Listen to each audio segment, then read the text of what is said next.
It's working. See? I told you. I told you. I told you. Fix what? You zoom in. Why do I need to do that? Because that's how it is usually.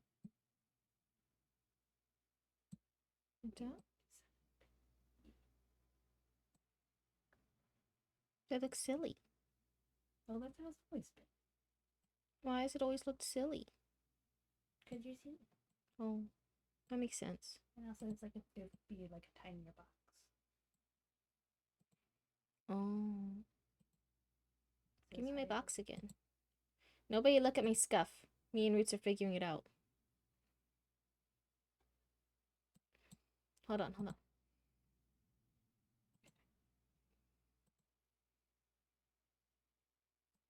Hold on, hold on.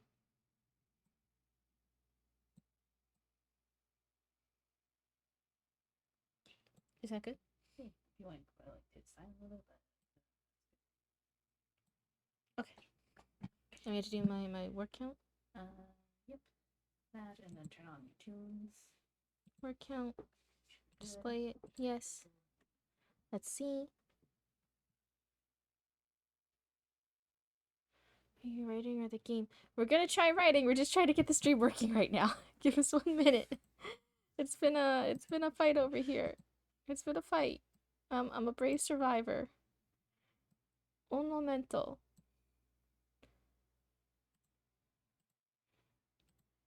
Please. We have the stream as the game. It shows as. Oh. We were just making sure I could stream. Sorry. Yeah, let me change it. Let's see here. Let's search for a category. Reading and writing. It wasn't letting us connect to Twitch for a second there. So that's why it was like, writing. Novel November. Gotta add all my tags. Chatting. Novel writing. Twitch might be down a bit, I think. Is that what happened? I thought it was OBS issues. Jeez, I really don't know anything that's going on. I just know everything's hard. Everything's difficult. Everything's difficult. Why down one should be up? Yeah. That's what I'm saying. Okay, I'm gonna start my lo-fi.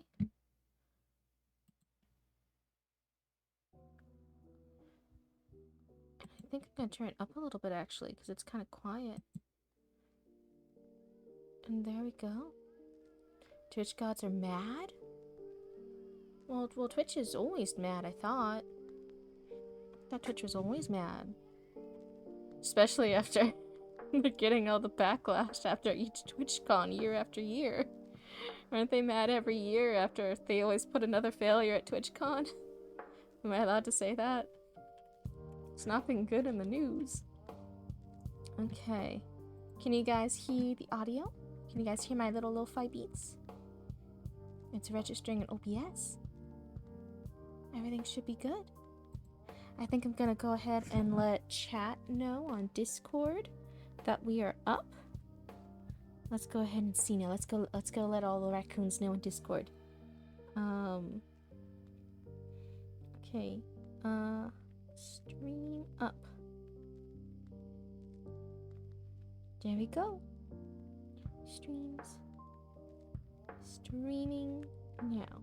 No tech issues. Don't worry. There we go. Cryptid, you still I just updated it. Never mind, I just updated it now. I forget to press the purple done button. It's purple. Who remembers to click a purple button? Okay, listen, now check it. Refresh your page, Roots. Now it should be fine. Everything should be fine. There's no scuff here. Please. Wait, can you guys believe once upon a time I wanted to do Cryptid and Cryptid was was gonna be cool and mysterious and mature and flawless and perfect and above everybody else, and Cryptid would know everything and be so amazing and cool. And I was gonna use like a deeper voice for her, and I was gonna be like all sexy and know everything I'm doing. Can you believe I tried to do that? Can you believe I had that thought? Oh no. Let me just my little camera here. Can you believe it? I would have tried to do that with my little writing stuff here, and man, I would have been the biggest fool. I've been the biggest fool in all of the Twitch room. But yeah.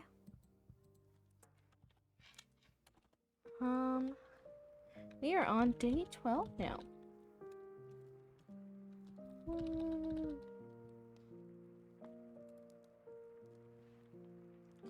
Alrighty. So, Roots, did it update okay? Now that I pressed the purple button that I'm supposed to press every single time, that I totally remembered to press. Everything's good now, right? Yep, okay, okay. Hello, everybody. You guys all here just for some relax and hangout time? For some writing? For some reading and writing, maybe?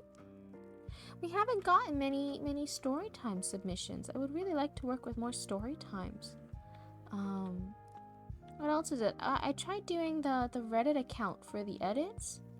But it also seemed like a little hard, because it's not like those people in the Reddit forum would see what corrections I gave them, right? Like, they're not there viewing the stream. So that kind of felt like I tried it, and then it also felt a little silly, because it's not like they're in chat hearing my feedback. But otherwise, yeah. If anyone wants story times, I might try, now that I'm on the Discords, now that I'm doing the Discord things, maybe I could join some like writing and editing Discord rooms and ask if anyone wants to submit stuff. You know, that's the next thing I'll try, because I don't think the Reddit was the right approach. I think it was like almost there. But maybe with Discord, there's more people who are the younger cool people on Discord, and they'll submit stories for critique and feedback. So I might try that. Roots will have to show me how I can find those Discord groups. I don't know how to search it. I pull it up on my phone, and all I can see is the Cryptid Roots channel that we're in. I don't know how to look for other channels. Does that show? Does that show how silly I am and bad I am at tech? Oh my goodness. Probably. But hey, I fixed the stream. I shut down OBS and restarted it and told it I would beat it with a stick if it didn't do what I wanted it to. And then it worked. And that was me. So take that, Roots. I did that. I was the tech support. I threaten a lot of technology. It normally works. For anyone who is bad at tech like I am, normally just threatening it works. But yeah. For everyone who's wondering though, yeah, we have reached all the requirements to be an official affiliate Cryptid on the Twitches. But they needed a lot of paperwork info stuff, and I'm still working on it, so that's why we still don't have all the cool stuff. But I have reached out to an artist. There's an artist, and I'm talking with them right now. I was trying to find artists, but it's also really scary because I didn't want to accidentally be like tricked by an AI artist like with quotation marks. I didn't want to be tricked by that, so I need to like verify and like be really careful that it was like a real artist I was paying and not like some scammer. But I found one, and they have super cute artwork, and it looks really good, and they verified that the whole process doesn't have AI in it, so that's really good. And I'm hoping to get our first Twitch emote soon. That's really exciting. So yeah. Are you guys looking forward to that? Getting new emotes? Getting new buttons? I'm sometimes over in Frozen Scarecrow's chat, and he has all the cute emotes and the button alerts where you spend some of the things, and it has little like things like, oh, drink water, or get up and stretch, posture check, or like get a party started. It was really fun. I liked it. I haven't used them much before, but it was cool. I think I'm mostly procrastinating writing down words. Let's see now. Let's see, what are we writing today? I feel like we've been stuck with our sacrificial witch for a while. And that's fine, right? It's fun writing her. She's really cool. It's really spooky. But I'm also kind of feeling like I've been stuck on her for a few days. So I think I want to move ahead and just skip forward a little bit and just do our last witch. Just do our Witch of Rot. You know, that's what I want to do. Like we've been stuck. Witch of Sacrifice arc for a while. Let's get... Yep, about what? Oh, maybe I forgot it. I just checked chat and Roots is in chat and I'm like, wait, what was that about? Oh no. But yeah, today we have new lo-fi beats. This is lo-fi for witches. Lo-fi for witches today.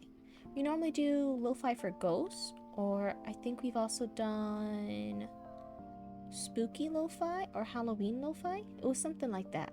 But today, it's lo-fi for witches. I'm excited. Let me know if you guys like the lo-fi better. Let's get to writing. Witch of Rot arc. Get those creative energies going again. Woo! Gotta get excited because there is a lot of words we gotta write tonight.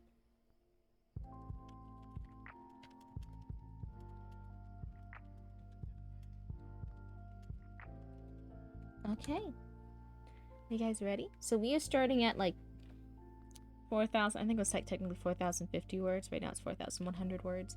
So if we want to stick with 1,670 words, that means we gotta reach 5,700-ish. That's gonna be our target. 5,700. If we get there, we would have written the 1,600 today for this document. You know, and some people come in and they're like, oh wait, you've only written 4,000 words. I'm like, no, that's this document. We've had we've had several documents since this has all started. Don't you worry. Can you guys see the word count? Oh, wait, I didn't move stuff around. Here we go. Now you guys can see it. I'm so smart.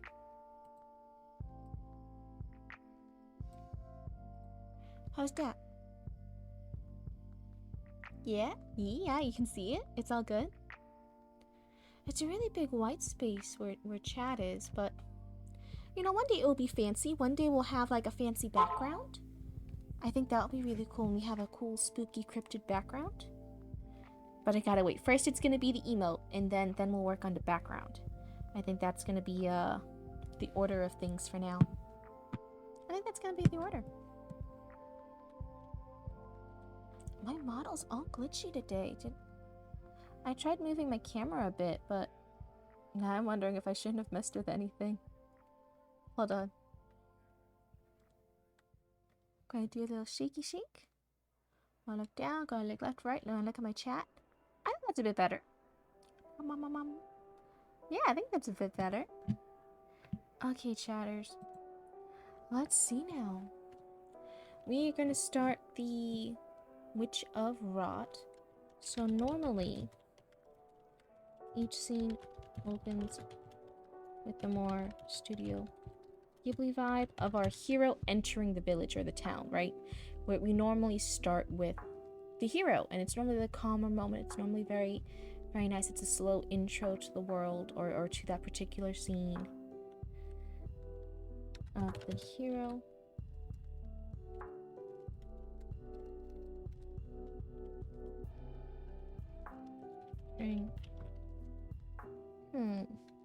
You're entering the area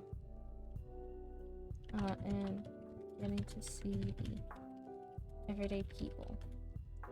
But what's interesting about the Witch of Rot arc, right, is that everyone in the village is already dead. All the corpses of the villagers, of the witch's loved ones, right? They're all being possessed. Hey, Ink and Play, it's so good to see you. Yeah, we started a little later today just because of all the tech issues. It's been crazy. But I got everything to work. I was the tech support today. I was the one. I fixed it. So let's see. Our normal thing is the hero comes in, he has those calm moments of exploring the village or the city, and everything's good. But in this case, everyone in the village is already dead, right? All their bodies are being possessed by the Witch of Rot's familiar, right? This little demonic thing that's taking care of all the bodies and like trying to persuade her to leave. So there's not really a calm way for the hero to explore that village. You know what I mean? So I feel like we don't really get that calm intro. Is this arc just more vicious? Is this arc just more like unsettling? It's the final arc. This is gonna be what pushes our hero kind of over that limit where he's not sure he wants to be a hero anymore, right? So maybe it makes sense there's not a calm moment here. Let's go ahead and see. So in this arc, the village is already dead in the ghost town with the rot familiar possessing all the decaying corpses. So that's what's happening here. Since this is the final arc, is this more grim and to the others? The one and only lamb deer is here. Oh dear. Oh dear. Oh wait, that's kind of a pun, huh? Oh dear. So, how's the audio for everybody? Today we have brand new lo-fi. I was telling earlier, it's lo-fi for witches. It's the witches lo-fi. The other times I'm playing lo-fi for ghosts, but sometimes the background audio they put in it kept like surprising me. So hopefully this one's a little bit better. I'm gonna hope so. I'm gonna try moving my camera again.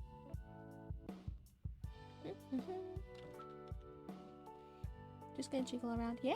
Oh, yeah. Okay. Every time I move my camera around, I keep thinking I improve it, and then I look up after a few minutes. I'm like, wait, did I make it worse? Oh, but I do love this model so much. I really love the eyes.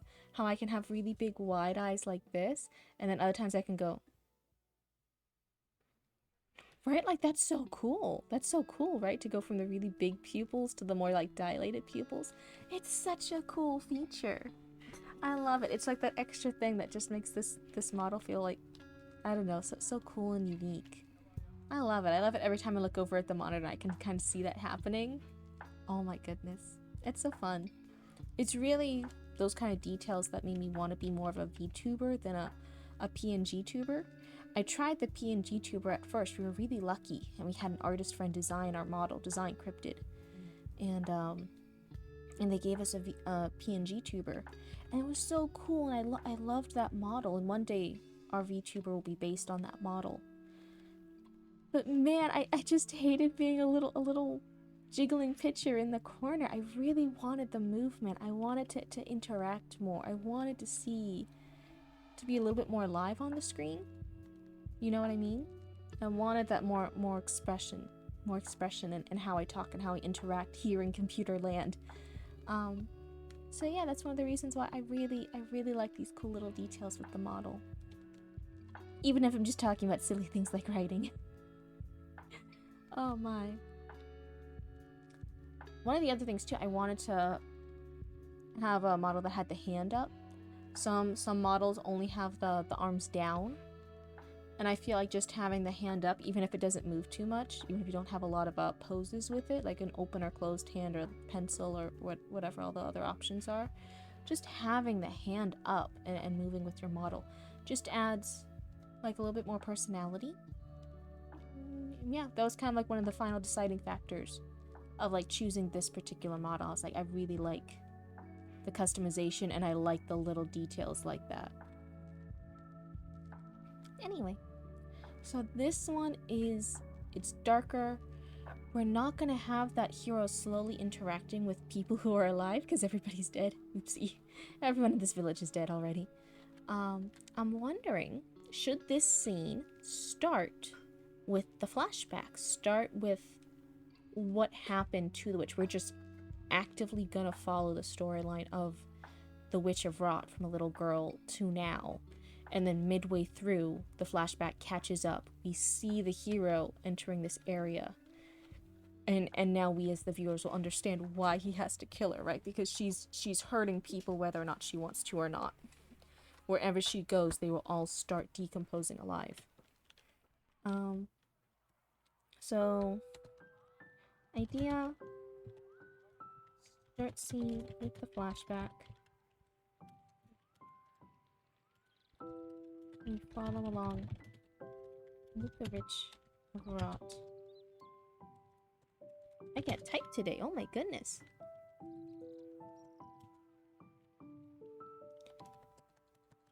As she gains her powers and starts slowly killing the villagers.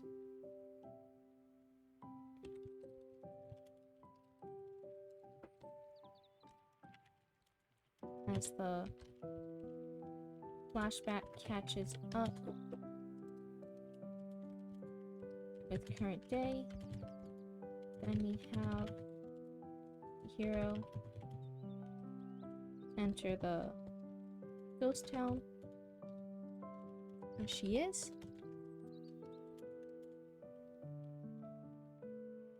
and she's gonna let him kill her.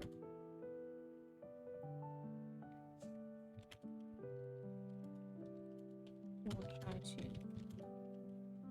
fight against it though.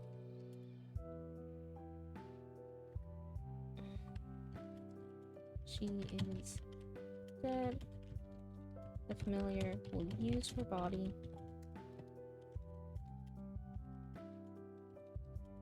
to try and guilt the hero about why he killed her.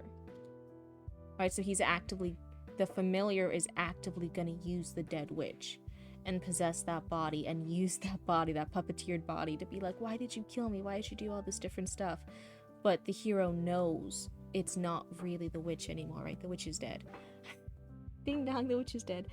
But it's gonna be the familiar puppeteering that body, that corpse, trying to get the hero to feel bad, trying to do this, and then the familiar is gonna slowly die too now that the witch is no longer here. And it's gonna be that really slow, horrific moment of seeing that corpse going after hero and trying to guilt him, trying to shame him, trying to blame him for killing her.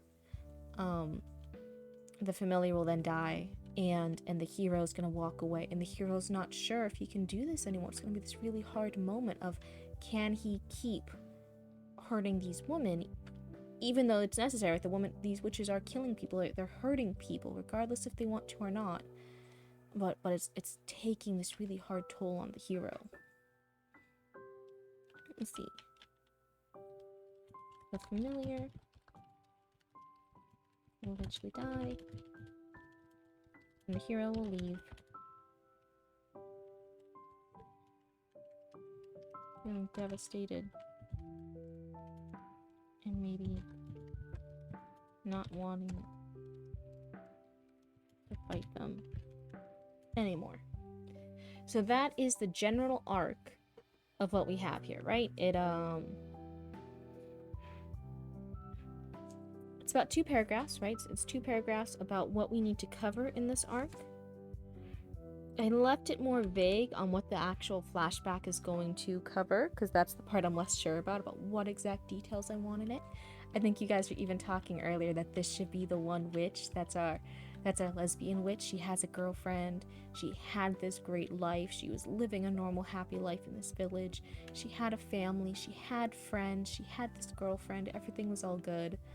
And then they all start decomposing, right? Because she's the Witch of Rot. I also feel a little turned up about it. Should I make I don't know if it's a good thing to have the one LGBT character and then, like, they all die.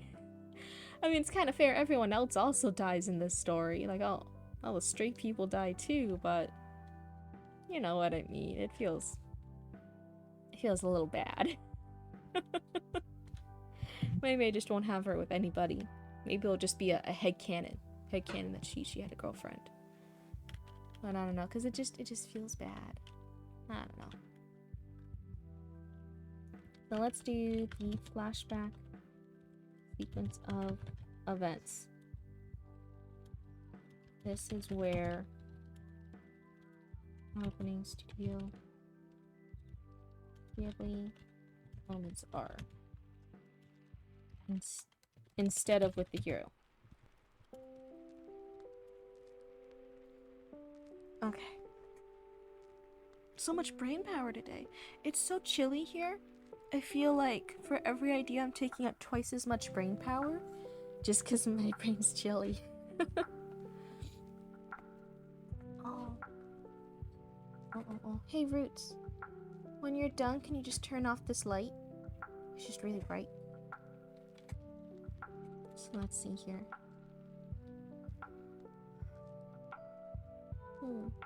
I think the opening scene should be really joyful, should be really happy, in contrast to the ending of the episode, right? Opening really joyful, bright vibes with a younger picture brought running and playing with her friends in this village, right? That she's gonna be running around. It's gonna probably be a group of kids. Because the more kids you have die later on, the more sad it looks. And we're going for sad vibes later. Oopsie. I kind of want to be like a farming area was my first thought, and that's why you know, she's more about the rot and the decomposition, because it's this like a naturey farm area. But we also kind of had the farming vibes in the Witch's Sacrifice. There's the farming community outside the city, but we didn't lean heavily on it. We mostly leaned heavily on the butcher shop with the Witch's Sacrifice, and that she's butchering these people the same way her family used to butcher the animals. So for here, I feel like we could focus more on the farming aspect, more on the plants, because we're going to have these people decomposing as if they were plants, as if they were old spoiled food, but they're people. And some of them aren't dead yet and they're still rotting. So we're gonna have the village is surrounded by farmland, plant life. Hello, welcome to the chat. Oh, it's just more calm, cozy vibes over here, mostly because it's really chilly today. I hope you have some warm cocoa or a warm beverage today, because it's chilly for Florida cryptids today. Even in Florida, it's really chilly. What are we writing about? We are plotting out, so we're figuring out our plot. Oh, you're in Texas. How's Texas doing right now? I don't know how chilly there. How chilly it is there. But yeah, we are plotting out. We're plotting out 3 episodes of a little animated series of that's mixing Studio Ghibli calm, happy, joyful life, like all those happy memories you have in Studio Ghibli moments, with horror, with horror and gore and mass murder and sacrifice and all these different horrible things. So most of the episodes start with our hero going in, and he's gonna have to fight these witches. There's a new witches in each area, so there's 3 witches, 1 per episode, and they normally don't want to do these horrific things, but they're haunted in different ways by these demonic familiars, and the familiars make them each do a sacrifice to become witches, to get their powers. But then once they do, then more horrible things happen to them until the hero has to come by and kill them. I went mixed with Texas Chainsaw House and then also went to Expanded Field with Flowers. Lamb deers, of course. Don't listen to my raccoons. Don't listen to chat. It's not about lamb deers. We already nixed that. That's not happening anymore. One of the familiars was this corpse of a lamb, and it made the witch's sacrifice eventually into like a cult leader, right? And she was healing people, and everyone in the town thought, oh, look at her and this little lamb. She's so nice. She's healing everybody. But in the end, to get her power, she was actually murdering people at night. It was the sacrifice. She's the witch's sacrifice. She has to kill some people to heal others. And that's the big thing about her. The villagers don't realize she was doing all these horrible things. So when the hero killed her, right, because she murdered a bunch of people, right, the hero kills her, the villagers, the city folk, don't believe hero, and they actually cast him out, because they're like, no, you hurt our wonderful healing saint. She was this wonderful person. She healed all the babies. She healed all the little old ladies. She was so wonderful and kind. Why did you do that to her? And the hero just has to keep going on and hunting down the next witch who's hurting people. And so the end of the journey, the end of the 3 episodes, is he feels so worn down. He feels so horrible about hurting these people, about being unappreciated, about some of these witches don't want to hurt people. They just naturally do. And he's going to feel so bad about it. He might not be a hero anymore by the end of it. It's going to be that kind of sad, somber ending of he can't do it anymore. The hero's journey comes to an end. He doesn't feel like a hero. Like a druid cult leader. Yeah. And the gimmick was it was a dead lamb all along that was haunting her. That was her familiar. And her first sacrifice she did was she had to murder her parents. And she used that sacrifice to heal the lamb. And so the lamb looked like it was fine, but it was always really a corpse of a lamb. You should have the witch find the lamb bleeding, and she treats it, but ends up getting cursed or whatever it is. No, they're always chosen from birth. They're chosen from birth. Their destiny is to be this witch, and so it feels like they're cursed. They're cursed to be witches, and they can't escape that fate. All the familiars, these demonic familiars, know, like, no, eventually you will do the sacrifice. I will keep tormenting you until you do the bargain and you become your witch self, because you are meant to. Something will eventually break. You will be a witch, and once you're a witch, I will drive you crazy enough that you will do what I want you to do. Yeah, it's really bad. The first one, so episode 1, had the Witch of the Woods, and that had the Shadow Wolf familiar. And what that one would do, because the Witch of the Woods sacrifice is she has to kill her younger sister. And so the familiar of the woods, the Shadow Wolf, starts tormenting her for years. Every single night is a nightmare, right? He starts giving her nightmares every single night for about 8 years. Torments her with nightmares about her killing her younger sister and all the different ways she could do it. And so every single night she just sees new horrific visions of her murdering her baby sister, until finally she's crazy enough. She's like, yeah, okay, I'll do it. Which episode are we on? We're plotting out the last episode, right? That's where we are, very last one. It's our Witch of Rot. So it's the Witch of the Woods, Witch of Sacrifice, and now we are on the Witch of Rot.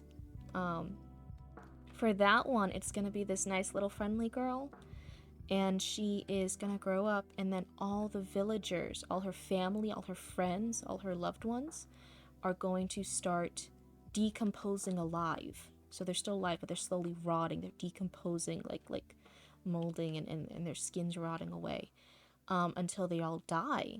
And it turns out the familiar ease the mold. Yeah, it's like zombies. It's like a zombie plague, right? And the sacrifice she had was all the villagers, right? She didn't have a choice in it. All the villagers die, and that's the sacrifice. The familiar is the rot, is the decomposition around her. And the familiar can then control the bodies of all her loved ones, all the villagers, and starts trying to convince her, like, you should leave the village. And wherever you go, the rot will spread, right? I will follow you because you are the witch of rot. This is your power. Wherever you go, the rot will spread. And we can like kill everyone. We can spread this plague. We can spread the zombie infection, and I will control all the corpses, and we will be unstoppable. And she's like, no, I don't want to go. I don't want to go anywhere. So she's going to stay in the ghost town with the familiar, trying to, using the corpses of like her mom and her siblings and her dad and the villagers, trying to convince her like, no, go, go, go, go, go. Go outside. We'll spread this. This can be everywhere. And she won't leave, and the hero's gonna come to her, and she's gonna let the hero actually kill her because she doesn't want to spread this. So zombies come out with like a fungi or poison water. Yeah. You get it. It's almost also like possession too, because the familiar can control those corpses, and he's gonna be taunting her with them. Being like, look, I'm your mom. Like, your mom says it's okay to leave, but it's like this zombified corpse with mushrooms growing out of her eye sockets. And it's gonna try to. There are fungi that possess ants. Yeah, there's even what do humans call it? The Pokemon. The Pokemon. One of them. It's the little crab one with the mushrooms. That's based on it. The mushrooms will eventually zombie control the little crab Pokemon, and then it's like a zombie piloted by the mushrooms. That's what a game is based on that plant. Yep. See, spooky Pokemon. I'm a cryptid, but even I know about the Pokemons. I'm learning all about human culture. I'm dealing it. I'm also learning about the Discord, right? I have a Discord now. What else do I have? Not a lot. Me and Roots, who's my sibling, and my little raccoon assistant, got all the streaming gear set up, right? We got that all set up because I left the swamp. I'm a Florida cryptid. I left the swamp, and I was in a parking lot of an abandoned 8-Eleven.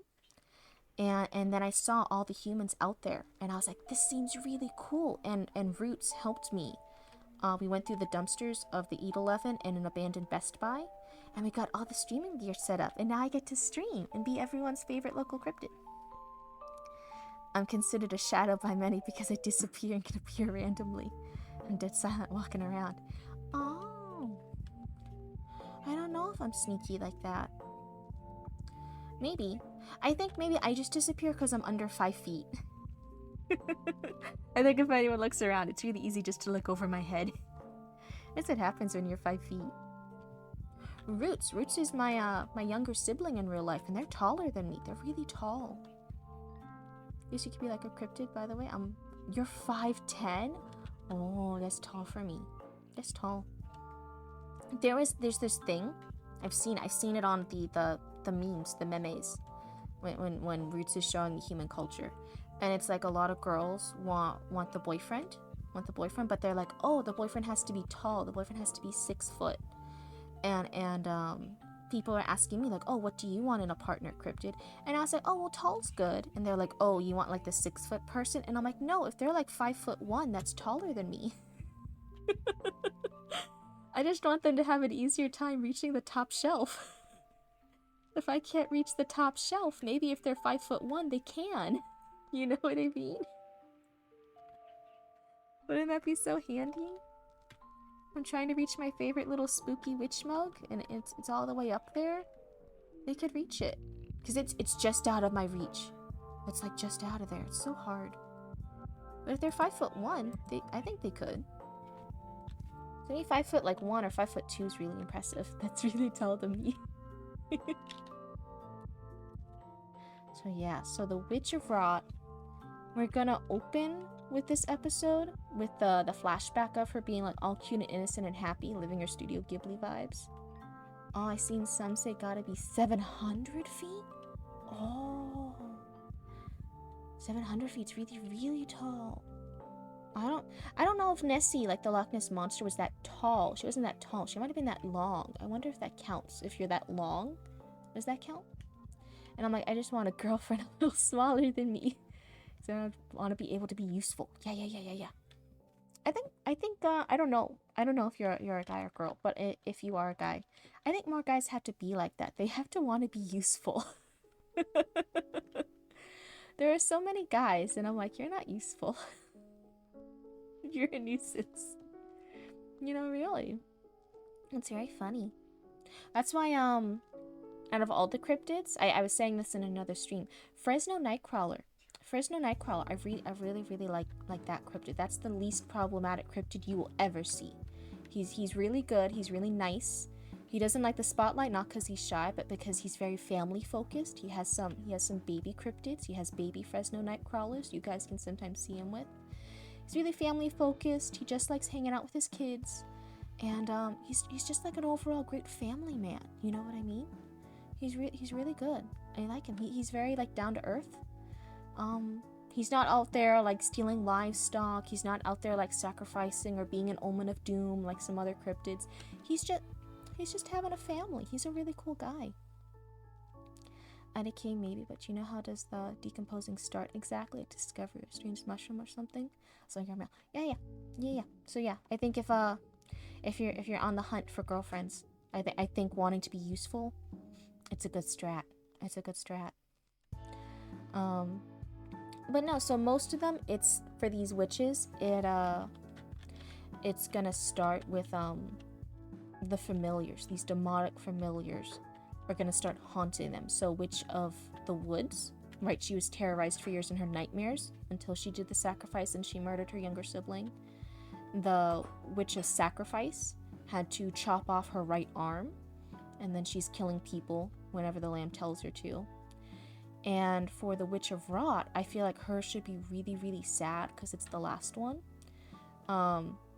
So for the familiar for this one is just yeah, it's the actual rot that the witch makes.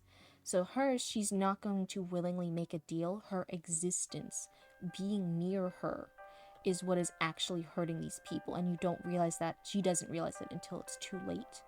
When everyone's like getting ill, getting sick, and then the rot that forms on their bodies is the familiar in this one. So it's a little different, but it makes her more like a tragic hero. The other two went crazy and they turned evil.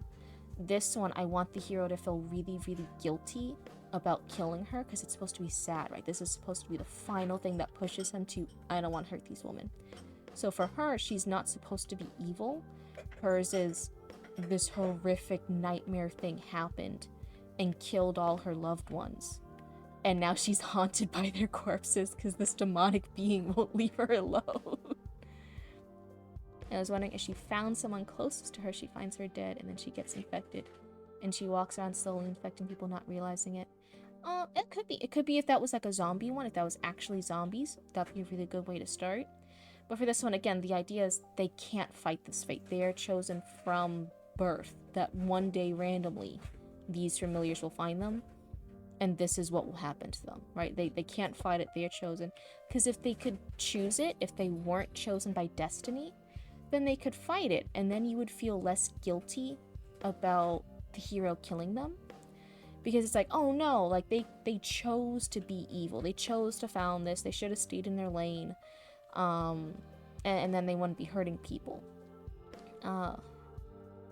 Decomposing seems like he will be dead then. Yeah, it takes a while. So the village is going to be decomposing for about a month or two. And it's just going to be like this flashback sequence. So like we're not going to watch it happen for a month or two. But in total, it happens over a few months of like, oh, some people are just sick. Like the ones closest to her, so like her family's sick, so they're like, oh, okay, hey, your mom and dad aren't feeling too good. We don't want you to catch it. Go stay at the neighbors for a little while, right? The kids she plays with, her best friends get sick, right? And then the other kids start getting sick because she hangs out with the other kids, right? She's just this little girl. And it's gonna spread from there, right? Then her parents feel too ill. She's gonna do the shopping for them, right? So then the people she's shopping from, the other people that she's like buying the meat from, she's buying the crops from, she's getting the soup from, whatever, they're gonna start getting bad. And everyone's gonna slowly start getting sick, but the people she actively hangs around the most get sick faster. And then by the time the actual rot, the decomposition starts, everyone in the village already feels a little sick, you know, a little under the weather. And it just goes from there. Is it like air virus, or because I feel like there needs to be a force aiding the No, this is magic. It's all magic. It's all spooky magic stuff. The one is it the witch's sacrifice, so the previous one has the sacrificial lamb corpse, right? And she helps in her father's butcher shop. She was all fine with the butchering of animals, right? So she was helping her dad, who was the butcher there. And then one day, that hunter brings in this baby lamb that's already dead, and for some reason that one feels bad. She doesn't want to do it. It feels that the music's gonna change, the lighting's gonna change, it's gonna feel really, really tense. Like, why does this one lamb feel spooky? And when the father starts butchering the lamb, she's actually gonna hear the voice. All the witches can hear the voices of the familiars. So when the witch's sacrifice starts hearing it, she's like, oh my god, like this lamb, I can hear its voice. It's telling us not to butcher it. The lamb is telling her to stop her father from butchering the lamb. It's already dead, but he's like cutting it up into pieces for meat. She freaks out, but she can't stop her dad, because her dad's like, why are you freaking out? What's going on here? So because she didn't do what the lamb said, it starts filling her head with hundreds of voices, right? Tens of voices, hundreds of voices, over and over, all overlapping at her, asking, why didn't you stop him? Why are you letting him hurt me? Why are you doing this? Why? And they're all shouting at her. They're driving her crazy. She has a mental breakdown. Her parents are worried. And it's this lamb's voice in her head navigating and tormenting her. If she does what the lamb says, the voice rewards her, right? The voice is like, oh, you did good, just trust me. Whenever she doesn't do what the lamb wants, the lamb starts tormenting her and like screaming, and hundreds of voices in her head accusing her, making her feel bad, making her feel crazy. Not fully understanding this, which just doesn't sound solid to me. IDKY compared to the others. Don't fully understand which number 3 story. I'll probably be quiet and watch you work to understand more. No, it's okay. And hey, I'm fine chatting. It's okay talking about stuff. But the main purpose of Witch 3 is which one seemed evil. So the hero was coming to this town. We as the viewers saw this little girl and a monster in the woods. And we're like, oh, the heroes come to save that girl from the monster in the woods. And it keeps going back and forth between their point of views.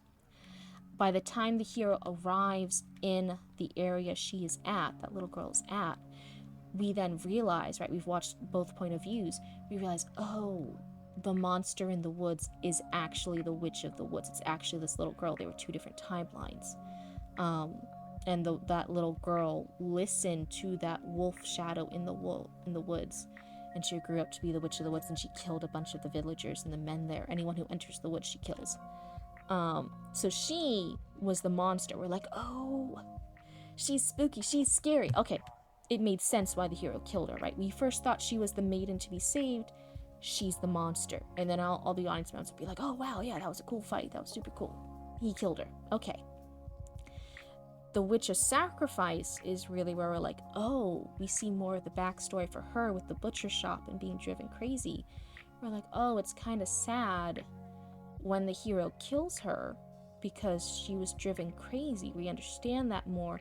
And then the city folk are going to be mad at him, right? Because they're like, no, she was a healing saint. Why did you kill her? She was innocent. She would never do that. She healed my baby. She healed my grandma. Get out of here, hero. And it's going to torment him down. Witch 3 is going to be this innocent girl that this horrific like curse happened to, right? Everyone around her dies. And she's decided to, for years, stay in the ghost town surrounded by these corpses because she knows if she leaves, she's gonna hurt more people, and she doesn't want to hurt more people. She already feels bad she hurt these people by existing. She cannot stop it. If she leaves, her existence will hurt more people. Just by her being hurt, just by being destined to be this witch of rot, everyone around her will start decomposing. And so the hero is gonna realize, like, yeah, I need to kill her. If she ever leaves, she will hurt people. So witch number 3 is this sacrifice. She's gonna let the hero kill her. If she ever tries to kill herself, the corpses that the familiar controls stops her. So she's over there, she like has a knife, and she's like, okay, I'm gonna end it all. I don't want to be this witch of decomposition anymore.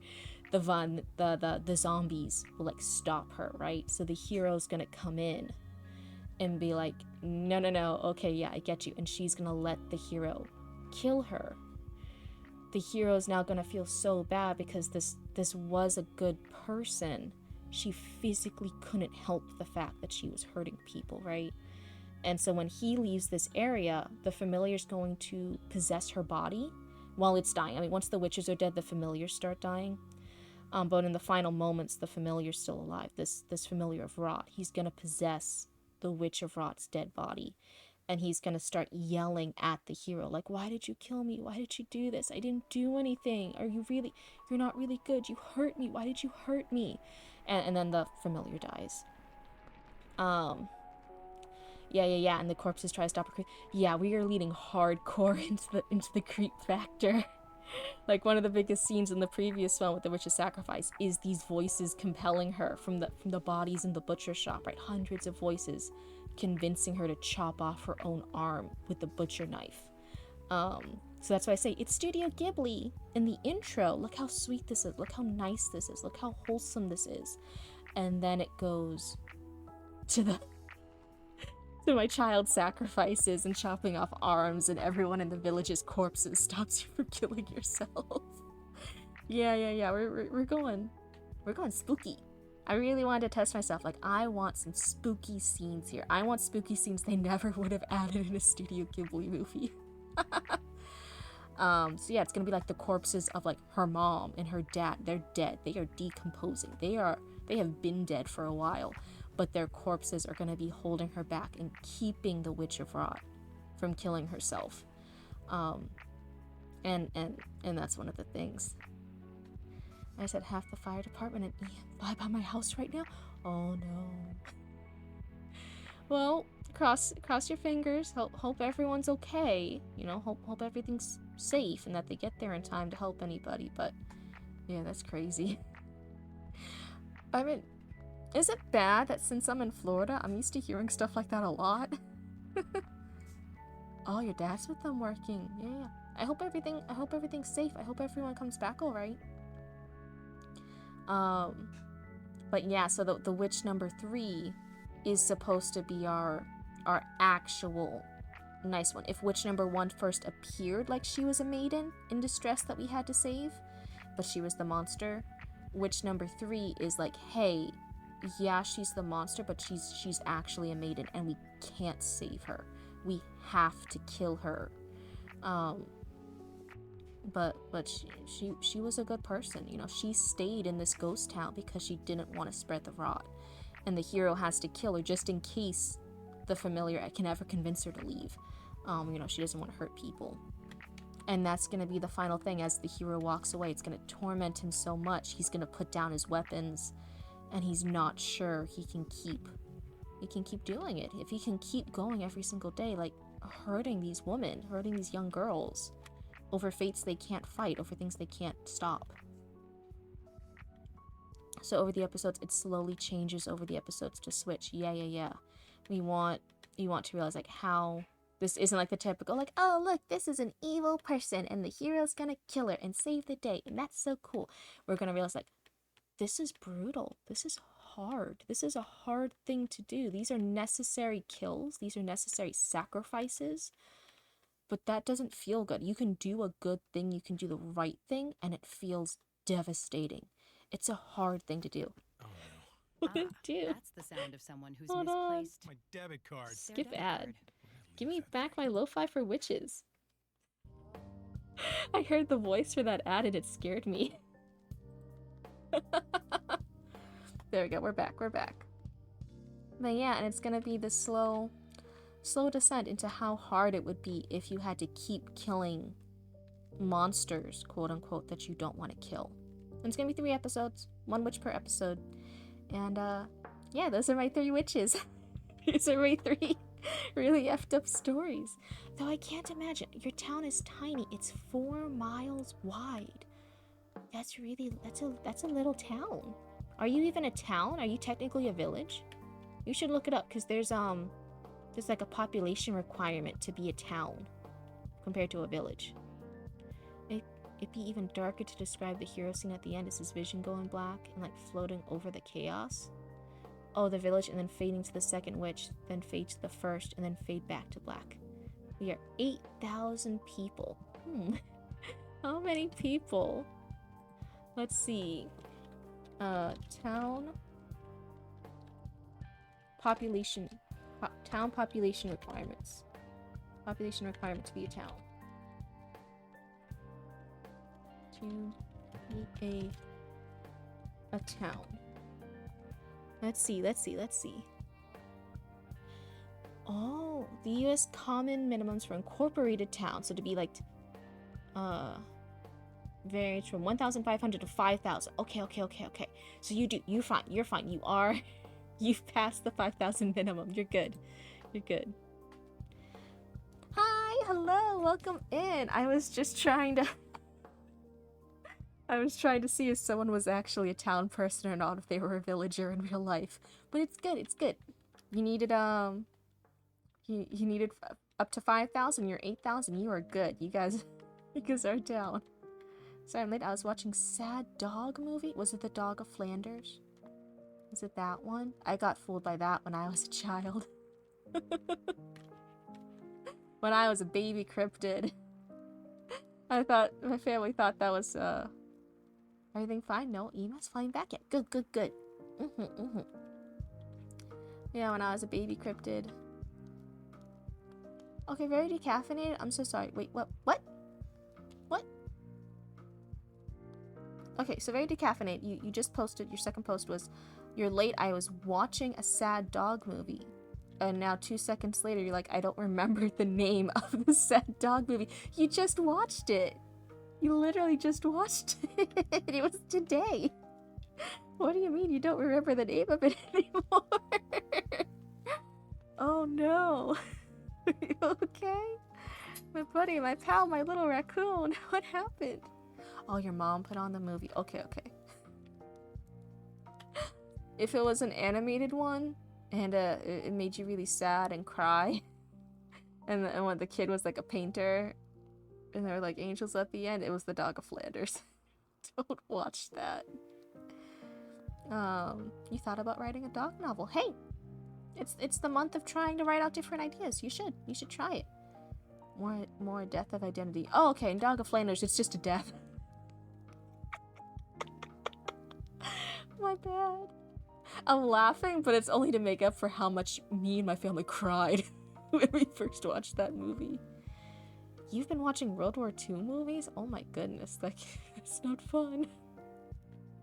You want to see World War II stuff? Just watch the news.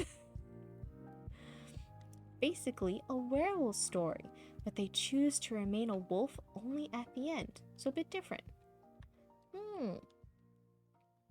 That's, oh my goodness, it's not Studio Ghibli, but it is like an animated movie. It's like a Japanese animated movie where it's kind of like that, right? Does everyone know what I'm talking about? It's like this woman falls in love with a man, and then the man was secretly like a werewolf-like character, and so she has 2 kids, and they both have the werewolf powers. Wolf children! Yeah!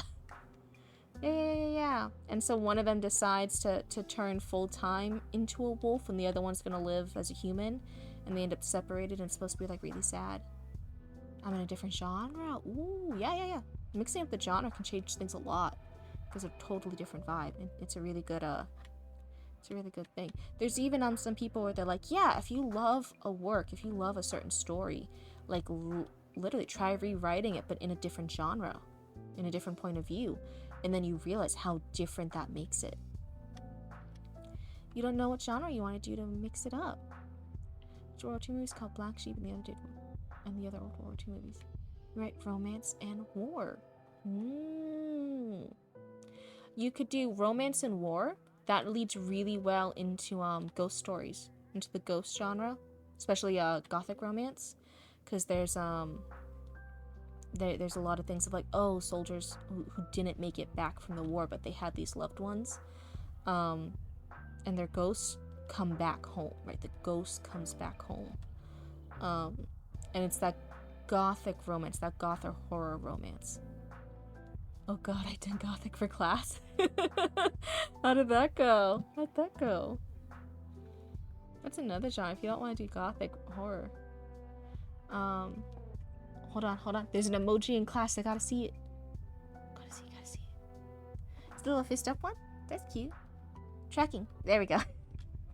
So, one of the things is I have 3 monitors, and chat's on my 3rd far away monitor. But for eyeball tracking, for all this good stuff, right? I had to not wear my glasses, so every time you guys post emojis, I had to lean close and I get out of the tracking frame. What's that? It's a little corgi butt. It's a corgi butt. That's cute. How was Tiny Bookshop yesterday? You know what? It was okay. I don't think it was my favorite. I think if there was just 1 or 2 more game mechanics, that would have elevated the game. Right? Like, Roots looked it up for me because I asked if there was, like, romanceable characters, and Roots said there wasn't. So you're really, once you learn the mechanics... oh, thank you for the follow! Thank you for joining the Cryptid cult! There's a Discord, too, if you want to hang out and chat with us. But once you know the mechanics, it kind of felt like you were stuck there. And it's a very simple mechanic, so it's cozy, but I think cozy games can also have more interesting game mechanics. And I feel like if they just added a little bit more to the game, either a romanceable character or... He was not expecting the witch laugh. Yeah, I want it to be spooky. To fit the vibes. What was it though? Like, my Tiny Bookshop, I feel like we just had 1 or 2 more things to add something to actually playing the game, because it is cozy and it is cute.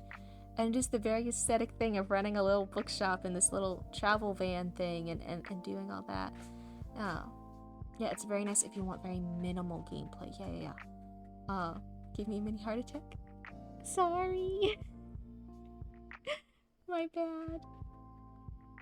Like I said, you're here to watch me try my best at being a streamer. That does not always mean it's very good. I'm trying my best. There's still gonna be a lot of errors and stuff like that. My bad. Oh no. Which for those who are just joining in, yeah, we reached affiliate. We reached the affiliate status lately. I'm still filling out the paperwork and all like the tax and the banking info for Twitch before they let me be officially an affiliate. But we did reach affiliate, so I'm talking with an artist right now for our first custom emote. Once I get that, so that's really cute. And after we get the first emote, then I'm gonna work on a custom little the Twitch background, the little background art. I think it will be really cool. I'm really excited. You guys will get to see Cryptid and Roots with our streaming setup hooked up to trash cans outside an abandoned 8-Eleven. That's what I want the background to be. If you want cozy and a little bit more on the edge, try discounting. Did I say it right? Discord. Oh, Roots. You gotta add in the Discord link. Hold on. Like I said, we're gonna have to wait. This is stuff. Hold on. I'll have them put in the thingamajig. Should I call them? That'd be really funny, right? Just bothering them. So hold on. Hey. I'll try texting them first. I'll be a good big sister. And just text them first. Put Discord link in chat. I meant to put the Discord link in our Twitch profile because we have the different links there. There we go. Hi Roots, I love you. Yeah, for everyone new here, Roots is my other half of the business, Cryptid Roots, and also my raccoon sibling. And but online, they also have Nippon. But yeah, that's the Discord. It should work. And if it doesn't work, then I'll throw Roots out the window. You put it in the links. You did it. Oh, thank you. Cause I was a failure and I didn't. Thank you. Yeah, that's so funny. I don't know how to get the exclamation point Discord thing to work. I'll have to look that up next time. You know. Love you. So yeah, Nipbone is the username Nipbone, whose roots. That is, for everyone here, that is the only person you have to 100% be nice to, because they are my sibling, they are roots, they are also the mod here. They are the only one with mod powers. Okay, so if you do anything mean, they will smite you, and I won't even notice. I'll just be like, huh, that's so weird, that person's gone now. They were here, now they're gone, and I'll never question it. I won't ever know. Time to be mean. Yeah, you can try. You can try. Would you mind turning on the light in a second? Alexa, turn off the kitchen light. As soon as I clicked on the link, EMS flew by going 85 to like 100. What did you do? You said they were fine earlier. They went someplace and then they were fine, and now you clicked on something on the internet. I know it wasn't like I provided, but still. You clicked on something and now they flew by again? Shadow. Shadow, what did you do? I hope everyone's okay, though. Do not wish bad things, especially, sadly, this time of year as it gets colder, as it gets closer to the holidays. You know, everyone stay safe, because this is the time of year where it's going to get craziest. What did you do? Yeah, the roads are going to get more slippery with people who get the ice. People are going to be speeding for holiday shopping. People are going to be grumpy, trying to go place to place. They're going to be zooming across lanes. Humans will be crazy this time of year. I seen it. Yeah, they flew out, hadn't come back in yet, and then immediately flew back by going full code 3. Something going down for fires. Fires are scary. Yeah. Yeah. Fires are something crazy. There's, oh man, I don't even know if you guys know about it, if you guys are outside of Florida, but there's a lot of farming stuff in Florida, and we're one of the only places for some of those farming techniques where they use fire while harvesting it. So miles and miles and miles of this stuff will be up in flames for the harvest, right? And it will pollute the sky, and it's one of the things. This is a legal thing. If the wind from those farmlands are going towards the rich neighborhoods, they aren't allowed to burn, because then all the bad fuels will go towards the rich neighborhoods. But if the wind's going to the poor neighborhoods, this is horrible, then they're allowed to burn, and they send all the pollution and all the bad smoke and the fire and the dust and all that debris towards the poor neighborhoods, and that's allowed because it's only illegal to make the winds go towards the rich neighborhoods. But during it, if you're ever driving around those areas, it looks like the apocalypse. The skies get like orange and fiery, and it looks horrible, and it will be like that for weeks, maybe even months at a time, maybe like 2 months. You recently had a 2-acre fire near your town, and this is worse since a lot of emergency flying around. That's crazy. I hope everyone will be okay. Yeah. Fires are no joke, guys. Text experience African dust. Oh my goodness. There was... Okay, story time. Cryptid story time. Cryptid lore. I had an ex. Cryptid had an ex one time. And that partner's father or stepfather was a little bit of a pyromaniac. The only problem was they were also really clumsy. They were a very clumsy potential pyromaniac. And one of the things was, it was Halloween or 4th of July. I want to say it was 4th of July. And their stepfather decided, like, yeah, like explosives and fire and setting off firecrackers and setting off all the fireworks, that is the best thing in the world. I want to do that. I want to set off all of them. And I also want to tape a bunch of them together and see how big I can get it.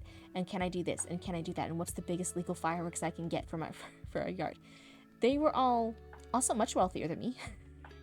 Cryptid was dating up. Yeah, pyros and clumsiness don't mix. You're gonna see why in a second. You're also gonna see why, like, rich people are on a whole different level. So he set up this really, really big thing. But then as it was being lit up, it fell over, and so rather than going up, it went straight across the street broke through the window and into the living room of their across the street neighbor, where it went off and set their neighbor's house, their living room, on fire. Like, lit up their living room. They shoot gun explosive, and for a small explosive, you gotta be 100 yards back due to laws in Texas for safety. Yeah, safety. Safety is really important, guys, please. But, yeah, they set their neighbor's house on fire. We got put out quick. Well, he couldn't now break... So, thankfully, the neighbors weren't there, because it was 4th of July. The neighbors were out somewhere else with their other rich relatives at some New Year's party or something, right? They were going to be gone for, like, a week. So, their neighbor's house went on fire, because the fireworks broke through their window into the living room, caught the living room on fire. They can see the smoke and the sparks and the light of stuff going in. He can't break into their house, right? That's bad. So, but they, like, go in just to make sure everyone's gone. He's like, I'm pretty sure the neighbor's not there, but, like, they still go over and, like, bang on doors and windows and stuff to make sure anyone who is there gets out. No one was there. They call the fire department.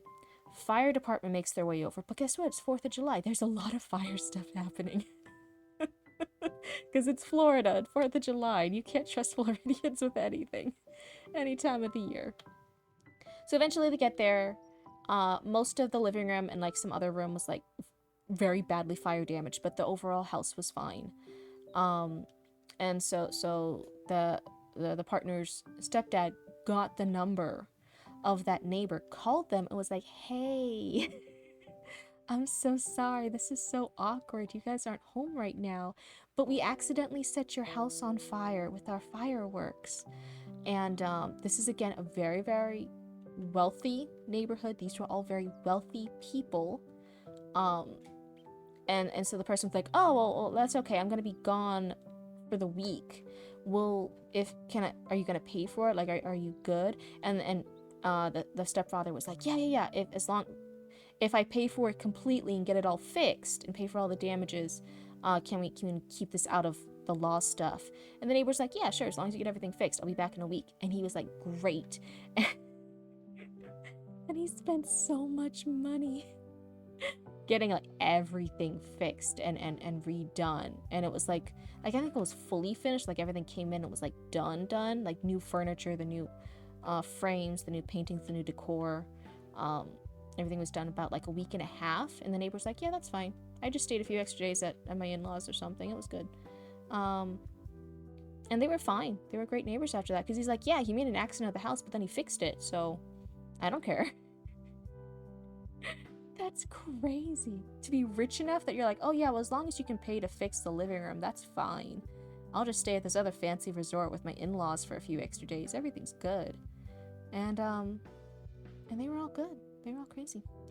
IDK, how Florida law different in Texas law. I know in Texas, if you spot fire, you immediately break in if it's going out of control and put it out. Normally doesn't get sued due to savings house, maybe just a small fine. It's like good citizen law, something that protects you. Someone pulled the fire alarm at your school yesterday. Oh no. I'm gonna guess there wasn't actually a fire. I guess there wasn't actually a fire at your school yesterday. But I don't know. This person, this father or stepfather was a lawyer.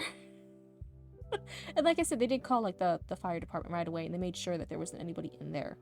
But I don't know, it was what the lawyer did. He didn't break in, they just made sure everyone could get out. And they called the Florida department. I think you're not supposed to, like, go in there in case you don't know how to put out a fire.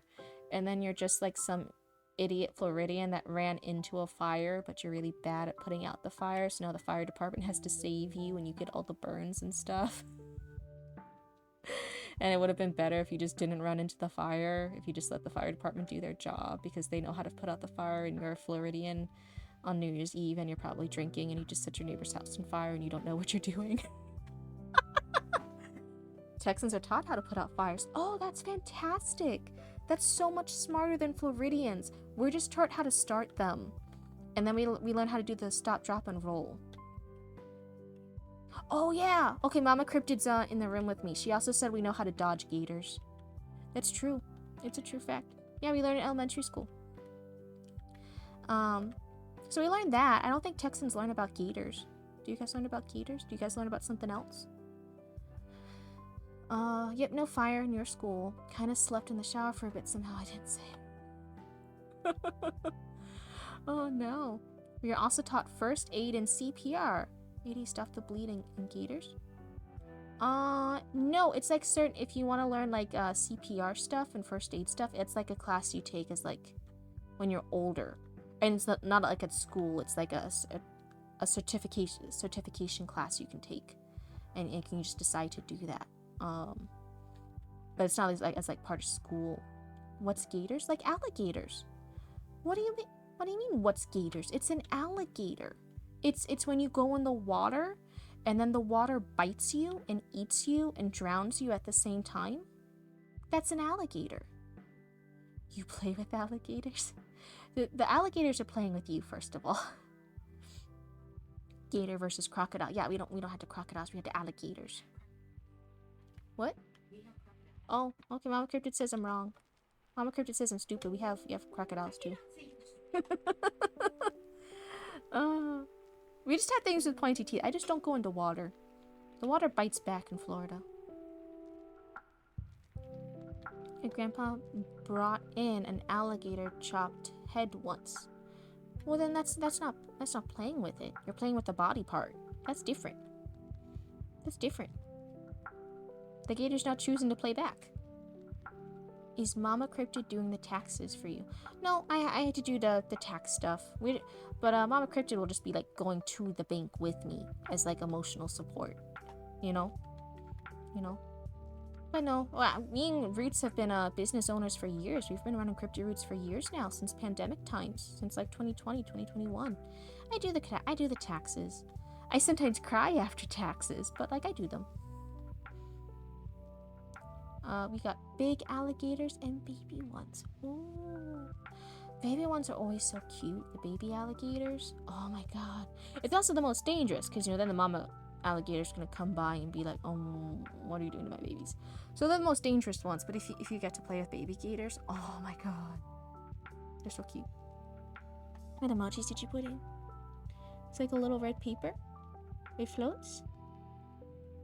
Why is the red paper like attacking me? I don't know what that emoji is. Maybe I would know if I had glasses on, but such is the life of a VTuber. We are taught CPR and AEDS and first aid and stop the bleed is required class in Texas schools. Yeah, maybe if Floridians had that, we wouldn't be like we are. Maybe then we wouldn't be like we are. You have to be certified in them to graduate. Wow. I'm trying to think of if there's any requirements to graduate. I did a lot of the fancy classes. I did like pre-IB in middle school. I did AP classes in high school. So I had depression too. I got free depression with all that. I got free burnout. I got free stress. I got free anxiety. Did I learn anything useful? I have an unhealthy relationship with glasses. You have too many? Where I am, we are only taught CPR. Why do you guys get all this cool stuff? Why are you guys taught to like not hurt people? We're only taught to hurt people, just off school property. We only get in trouble if it's on school property. We have to also have federal aid for college to graduate in my school? What? You have to have federal aid for college to graduate high school? You have to... That's weird. That's so weird. I don't know about that. Yeah, it's a dumb requirement. Yeah, that is really silly. That's craziness. Oh my goodness. But no, I have really old glasses still around, decaffeinated. But those are like, I only ever get like one pair of glasses that are up to date, and then I had to keep them like really, really good until like my eyesight gets worse, and then I get like a new pair whenever I get money for like a new pair of glasses. But no, I only ever have one pair at a time. And then it's really frustrating because sometimes I'll be brave, which is always stupid. Don't ever be brave. I'll be brave and I want to try out a new look with my glasses. I want to try out a new color. I want to try out like a new frame style, like a new size. and I'll be like, yeah, this is gonna be my hot girl cryptid summer. Like, I'm gonna try out these new glass frames. This is gonna be great. And and then I get them, and that was the one pair of glasses I get, right? Because I only get like one pair only. And then I get them, and then I try them on, and I'm like, oh no. Oh no. This is a bad choice. I thought I'd be hot girl cryptid. I just look like an owl. Oh no. Look like a little gremlin. I have, glasses that have pits in them due to welding. I don't know what that is. What the pits are in glasses. Don't strain your eyes. I've stuck with the same frames for the past 4 years. Wow. Most Texans die due to driving or drugs. I hope I can say that. So we are also taught how to use the drug to reverse drugs? What? I know what they look like. Okay, I feel... Okay, this is gonna be my apology video. I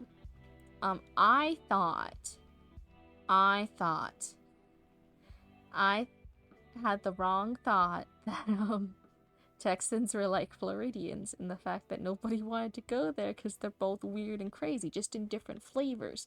I thought Floridians and Texans were like cousins when it came to how we were perceived by the rest of the states in the US. And we're like the bad cousins you don't want to invite to family gatherings because bad things will happen. Apparently, Texans still got us beat. Sorry, fellow Floridians. Texans got us beat. They actually know how to help people over there. You're the fun cousins that's bad? Yeah, we're just the bad one. We're just the bad one. It's not good. Oh my goodness. But yeah, like I think the only thing now that Floridians really do is like we now know not to do the bath salts because like that reached newsworthy and that became a meme over what happened with the bath salts. And so we're like, oh okay, yeah, you can do any other drugs, just don't be like doing bath salts. Yeah, the bath salts thing. That was a really big meme. It reached international news for years over like the person who smoked bath salts because they didn't have other drugs. And then they went crazy and like, didn't they? Mama Cryptid. The bath salt story. Is that the one where they like ate someone's face off? Yeah, they ate someone's face off. It reached the news. All over the world. Oh, Mama Cryptid wants to specify it was in South Florida. They're different than us. I'm a Central Florida cryptid, just to be clear. Okay, T, I know you've never heard of it because you're like a baby. You're a baby that can type on Twitch when you probably shouldn't be. I know this about you now. You're like younger than Roots. Yeah, I know you haven't heard of it. It's too old for you. But when Cryptid was a teenager, that was the big international news. Was if you smoke the bath salts, you go crazy, and then you try to eat people's faces off. And that's what that Floridian did. And it happened. Was it the same person or was it different people? Oh, Mama Crit, I thought it was just one person.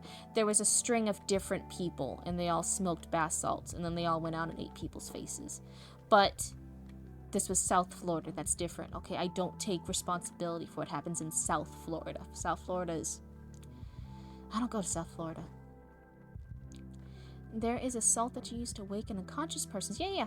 But you gotta have a BMP of 100 to 120. OMG. Yeah, you're smelling salts. I'm in Canada, so I never heard of it. South Florida is even worse. Yeah, South Florida... So... Okay, it's not necessary. The very South Florida is bad. And if you go North Florida, it's like being in the South. The more north you go in Florida, the more southern it feels like as far as, like, racism and stuff and not being safe. The more north you go, the more south it is. I know that sounds weird, it's just true. And that's true. Central Florida is more normal, and then you get to South Florida, and then it's bad again. North Florida is understandable. No. Shadow, stop it. Stop it. Yeah, sounds like something you'd hear in some low-budget horror movie. I think they based some horror movies off of it. I think they did. I wouldn't be surprised. But it's a real thing that happened. There was just a lot of people, and they smoked bath salts, and then they ate people's faces off. Which was better than when we had the Florida person had the monkey, and then the monkey got crazy and bit someone's face off. That happened too in Florida. I don't know where in Florida, but... Yeah, she's still alive. Didn't, like, some girls get attacked by a monkey? Yeah, the monkey, this Florida person had a pet monkey. And the monkey bit faces off. What's not clicking, T? The monkey bit faces off. That's what I just said. It ate faces. Oh. That's a lot. Yeah, I heard of that one. Okay, okay. But yeah, so Shadow, the more north you go, the more south it is. That is just a thing that is true about Florida. The more north you go, the northern parts of Florida are like the worst thing you could expect from like the south. If you think of like the worst aspects of being south in the US, that's if you're in North Florida. So the more north you go, the more south it is. And then the actual South Florida is just like crazy. So Central Florida, if you want to be sane, it's mostly Central Florida. And that's why Disney's in Central Florida. That's why Disney's in Central Florida, okay? If you ever want to... It keeps it safe from hurricanes. Central Florida is safer from the hurricanes, right? We're not on the coast. That's why Disney's there. Disney's not on the coast. It's not by the beach. It's in Central Florida. And also, there's not as much craziness there. At least you didn't have the 18-wheeler wreck that has super infected monkeys that escaped. Yeah, but if you said that did happen in Florida, I would believe you, because it just sounds like something that would happen that didn't even make the news here. You know what I mean? You know what I mean? Like, that wouldn't even be like the craziest story in like a month in Florida. Like, that's just normal. You're typing before I said it. Sorry, T.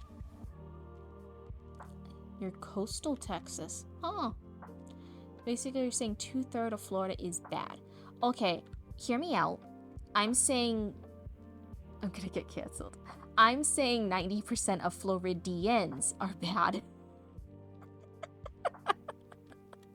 I think Florida as a physical place, if you're okay with getting eaten by gators, is actually... And mosquitoes, yeah. But, you know, that's in a lot of other places, too. Like, the physical place is great. We have so many cool things here about our nature. And as a swamp cryptid, I appreciate that. But as far as humans... Yeah, there's not a lot going for Floridians. I'm so sorry. They happen here and made news. Yeah, I believe that would make news in Texas. Yeah. Dude got bit hunting and was hospitalized for many, many old and deadly illnesses from the monkey. Yeah, I'm just thinking in my head, if it was Florida, the dude wouldn't have gotten bit, but he still would have gotten illnesses from the many deadly illnesses from the monkey. He would have been a Florida man for something else if he was left alone with a monkey that had a lot of illnesses. That would have made the news in Florida. But not by getting bit by one. There's a farmer. No, there's a farmer who made furniture of people's bodies. He did grave robbing, which inspired Leatherface.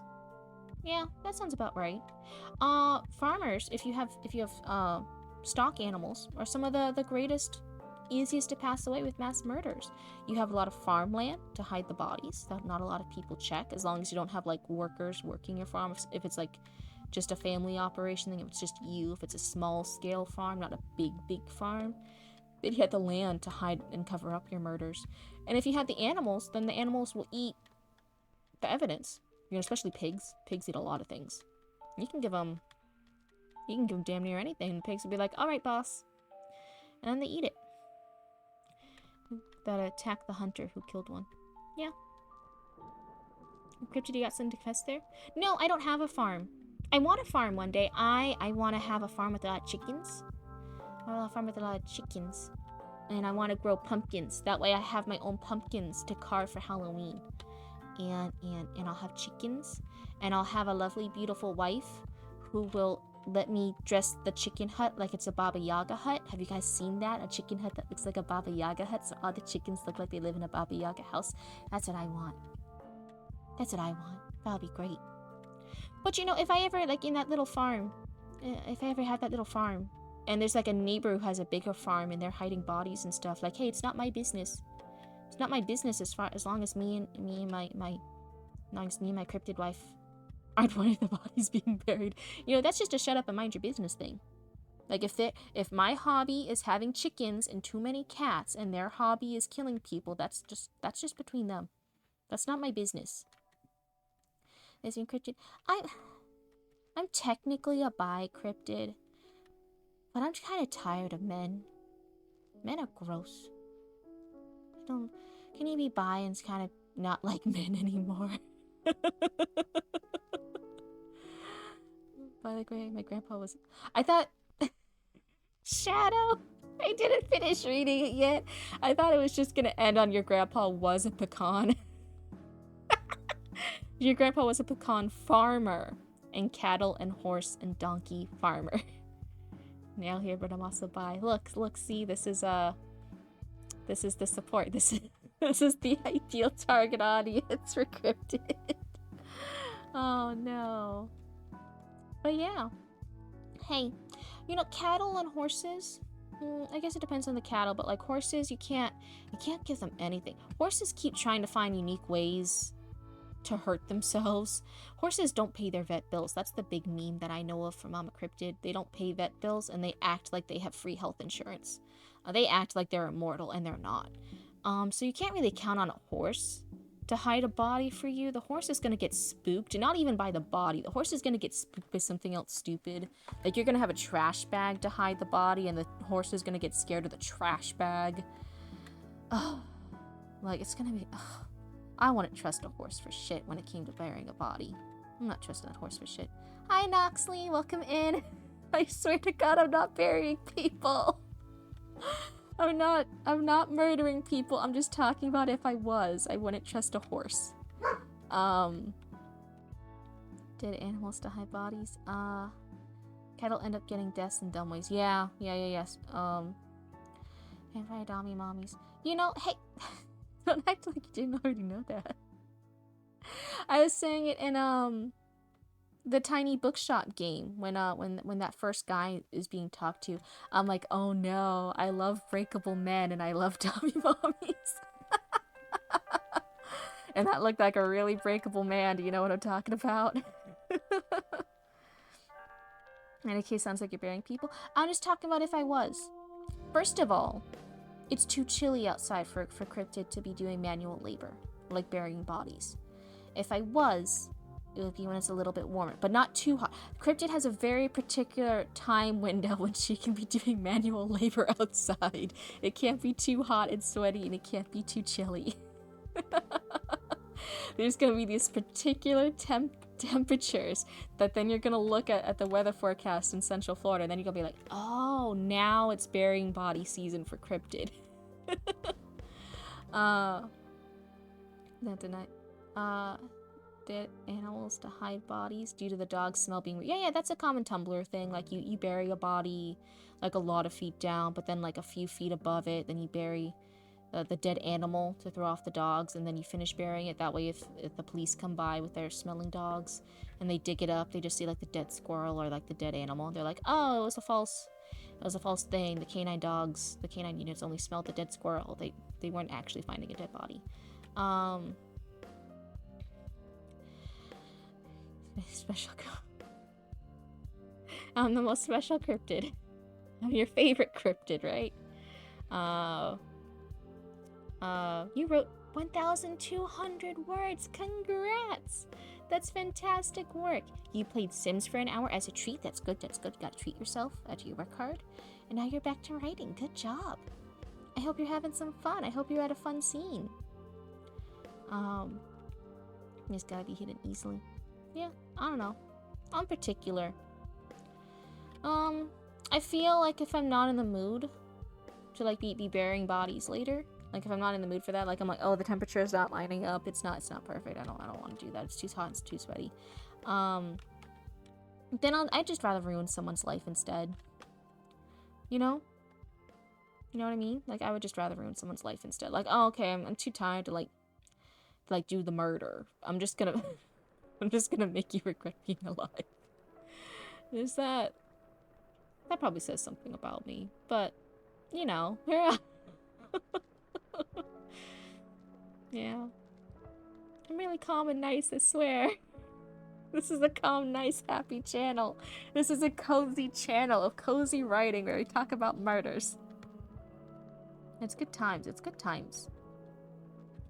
For us, I feel like Noxley's like way ahead of us of our count today. We've only got like 200 words done today. Oh my goodness. Oh, as far as this document. Gonna go through your story, I guess. Yeah.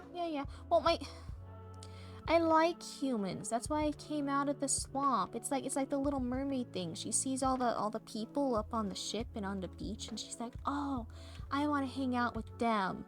And so I came out of the swamp into an abandoned 811 parking lot, and I was like, "Wow, look at people driving by in cars, and avoiding abandoned areas with strange cryptids emerging from the forest." I thought that was all cool. I wanted to hang out more with people.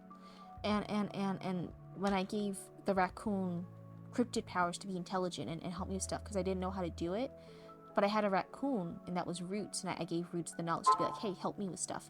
And the raccoon Roots kind of freaked out because they're like, why can I understand human speech now? Why do I know what a computer is?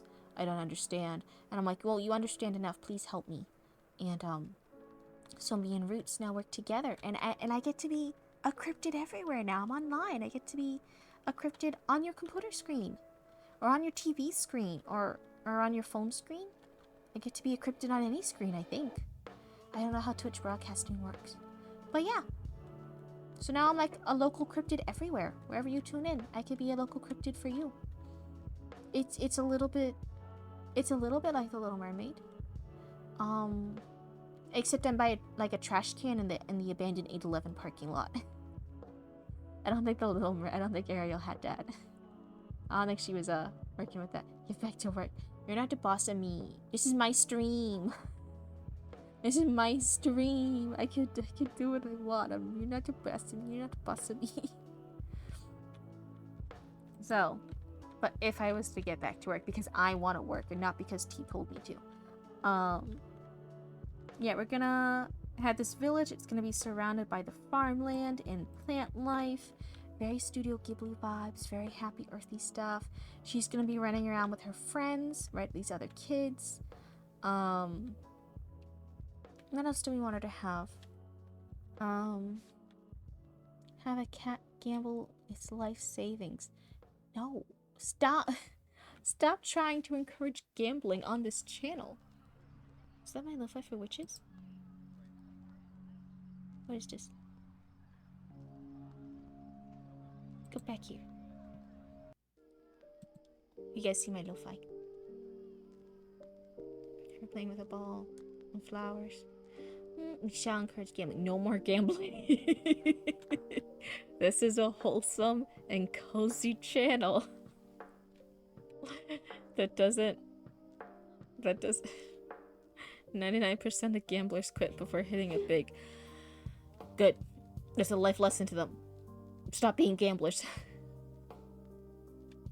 1 penny to bet she will do a gambling bit one day. Give me the penny. Hand it over. What was I saying? Oh no. You got one next to me. It's mine now. Put a sticky note on it. Property of Cryptid Roots. That's my penny. Got a whole tub of coins. Hand them over. Shift the penny to me. Oh no, it's mine now. It better either be the most shiny penny or like the dingiest penny. Oh no. I only accept those two extremes. It can't be anything in the middle. When I was a cryptid that worked retail, and I did customer service stuff, and I was a supervisor at different stores. Oh my goodness. When I loved handing the bank teller people whenever we would like collect our change to get like the nice new rolls of change and stuff for the cash registers. Oh my god, I loved like giving away all those like really dirty dingy pennies and stuff and all the dirty coins and getting the nice new shiny perfectly polished rolls of coins and putting those into the cash register. Oh my god, it looked so nice. It looks so good. And it has such a nice like cash register box, and everything would be organized. And I had a supervisor that taught me once to have like all the bills facing the exact same way, and be really lined up. And I would do that for the registers whenever I opened, and it would, oh my god. If anyone likes cash registers, my cash register box is really, really good. Cryptid back alley penny scam. It's not a scam, it's a donation. It's a donation. No kid, I'd love to get a wife and have a few pet cats.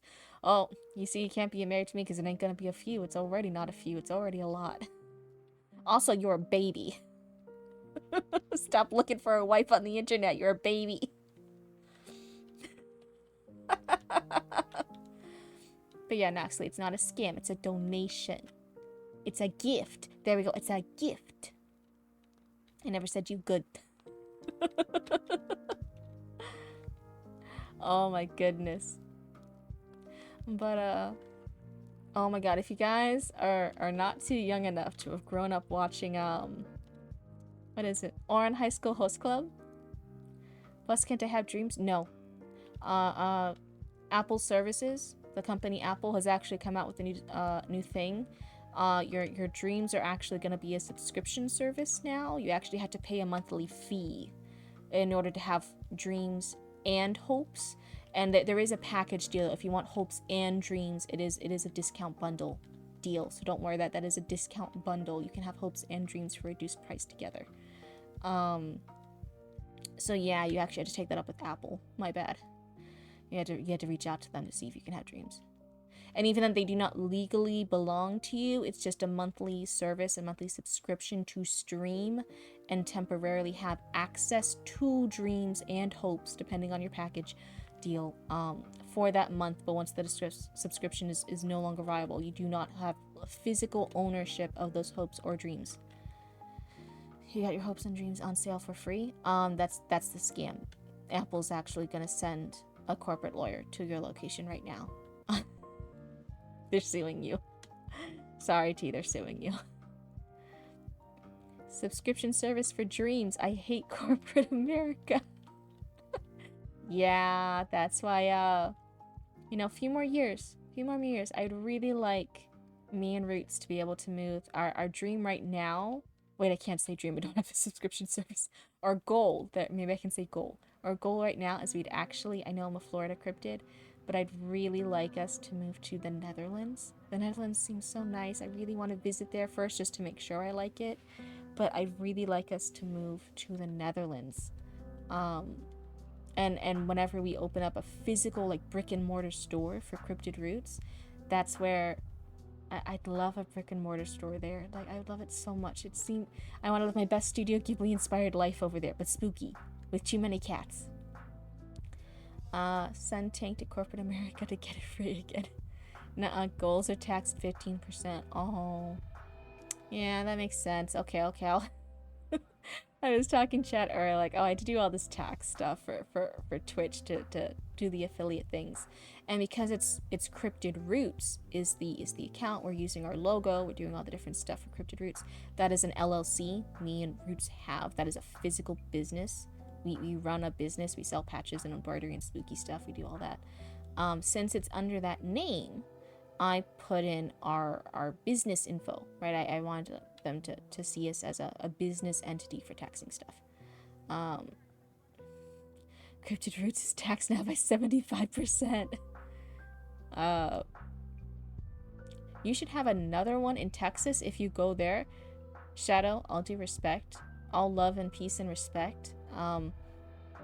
You will never find my cryptid butt over in Texas. What are you talking about?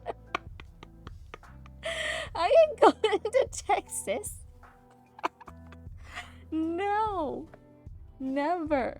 North Texas. You want to specify North Texas. No Texas. No Texas. I'm not going to Texas. Oh my goodness. No.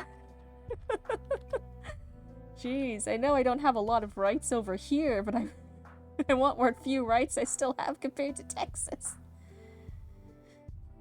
North Texas, it snows almost every day in winter there. Oh great, I get snow, and I fear for my life more. I don't have to shovel snow here in Florida. I just, like, we throw hurricane parties here, and we just have barbecues, and it's fine. I don't have to shovel snow. Texas has more rights, more writers than California.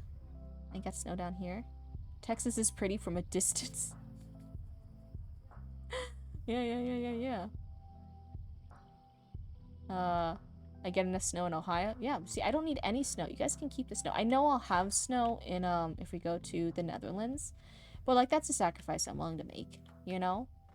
And that's fine for the deal of living in the Netherlands. It's fine. But then I had to get snow and I'll be in Texas. That's just a lose-lose scenario. That gives me no winnings.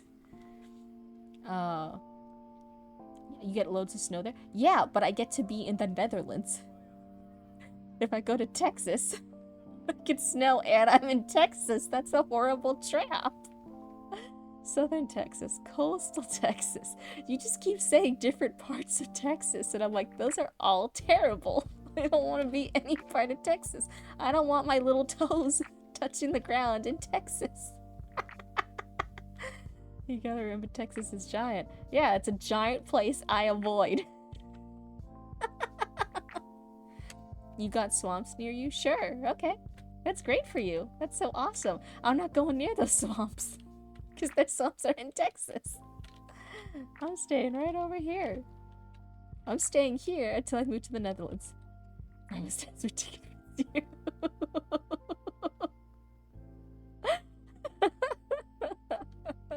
That ain't gonna work. I'm committed. I don't have a lot of strong moral values, but that's one of them. I found out it's deep. It's etched in my soul. Do not step foot Texas. You ain't gonna catch me. I ain't going to no Texas location. Oh my god, that's gonna be so funny. What was I saying earlier though? I forget. But yeah, you know, I know it'll be cold. I know there's gonna be a lot of snow. There's gonna be a lot more snow than I'm used to. It's gonna be like when I was in Massachusetts cryptid. I was a baby cryptid up in Massachusetts. And it's gonna kind of be like that if we move to the Netherlands, if we ever do that. But like, man, I'd really like for the Cryptid Roots brand, like for our business, for our shop, for the livelihood that we built there. I'd really like it to be there. It would be really nice, I think. Well, Texas smashes come to Ohio, where everyone says y'all too. I've been actively trying not to say y'all too much on stream because I figured people would make fun of me. So I once seen a Brit complain they have the hottest heat waves. Oh no, then that Brit's stupid. I can tell you right now, they don't have heat waves over there. And then a Brit stayed up, told them Texas beats Brits by a lot. Yeah, there's a lot of places that beat Britain for heat waves. They're not used to the sun in general over there. You been to Ohio before? What general part? Was there for a week, and then my uncle lives up in Ohio. I was in the middle of Ohio. Britain had a week-long heat wave. Yeah, it was a heat wave to them and their native flora and plants and stuff. Cryptid touch grass? What do you mean? I touch grass a lot. I touch a lot of grass out in the swamps. What do you mean? I'm in an abandoned parking lot right now. There's like grass right on the edge of the pavement. But yeah, so when you compare what the Brits can tolerate for heat, it's not a lot compared to several other places in the world. There are many places all across the globe that are like, what do you mean a British person say they have the hottest heat wave ever? It's like, no, that's nothing compared to us. Was it a lot for them? Yes. Was it a lot for their local flora and fauna? Yes, right? They're not used to it. But to say it's like, oh no, like it's like actually hot everywhere else in the world, it's gonna think like this is such a crazy heat wave, and then we see the temperatures over there, we're like, no. Yeah, digital grass. Netherlands is lower than that. California has the hottest recorded temp and Texas comes second, I think. I feel a certain way against British people. Yeah, Noxley, that's right. That's right. Noxley's got it. Oh my goodness. Yeah. I think T, you do realize, I touch I'm an adult woman who does a lot of taxes. I joke about hating them, but like, me and Roots like run a business all day, every day. I go out and do events and conventions and stuff. Like, you only see me for a few hours after I'm done with our job and our work and me meeting people and me doing out and actually touching grass and doing stuff. You do know that I'm an adult woman who touches grass probably a lot more than you, right? Can we have a Cryptid doing taxes stream? No, because then it would be really easy to accidentally release important, like, private information. T, no. Don't do that. And also, you should see an actual certified tax person for that. Do fake taxes. So I'll still have real tiers and no one will actually learn any real information because it's all fake. Fake taxes. Cryptid shares personal address stream. Yeah, so if anyone ever wonders, I've actually had people already, even before I reached affiliate, ask like, oh, since you're a VTuber now, are you gonna join a VTuber agency? And then I've also had people be like, do you want to join our VTuber agency? The answer is no, because one of the things is VTuber agencies only really give you privacy. They hide your personal information, right? Then it's harder to dox you, because then it's harder to find out that streamer's real life name and address, right? I don't need that because me and Roots run a business. It's an official LLC. It's a real thing. You can look up who I am already. If you go to our events, I'll advertise what events our business is going to. We do conventions and markets and stuff, right? You will see me at markets, not as Cryptid, just me. You will see Roots there. You'll see Mama Cryptid. You see us in person. There's no point to a VTuber agency for us because, like, my face is already out there. It's already on our TikTok. There's a Cryptid Roots TikTok. Sometimes you'll see my face on it. You can look up. I can't register a business and be like, no, keep my personal name out of it. Don't ever let them know. Like, dude. And Roots was right. Roots was ever like, one time I accidentally said Roots' first name on stream, and they're like, oh, is that bad? And I'm like, no, we have a business together. Everyone already knows what our names are. It's not private information. We have a business.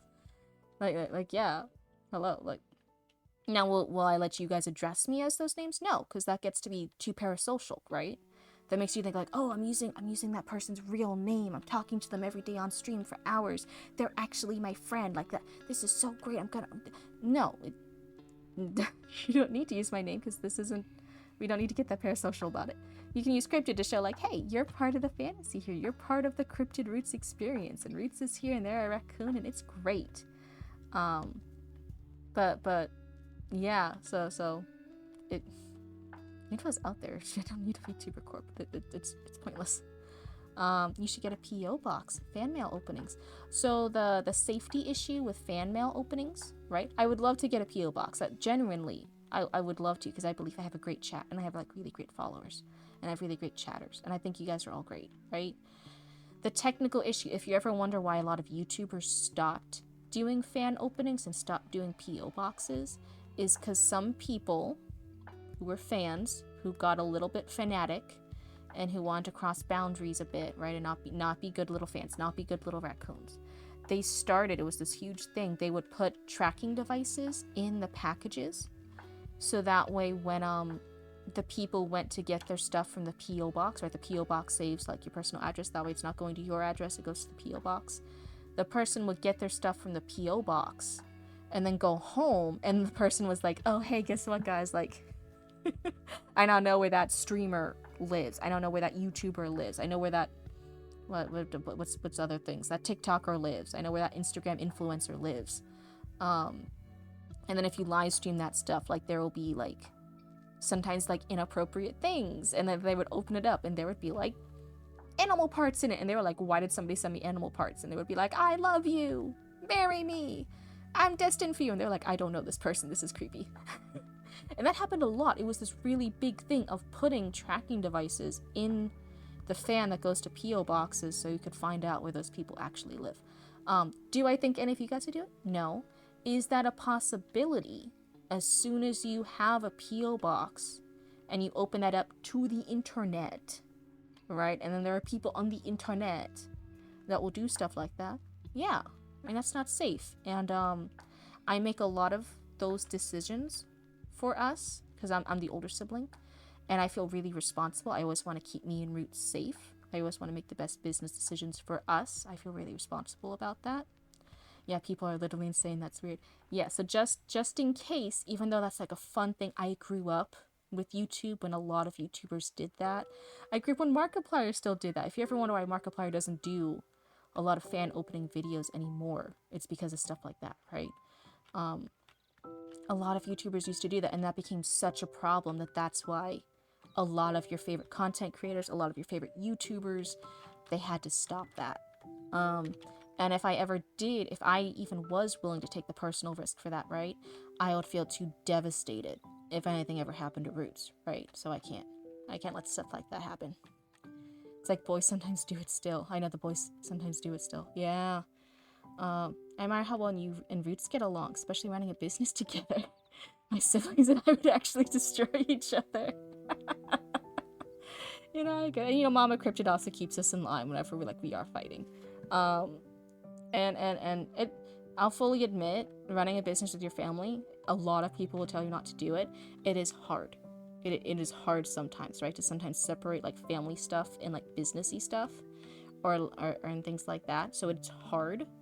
But no, like genuinely, like yeah, like Roots is the best. I love having them as my sibling. I wouldn't have any other sibling. Well, besides Bear. Bear's our poodle sibling. That's Mama Cryptid's dog, and that's our younger poodle brother. I guess he's okay too. I can't see your face. I just think Mama Cryptid's still in the room.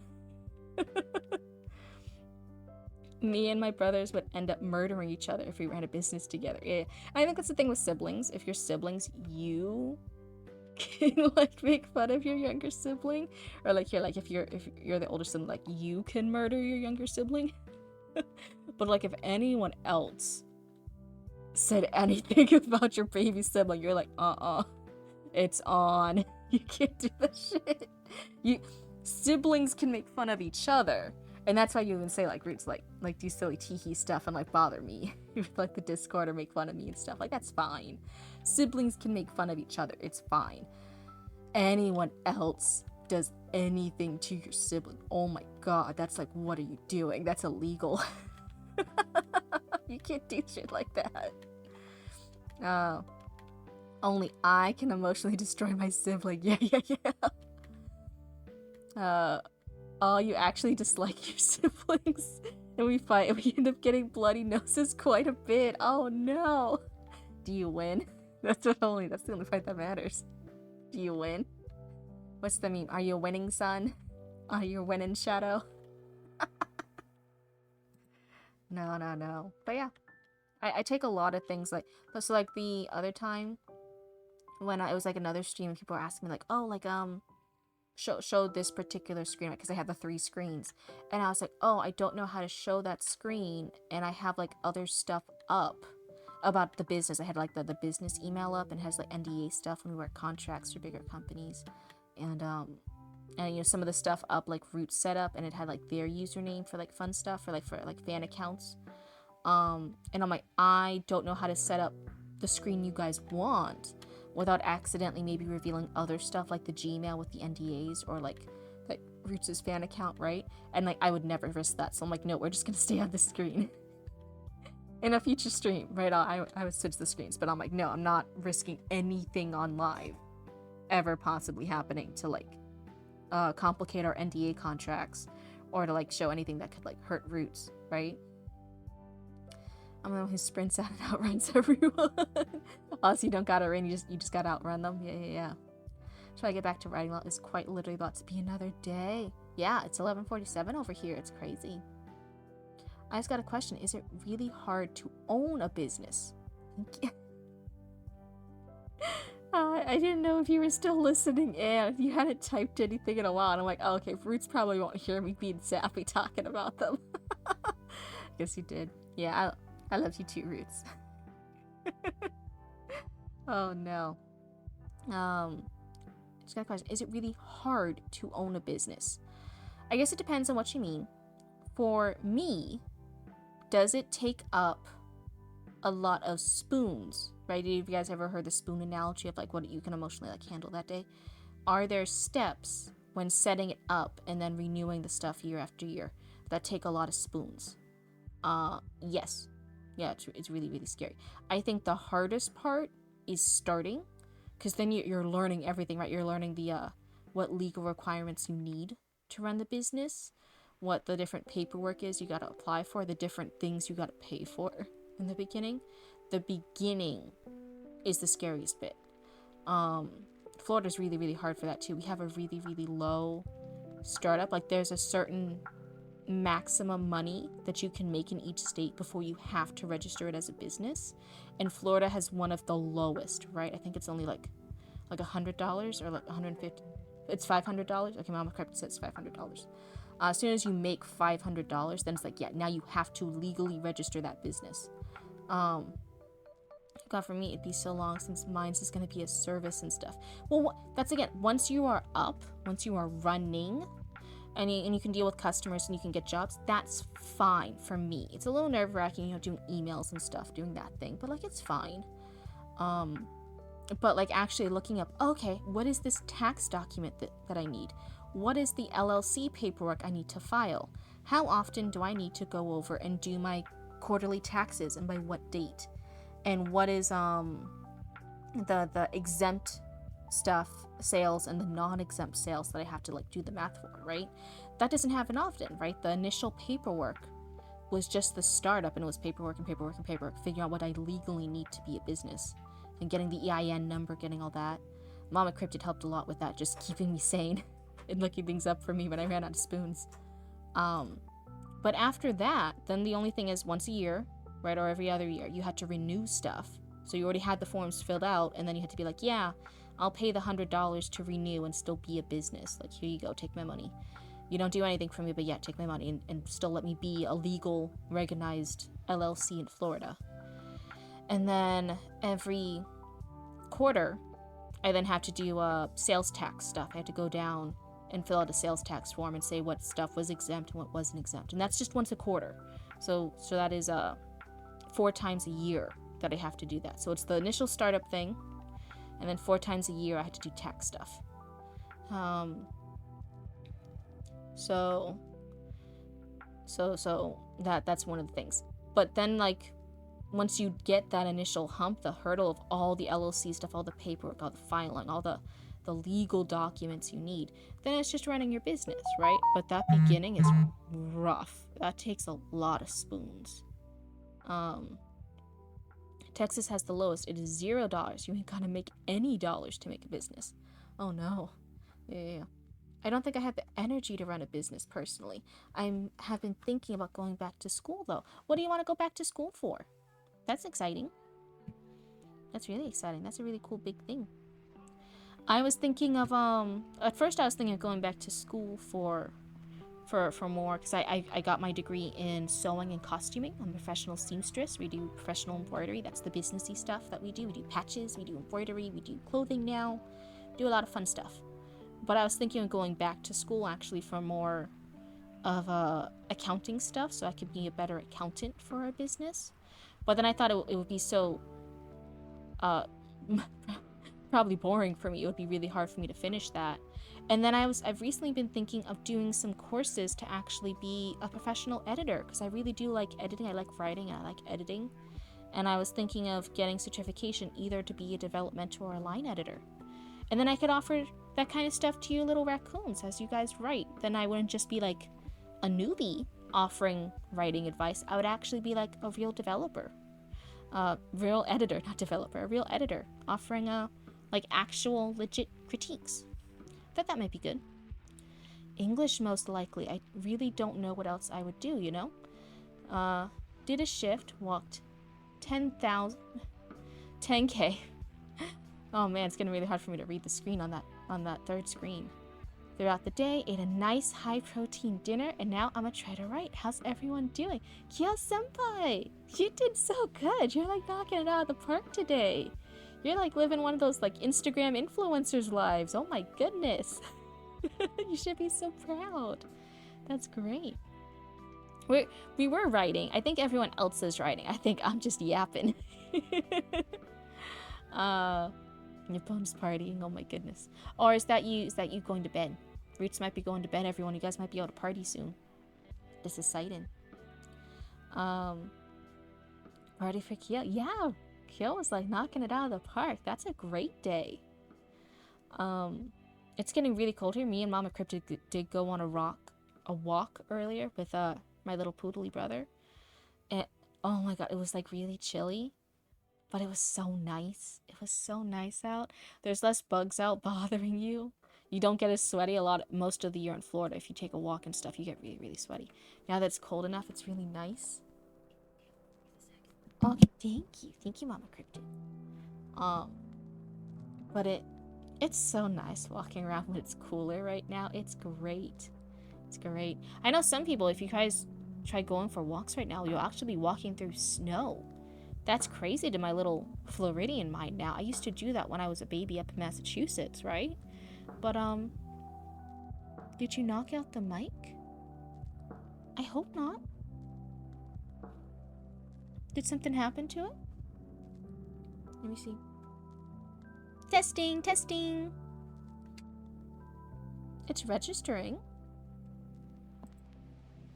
You good? Oh, okay. Sorry. I was so worried there. I'm like, what do you mean? What did I do? Audio's good. Oh my. Gotta make sure it knows its place. Oh, my heart just stopped. I'm like, please no, don't let there be tech issues 2 hours into the stream. I thought you took down the mic, but all good. You just bonked it? Was it this noise? That's not me bonking it. Mama Cryptid handed me a hand warmer. The little device, it warms up. Because it's getting really cold over here. And that was just them coming over to hand me a hand warmer. And it's going to be really nice soon. My hands are going to be all nice and toasty so I can type more. Sometimes it's really hard to type on the computer when your hands are cold. You know, all the little thingies, they're cold. Cryptid ASMR. Oh no. That would just be a lot of typing and then like muttering curse words under my breath periodically. And then occasionally, like every now and then, having like really cute baby voices as I talk to the cats. That's all Cryptid ASMR is. That's it. But yeah. But yeah, I think that would be the only thing I would consider. It's not really a college degree. You can just get coursework specifically in doing editing, for writing editing. And I've been thinking about that recently. It might be a good thing. It would be, but I had to like balance that out because like again, me and Reeds run a full-time business. That is our job every single day, 24/7. We're talking about the business. I don't have another job to support us right now. It is just this job. It's just the Cryptid Roots. This is like the new fun thing, right? It's being a VTuber and chatting with all you lovely raccoons. That's the new thing we're starting up. So I had to handle, like, if I go back and I get this certification and I spend the money and the time on that, and then I try to offer editing services, that's like another part-time gig. So then really it would be a full-time business, the part-time VTuber stuff, and then part-time editing. And can we fit that in the day? That's a lot. My only thing with going back to school is the financial stuff. Oh yeah, it's the only thing like holding you back. It's a big thing. There are some, and again, I won't like sponsor it. I'm not gonna like tell you to do it. There are some that now offer stuff where like you can take the class for free, and then if you pass it and you then actually want the certificate, then you pay the money for the class afterwards. Like yeah, if you actually want to go on your like for credit, then you now pay it. So if that like helps with your financial situation, if you're like, oh yeah, I don't want to spend the money and then maybe fail the course or not be good at it or something like that, there are some that let you take the course. But if you want it for credit, then once you're done and you pass it, then you pay.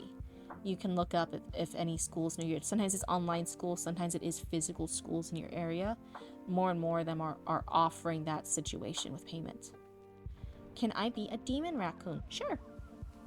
To be fair, I think all raccoons are a little bit... Well, I guess not. Maybe that's more possums. Possums are a little bit demonic. Raccoons are a little bit pushovers. They're fine.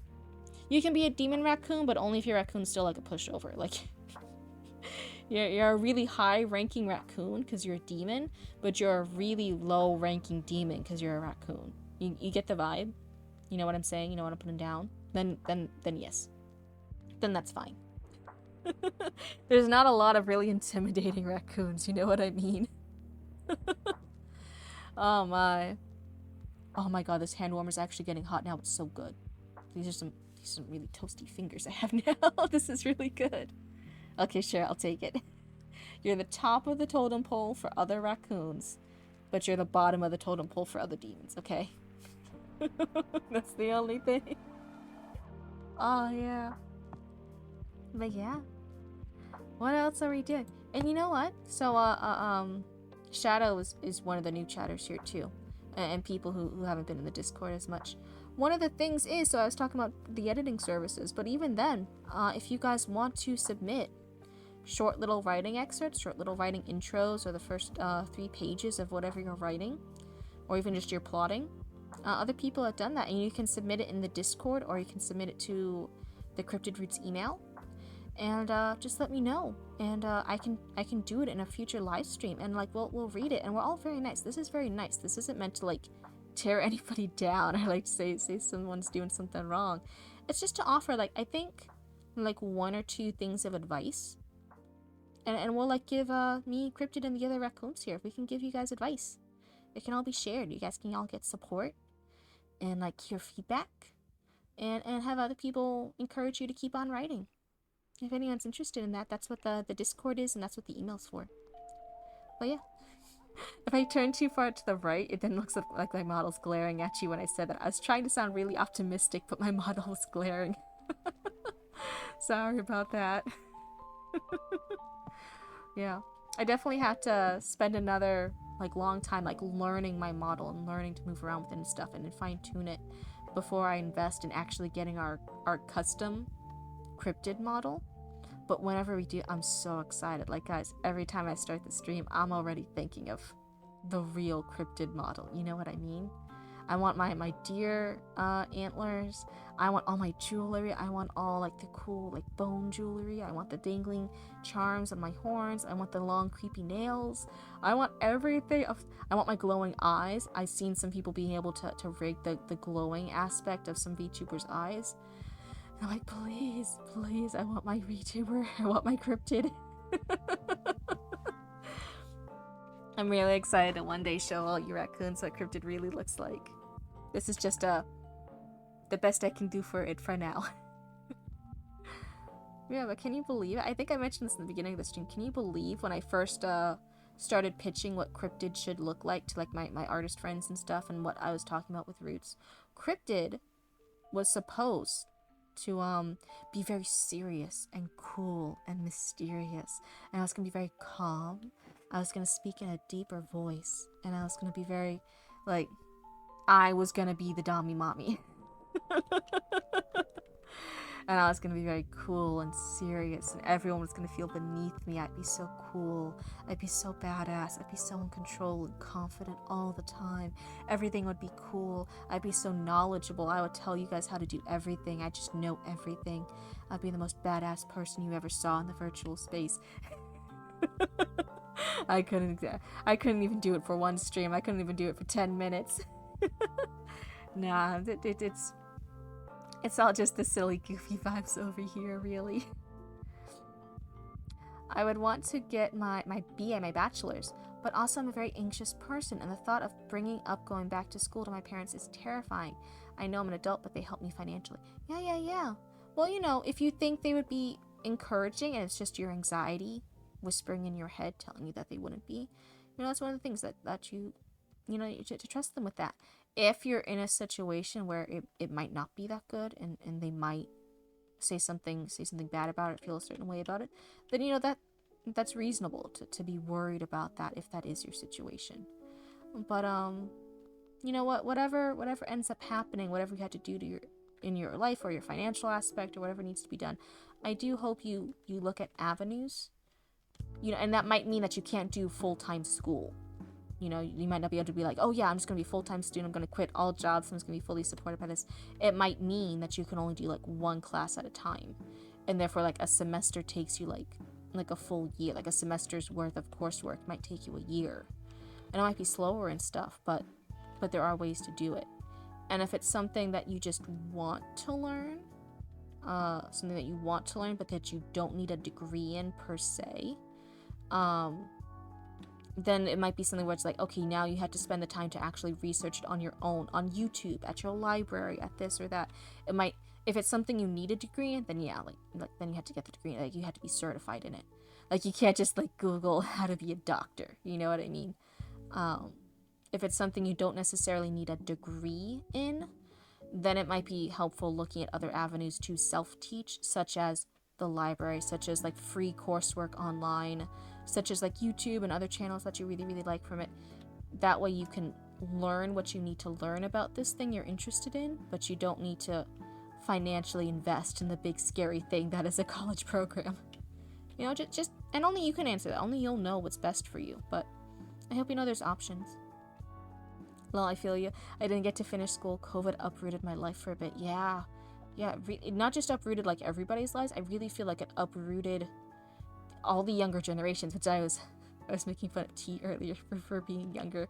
So, I wish I could go back, but my current situation won't allow it. Yes, you.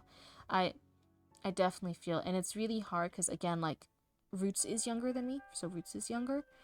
That really impacted them, right? So like for me, I was an adult. I thankfully already finished as much of college as I was going to do at the time. I got my degree. I was moving back home. I just called off an engagement. I was engaged and I broke it off. And I was like, no, I don't like this person anymore. They're horrible. And I was moving back. And then 2020 happened and then the world ended. But so like for me, I was an adult and I was already finished with a lot of adult things. And then like the world was crazy. And I feel like that was okay. But Roots was younger, right? Roots was still a kid, and that's a kid going through years of like the world being over and like the world stopping, but also like every day still going on even though the world stopped. It hasn't stopped. That's great. I feel like it was so crazy for that younger generation, for people who were younger, people who didn't get to finish school, people who were in school younger. That was crazy. It's crazy seeing how different life is now from just those few years difference between us. We were already so different just because like we do have I'm several years older than them. So there's that age aspect. But now just in the experience of going through a global situation at such different stages in our life, it's crazy what Roots had to go through. And what everyone had to go through, right, Keel? You're talking Sydney. Like everyone went through it. It's crazy. Yeah, I couldn't imagine high school during the pandemic. I'm currently going to try to have the conversation with my parents, just don't know what will happen. Well, I wish you the best. I hope you approach it calmly. I hope you, I wish you all the best in whatever happens. And, even if the very worst scenario happens, and they say no or they don't support it, that just puts you right back, right? The world's not over, it just puts you right back where you are right now, before you have the conversation. And then you're gonna look at other routes and other avenues you have, which might be like the self-learning, free classes, taking on loans, whatever you had to do, right? Like, then you reassess from there. But I hope you know it's not like the end-all be-all, That's what I'm trying to say. COVID basically ruined high school for me, honestly. Yeah, I can't imagine. And I already had, as a cryptid in Florida, I already had such a bad time in high school. It was already so rough. It was already so hard. There's already a lot of, like, really bad things that happened that I'm not even sure if I want to go into. I don't think that's appropriate to go into all that stuff that happened to Cryptid in high school. And as weird as it is, there were so many bad things that happened. I honestly wonder, like, I wish COVID had happened when I was a kid going through high school, because it might have actually been okay for me socially, but then it would have been fine for Roots, who's younger, right? To then not have the COVID experience when they're in were they still middle school? Or I think maybe they're high school. I think it was high school for them. Yeah, I don't know. But that's just one of the things you think of when you're a big sister, you know? Like, you always worry, like, oh man, I wish things had been easier for them. You know, you want to be the only thing bothering your younger siblings. You don't want anything else bothering your younger siblings. Like the world ending. You're like, no, I'm the only thing that's allowed to make them feel like the world's ending. The actual world ending can't do that. That's not allowed. That's not legal. But yeah, high school in Florida is crazy. You wish I had a big sister. You wish you had a big sister like me. No, you don't. I annoy them. Don't listen. Don't believe me. Oh my goodness. No, I love them a lot. I also bother them a lot. I also... If you ever have a sibling, your sibling knows all the worst things to make fun of for you. I know all of Roots' deepest, darkest ways that I can make fun of them. They also know how to make fun of me, so it's like a give and take, but... Siblings are always evil. Whenever you have any sibling, you're always like, oh wait, I wish I was an only child again. But nah. I do love Roots a lot, though. Like, they're a great sibling. They're a great younger sibling to have. As much as I make fun of them.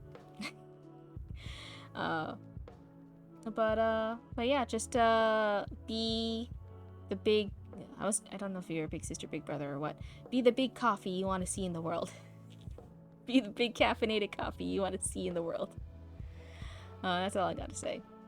Yeah, I don't know. High school was rough, though. High school's, like, really rough for a lot of people. And when you hear that as a teenager, you're like, oh, this is really rough for me. But this is just what happens. This is the norm for it to be this hard. And then, like, you get older, and then you become a young adult, and you're like, actually, it was still really hard. I'm not sure if it should have been that terrible. But then everyone just tells you you're living in the past. You're still over-exaggerating stuff. So you're like, okay. And then you become, like, an adult, and then you turn like me, right? Then you turn into a hag. Right now, I'm an adult. I'm a hag. I'm there. I've made it, baby. I just need chickens, and I'm good. And then you still look back, and you're like, no, genuinely, like, not what everyone's like. I'm not exactly. That was some like really rough stuff. That shouldn't have happened. Other adults should have stepped in. I kept going to adults. Multiple students kept going to adults. Why didn't any of the adults step in here? This is horrible. Yeah. Jeez, and I went to like good schools. I didn't even go to like I went to some magnet schools, and I went to some public schools, but they were like the best schools like in the district. Like Mom and Papa Cryptid put us in neighborhoods that would get us into good public schools. That was one of the like planned things. Like you move and you choose a house based on what the schooling system's like. So like we weren't in bad schools. I was in a very good schools throughout all of my time here in Florida, even when I was a baby up in Massachusetts, right? I'm like, damn. That was some crazy shit still. Why did that happen? I don't know. What are we talking about? Oh, this is really warm. This is too warm. Mama Cryptid, why is it burning? Ah! How do I turn it off? How do I turn it off? What is this handheld? How do... Is this button? Oh, thank God. So this handheld heater thing that Mama Cryptid gave me before she went night-night, it has settings. Mama Cryptid always puts it on the highest setting, and I went to touch it, and I'm like, this is burning. This is a danger. You're burning her, yeah. This is dangerous. What is this? I just put it on slowest setting. I had to figure it out, but I got it there.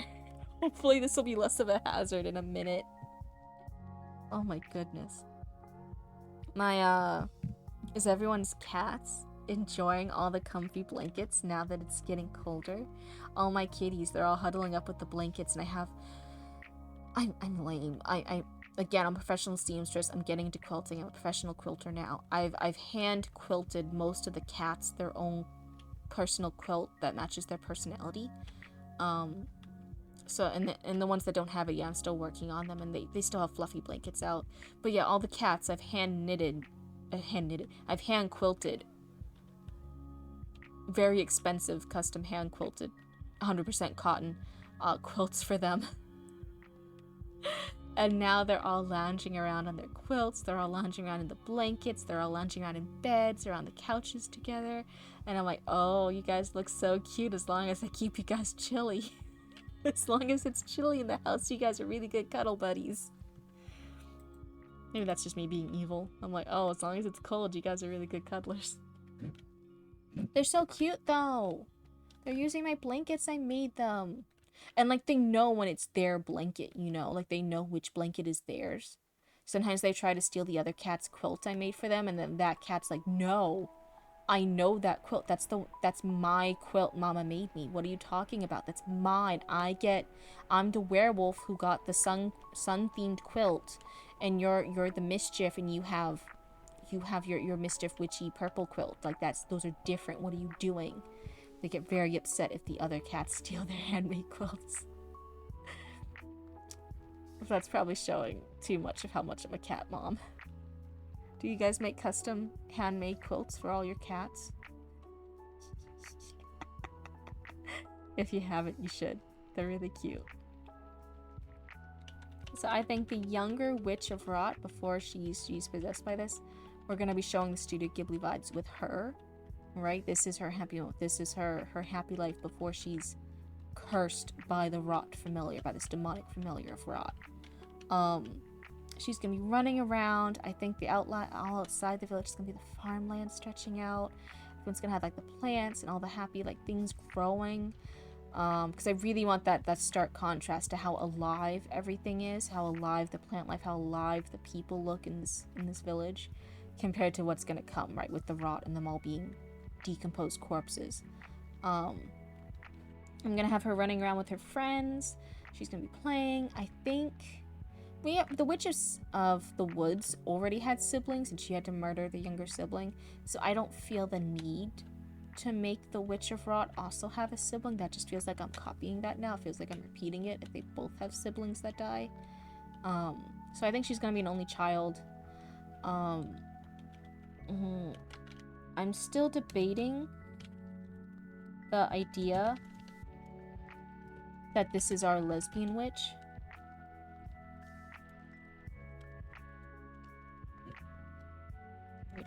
The girlfriend? Mostly because I think it's like a sad trope when you do have like the lesbians, and then you're like, oh yay, it's official, they're on screen, she has a girlfriend, it's a girl and she has a girlfriend, they're so cute, yay. And then like they die and horrible stuff happen to them. You're like, can't they just be happy? And like it's not all the other witches die too, so it's not like I'm just doing it to like a lesbian witch. So like it's fair, but I'm gonna head out now. Good night, friends. Good night, Noxley. And you know, I hope good luck to you, you know. So good night, good luck, and I'm wishing all the best from you, okay? From Central Florida Cryptids. All the raccoons are wishing you a good night too. What good raccoons I have saying goodnight in chat. I'm so proud of you guys. That's so good. So yeah, I think the issue that I'm like debating with is like, oh yeah, I'm gonna show you these two cute lesbians, and they're gonna be so happy, and they're gonna be so cute, and they're gonna be girlfriends, and they're gonna go like, mwah, and they'll be so happy. And then like, by the way, something terrible is gonna happen to them both. One's gonna end up dead, and the other one's gonna get up murdered by the hero. That's not happy for our lesbians. That's sad. So I'm like, should I do that? Is that like being tone deaf? Give me back my lo-fi. There. Okay. So it might make more sense just to not have her have a relationship.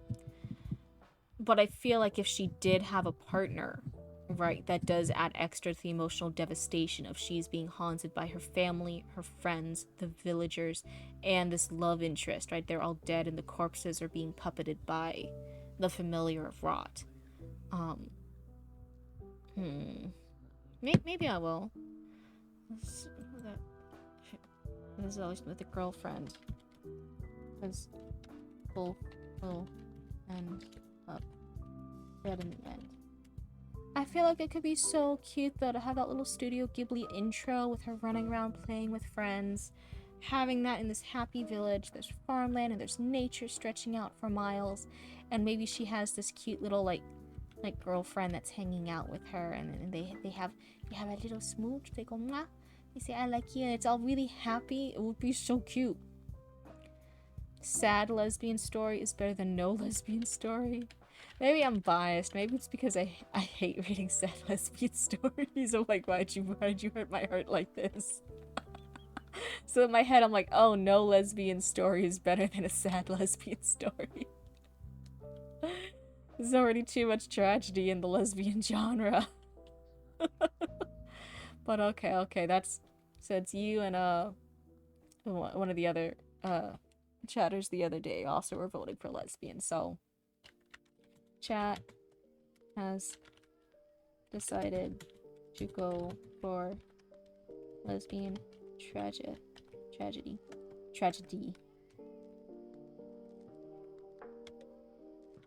If I can type a lesbian tragedy. Oh no.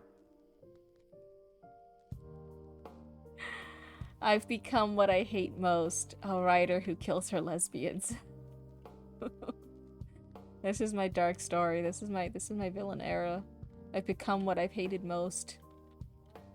I literally grew up, I'm like, why isn't there... Why can't there just be happy stories with two girls? Why can't they just be happy? Oh no.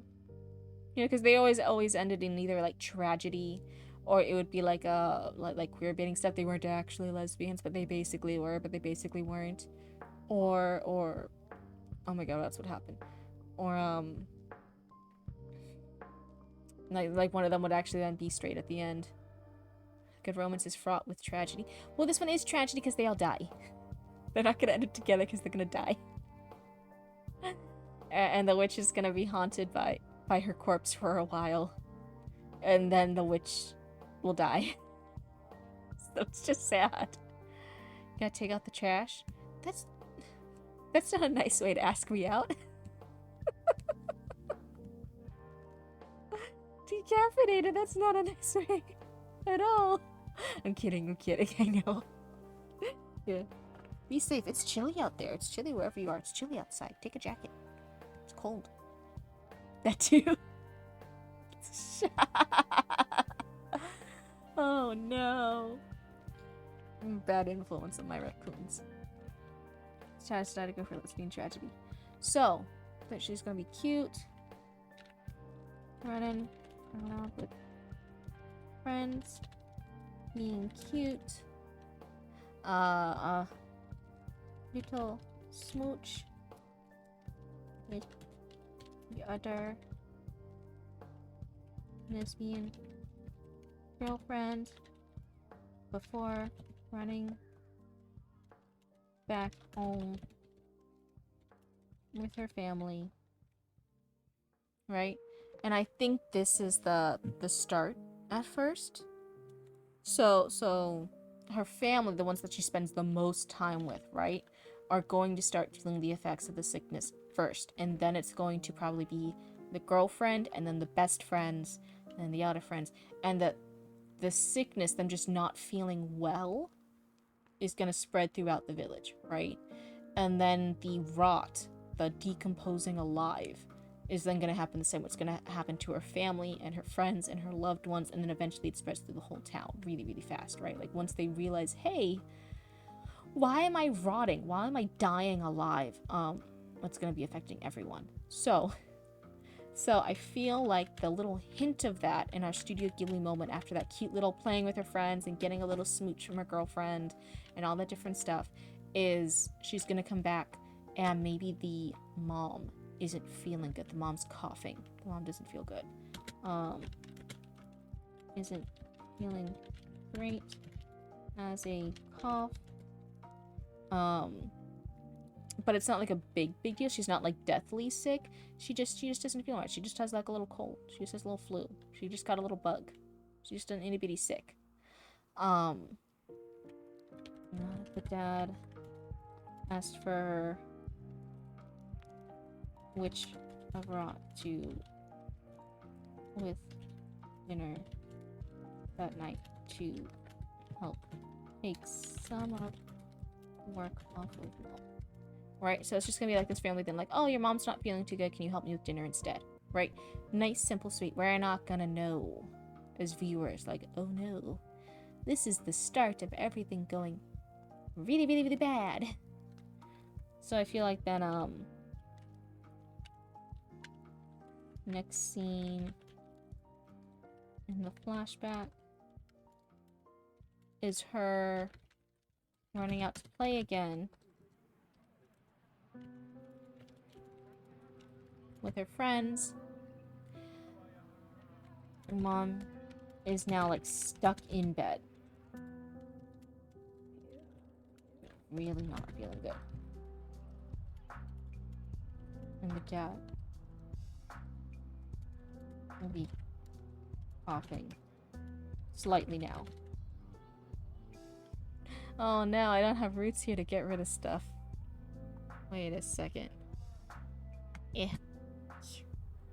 Can I figure this out? That says pin this message. No.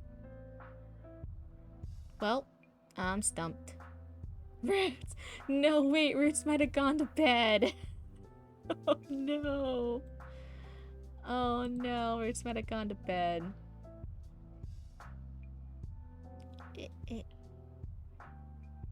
What does that button do?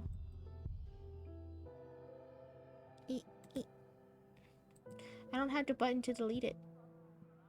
Man. I need you to sleepwalk on the street.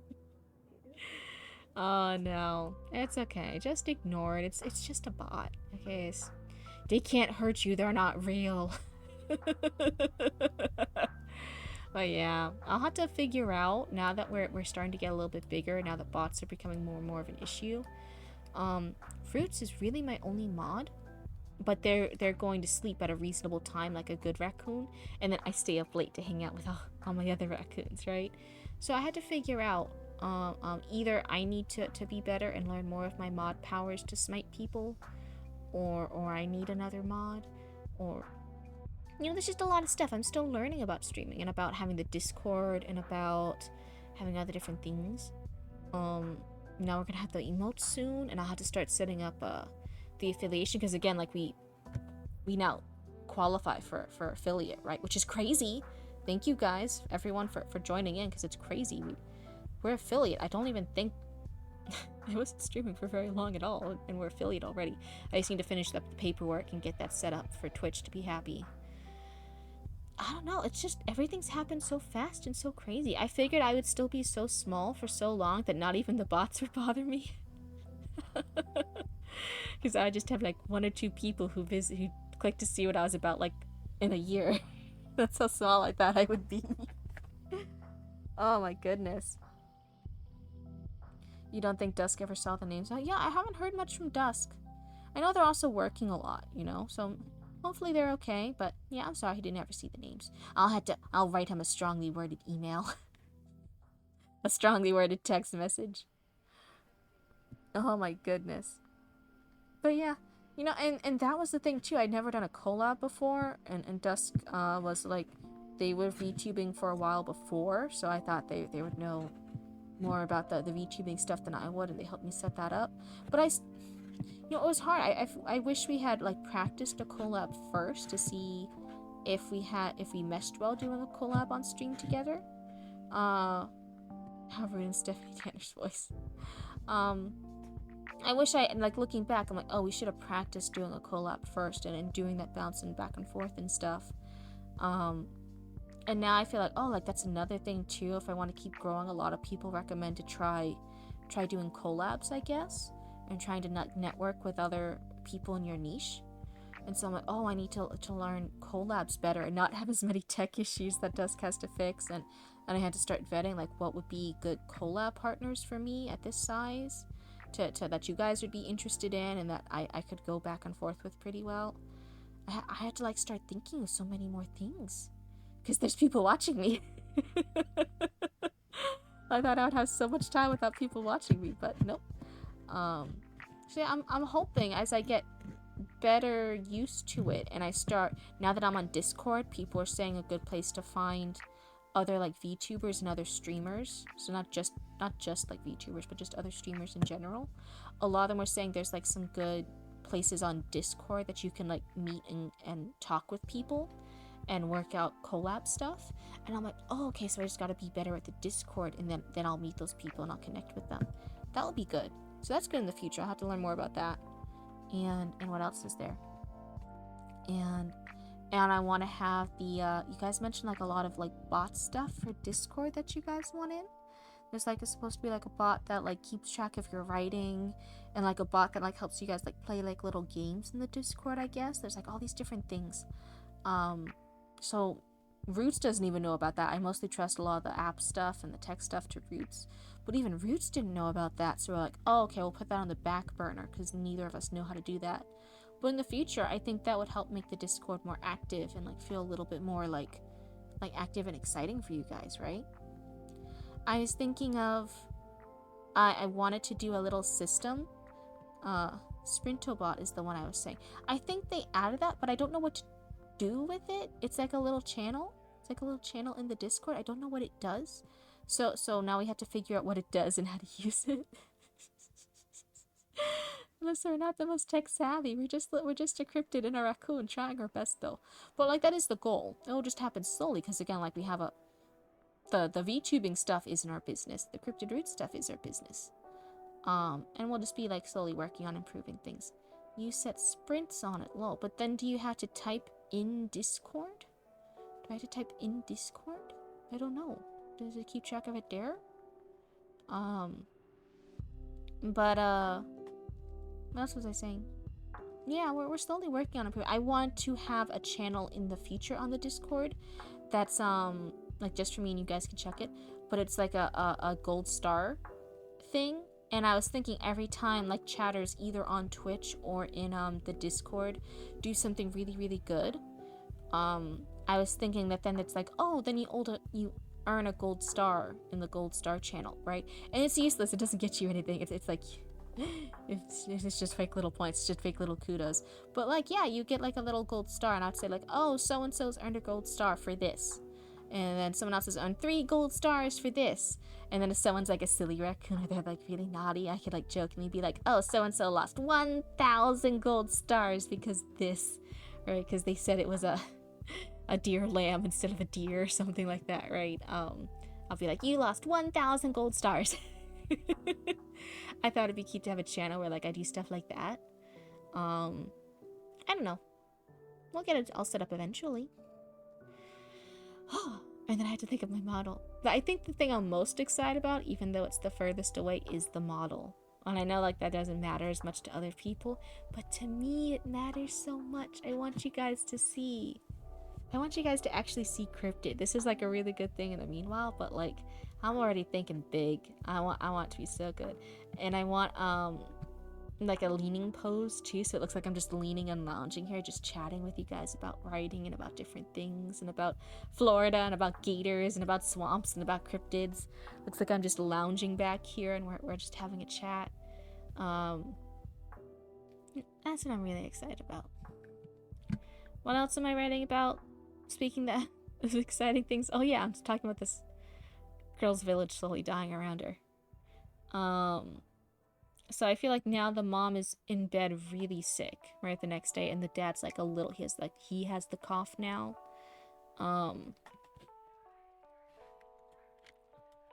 She's gonna run out to play with friends again and do errands.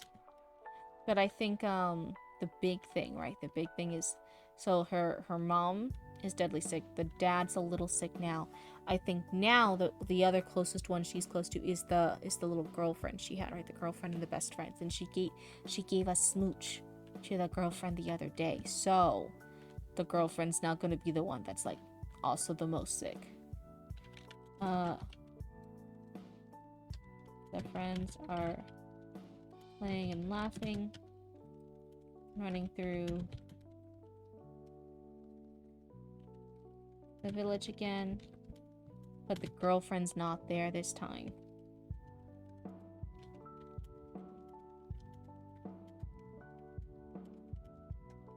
She's gonna stop by their house and like peek in through the window and be like, hey, is my girlfriend there? Is she good? Can she play with us? Can we go? And I think it's gonna be like the girlfriend's mom that's like, oh, sorry, sweetie, she's not feeling too good. She's gonna stay in the house today. She stops by girlfriend's house. Ask her to come play.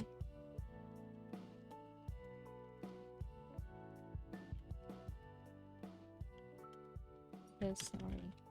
She's sick. She'll play another day. So that's gonna be sad. She's not quite connecting the dots yet, but I think the viewers gonna be like, wait, the mom was sick yesterday. The mom's really sick now. Now the dad's sick. Now the girlfriend's sick. Right now the viewers in this flashback are like, oh no, something's happening. Why are all these people around her getting sick? Right? The audience is gonna be cluing in, right? Because whenever you write stuff, you always have to assume your audience isn't stupid. It gets really, really obvious if you look down on your audience, if you look down on your readers, if you look down on your viewers. It gets really obvious when you look down to them and you belittle them. Sometimes you do have to make things a little bit more, so you don't want to make things hard to understand.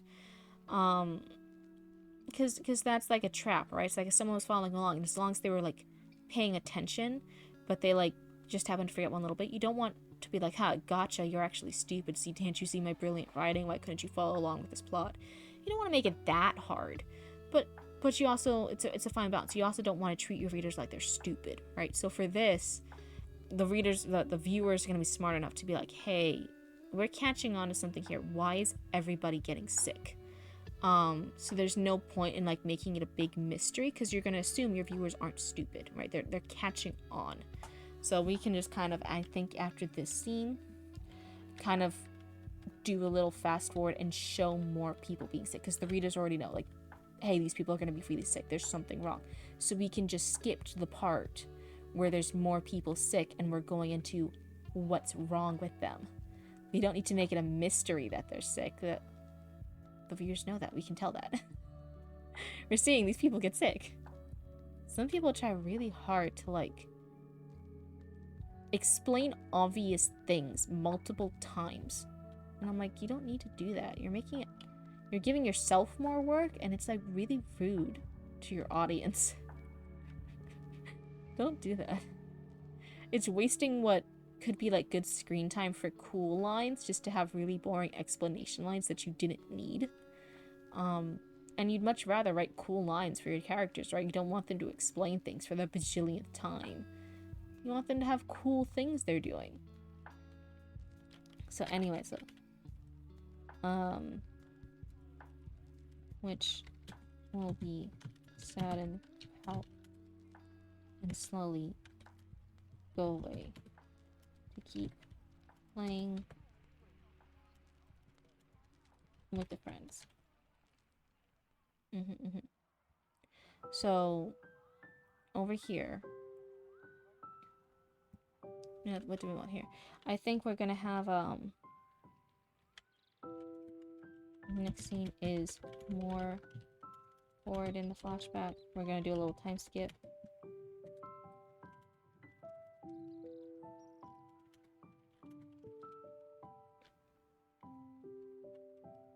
News a week. Okay, so now that's what we're working with.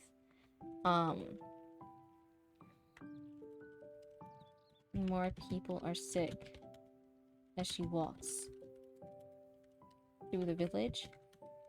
Key detail life in the village is looking more dull.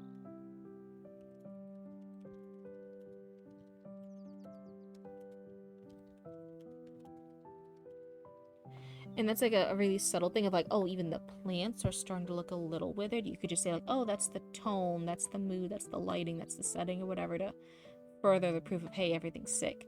But it's a physical symptom too, not just the people. Everything is going to be rotting. You know what I mean? So the plant life is going to be decaying too. There is going to be nothing left for her here in this ghost town, and she's just going to be kept alive by her evil witchy powers, right? By this demonic contract of the rot keeping her alive. And that's what's gonna happen here. Oh, this hand warmer's so good. I posted how to use the Sprinto bot on the Sprinto chat. Oh, that's cool. Okay. I'll check on it later. Thank you. Yeah, what a lot of people understand that, like, it's fine if you guys want to explain certain stuff to me. I don't take that in a rude way. I'm perfectly fine with it because, like, I am new to a lot of this stuff, right? Like, I am new to streaming and to Twitch and to Discord and to YouTube's and then parts of the internet and having a VTuber model and running OBS and a lot of this. But I really, really wanted to play as Cryptid in the virtual space and hang out with you guys, right? And I thought I'd have more time to learn it before anyone saw me. But now that there are people seeing me, I had to learn things a little faster, right? So I'm fine if you guys ever give, like, helpful hints or suggestions or you explain things to me, right? Because that's how I learn. And that's also how I learn things in particular that you guys want. Because I could very well think, like, oh, the coolest thing is a new model and having that gold star rating channel on Discord, right? Those are the things I'm most excited about. But you guys might be like, oh no, this game is actually the most important thing. That's what I want to see Cryptid play. Or this thing's the most exciting thing to talk about for a live stream. And I won't know that unless you guys speak up. And hey, I'm always willing to listen to you guys. Some things I might still say no to. Like the I was saying no earlier to the P.O. box stuff. Just because, like, there were safety issues with that. And I'll let you guys know it. I'm not afraid to explain why I say no to certain things. But it's fine as long as I don't say no to it. Yeah, I'm down with it. I'm here to hang out. I'm here to be a fun, chill little Cryptid on your computer screen. On your second computer screen. I know I'm second monitor content. I know you can't hide it from me. Oh, I know where I rank. I know I need more booba physics to be on your main screen. You gooners. I know. So let's see. Little time skip. More people in the village are sick. There's gonna be less people about. There will be less people outside as they inside sick. That's another important detail. And the plants are starting to wither, right? There's not as much fresh, green, happy, healthy looking green life in the village. It's not looking as good because the rot is taking over. So we will have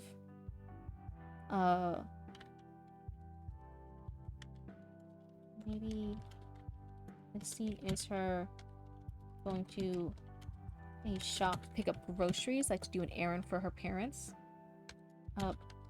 Groceries for her parents as an errand. And the shopkeep is going to have the cough now. Right? So even the shopkeep now is starting to have that cough. Even he's starting to get sick. She runs back to her home. Both parents are very sick now. Mom is mostly unresponsive in bed.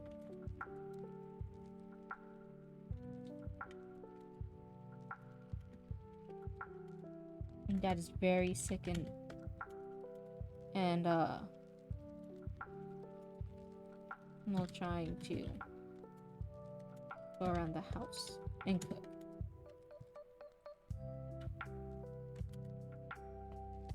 So yeah, that's where we're gonna be at. She's run to her dad and offer to help cook so he can lay down.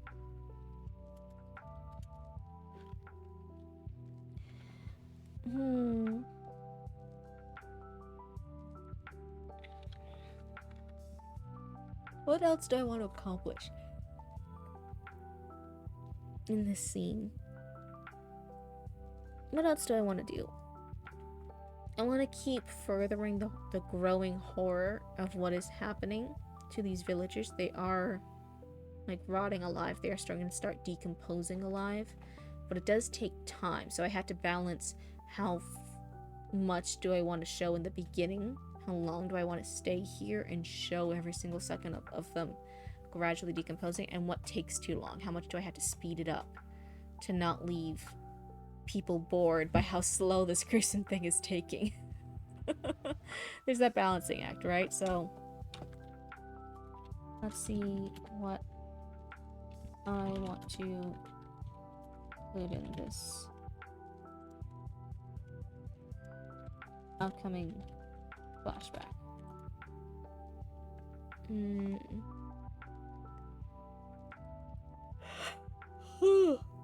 Oh, I'm yawning already. Why? Because it's almost 1 a.m. over here. Oh, I stay up so late for you guys. Jesus. What else are we gonna do here? I think I need to show the actual first sign of decomposing alive. The flesh starting to rot. The meat beneath the skin starting to rot, etc. It is late, lol. I'm gonna be turning in soon.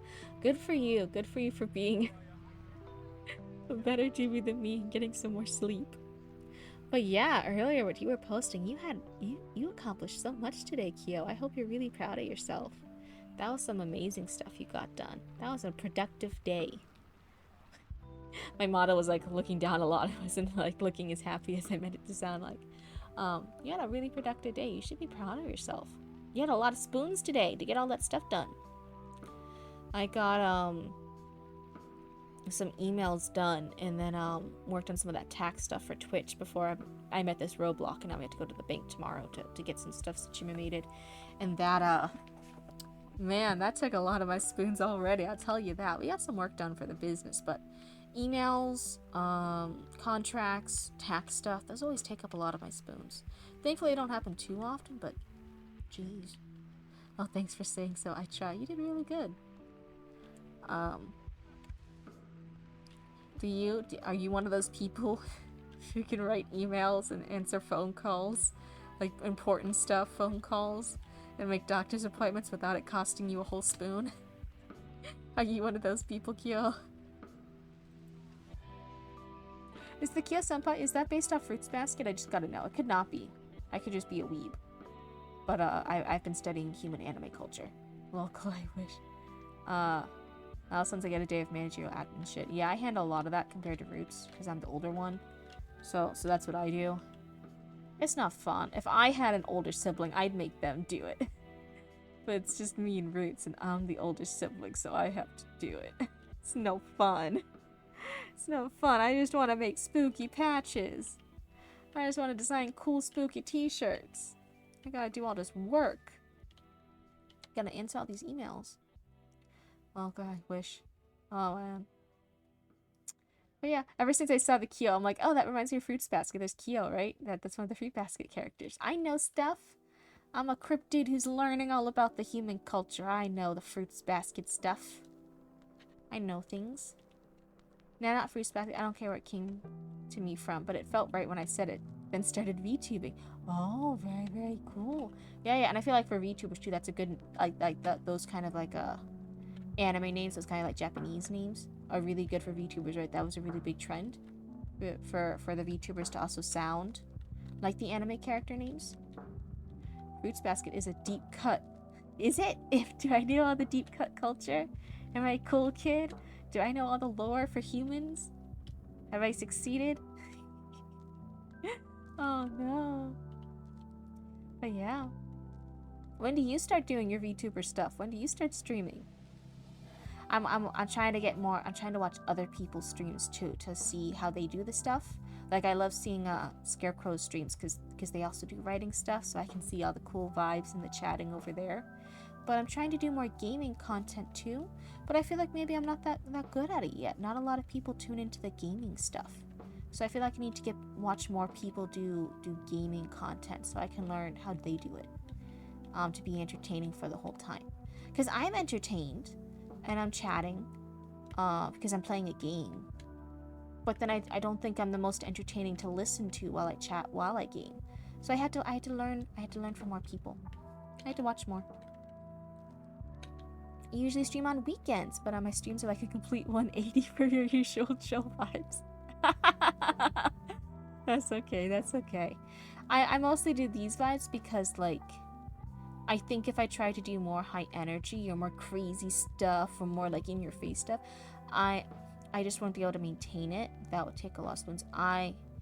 When I thought of what I could mentally do and maintain consistently for hours without, like, stressing myself out, and I was like, oh, it's being chill. I can do that. I can be chill. I can be calmer. I can yap for a bit. And that's what I'm able to maintain. But if your stuff is more high energy, then, like, that's awesome for you. I just... me and Roots run the business all day. I'm talking with people all day. I'm touching grass 24/7. I'm touching swamp stuff 24/7. It's a lot. I wouldn't be able to have that high energy I bring to day-to-day life and to customers and to people like that. I just wouldn't be able to also bring it here. I'd be so tired. I usually pop a game up, yap about anything, and be dumb for 4 hours at a time. Oh, that sounds great. That sounds fantastic. Oh my goodness. What kind of games you playing right now? I was trying to do, since I thought a lot of the people here liked the calm vibes, I was trying to do calm games. But I'll be really honest, some of the calmer games just aren't as entertaining to me. They almost get a little bit boring. I'm trying to find, not like a crazy game, but like something that still has a little bit more game mechanics to it, you know? Like, I don't want to be bored playing it. Because if I'm calm and the game's boring, then it feels like it's a boring stream. It doesn't feel good. It's not a fun thing to watch. And as much as, like, I like the vibes of Tiny Bookshop, I think that was, like, one of the errors I was running into. It was a very simple game. It's a very slow game. It's a very simple, slow game. There's not a lot to do other than keep buying books and selling the books. Stardew Valley. I would. A lot of people love that stuff. I don't like farming sim games. Because I run into the same thing. You hear video game, you say Subnautica? I've heard of that. I haven't seen it yet. I do zero planning. I play whatever's on my mind like 5 minutes before I go live. Because the stream's a bit of chaotic energy. That's good. That's good. If you're having a chaos stream, then hey, that's the vibes. That's the vibes. Yeah, I haven't played Subnautica though. Is that good? And also, welcome, Lotus. Oh my, it's like you came here just to say, like, no, they have to know about Subnautica. I'm here. One of my favorite all-time games, though, that I'm a master at, was Okami. But I heard there was, like, streaming issues with Okami back when people first tried to stream it. Maybe that was just when you tried to upload it on YouTube. Like, people, the developers, whoever owned it, didn't like people putting up stuff about Okami on YouTube. Subnautica horrifies you? You can't handle deep ocean shit. Oh. Subnautica is bluer than me? Oh, wow. This is something you wish, that is something you wish to face. Oh, wow. I'm gonna shower, I'll be lurking. Okay, decaffeinated, we'll have all the fun while you're gone. I feel like that's how it always goes. You're like, oh, okay, I'm so good, I'm so good. I'm just gonna step away for a little bit to shower to grab food, and then when you come back, it's like, oh, the most crazy stuff happened while you were gone. At least that's what always happens to me. Huh, that sounds cool, though. That sounds cool. Are there, like, jump scares in it? Do the fish try to eat you? Do you get eaten by the water? Are there gators? Are there gators? I'm a Florida cryptid. Are there gators? Are there really big gators in the water? That seems to always be the case. Yeah. See, decaffeinated, you know what I'm talking about. Oh my goodness. Yeah, that might be a good one. If it has a little bit more game mechanics, there's some more stuff to do. Even if it's stuff just to run away from, like scary things you're swimming away from. That sounds fine. I really do like cozy games, but like they just can't be more. And that's one of the things I know a lot of people love farming sim games. I just get tired of farming some games. I don't think I could ever play them for long. It's like an alien ocean planet you can explore, and it has deep sea alien predators. Oh, so aliens are kind of like cryptids. Aliens are just like cryptids on another planet, and these ones are just in the water. Maybe we're related. Maybe we're related. Hades. Roots is really into that. I think if any one of us was gonna stream Hades, it would actually be Roots. Roots really, really, really likes Hades. If you look on our Tumblr, we actually even made Hades patches as a gift for somebody. I didn't put them in the shop because I didn't want it to be taken down. I didn't want to get flagged for that stuff. But we actually made Hades patches of a lot of the characters for one of Root's friends, and I posted a pic of them on Tumblr at some point. Maybe even on Instagram, I don't remember. But I definitely know I put it on Tumblr. And, yeah, I made all these, Hades patches. So I remember doing that for the characters. There's a lot of characters. We did a lot of patches. It's like this whole set we gave them. Lotus Dye. Scenic Oceanic Adventures. Ooh, that's one way of putting it. Well, is it scenic? Like you're not doing a lot, you're just walking around, you're just swimming? Or, or do you actually get to do stuff? Do the monsters try to eat you and you have to run away? Do you get to run away from stuff? Are there gators? No, this sounds cool. This could be the next thing I try. Because, yeah, I tried Tiny Bookshop, and it's really cute, and it has a really cute aesthetic. And that they're super strong in the art style and the characters and all that. But it is just kind of like a mindless little, like, oh, keep buying books and keep selling books and you're fine kind of thing. And I'm like, no, I want to do more. I want to do more things. I loved Okami. Okami is a great storytelling game, and I was a master at that. I had to play that every single day after school when I was a younger Cryptid for Roots. They were hyper-focused on that, but they were hyper-focused on just watching it. So I would play it for hours and narrate and do all the voices and it was on the Wii Switch too, so I just mastered the Wii controls for that. And I could do everything for that. I did that over and I did hundreds of playthroughs, and that is not an exaggeration because I did that for years. Every single day. I was a master at Okami. I'm so excited for the sequel that's coming out now, but I really like Okami. It's like a survival game first and foremost. It's neat though. I can't play it. Deep ocean stuff just kills me.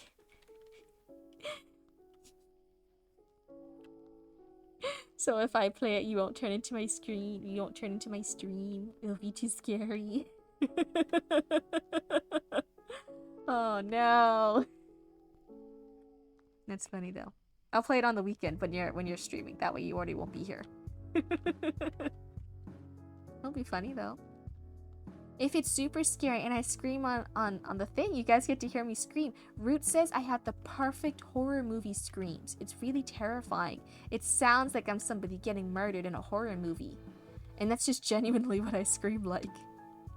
You're here to attend the Yap. Hello, Triangle. It's good to see ya. I can watch this fine, just can't do it myself. Okay. That's fun. They're telling me all about Subnautica. They think Subnautica is the next game. I should try to play Triangle. Terror equals content. Yeah, there's some cozy streamers and gamers that I really like watching, but they do like oh, thank you for the follow. But they do scary stuff, right? Like Gab Smolders is a very, very cozy streamer, but she does a lot of spooky games, right? And puzzle games. Spooky and puzzle games is hers. And then Hollow does a lot of horror games that I like watching on YouTube, and he's super chill and like soothing, and he's really, really good. But he's really good at playing scary games. K streamer in chat, your boy's taking this leave since it's 1 a.m. and I work tomorrow night, people. Good night, Kyo. And hey, thank you guys for talking about Subnautica with me. I'll have to look into it. But yeah, get some good sleep. Take care of you. But yeah, Roots always says I have a really good, not good, they hate it. I have a horror movie scream. If anything even slightly terrifies me, mostly bugs. If there's a cockroach in the house, I scream like I'm being murdered. And it's just that's just genuinely what I scream like. And they just assume now whenever they hear somebody dying, they just assume there's a buggy now that it's so closely related in their head. Subnautica is fun until something attempts to eat you. Oh no, cannibalism. Maybe I can make friends with them. Maybe I can convince them that I'm blue, I should be friends with them. I don't think that's an option. I think otherwise you guys would be telling me it's an option to make friends with the sea monsters, but since you guys aren't telling me that, I'm guessing it's not an option. So it's a survival thing. Is there a definitive end to it? Is it like a story mode and like there is an end though? What else did I like?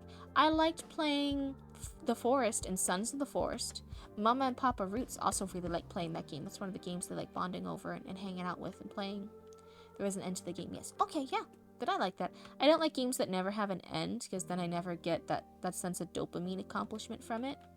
Like Sons of the Forest and The Forest, right? You get, if you want to, you can finish the game, right? You can find the little boy Timmy or whatever, and like you can finish the game.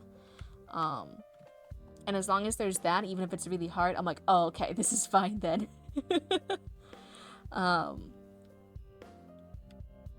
Oh, you know Lotus? That's cool, that's cool. You know one really interesting fact? Did you know Lotus from, I'm just gonna throw out a hint here, I'm gonna throw out an idea.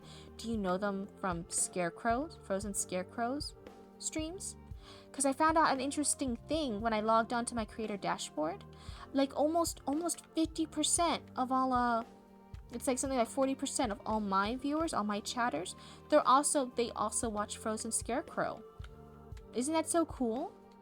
I had no idea, but it was like a little chat. It was like a little fun fact. What are we making, Chief?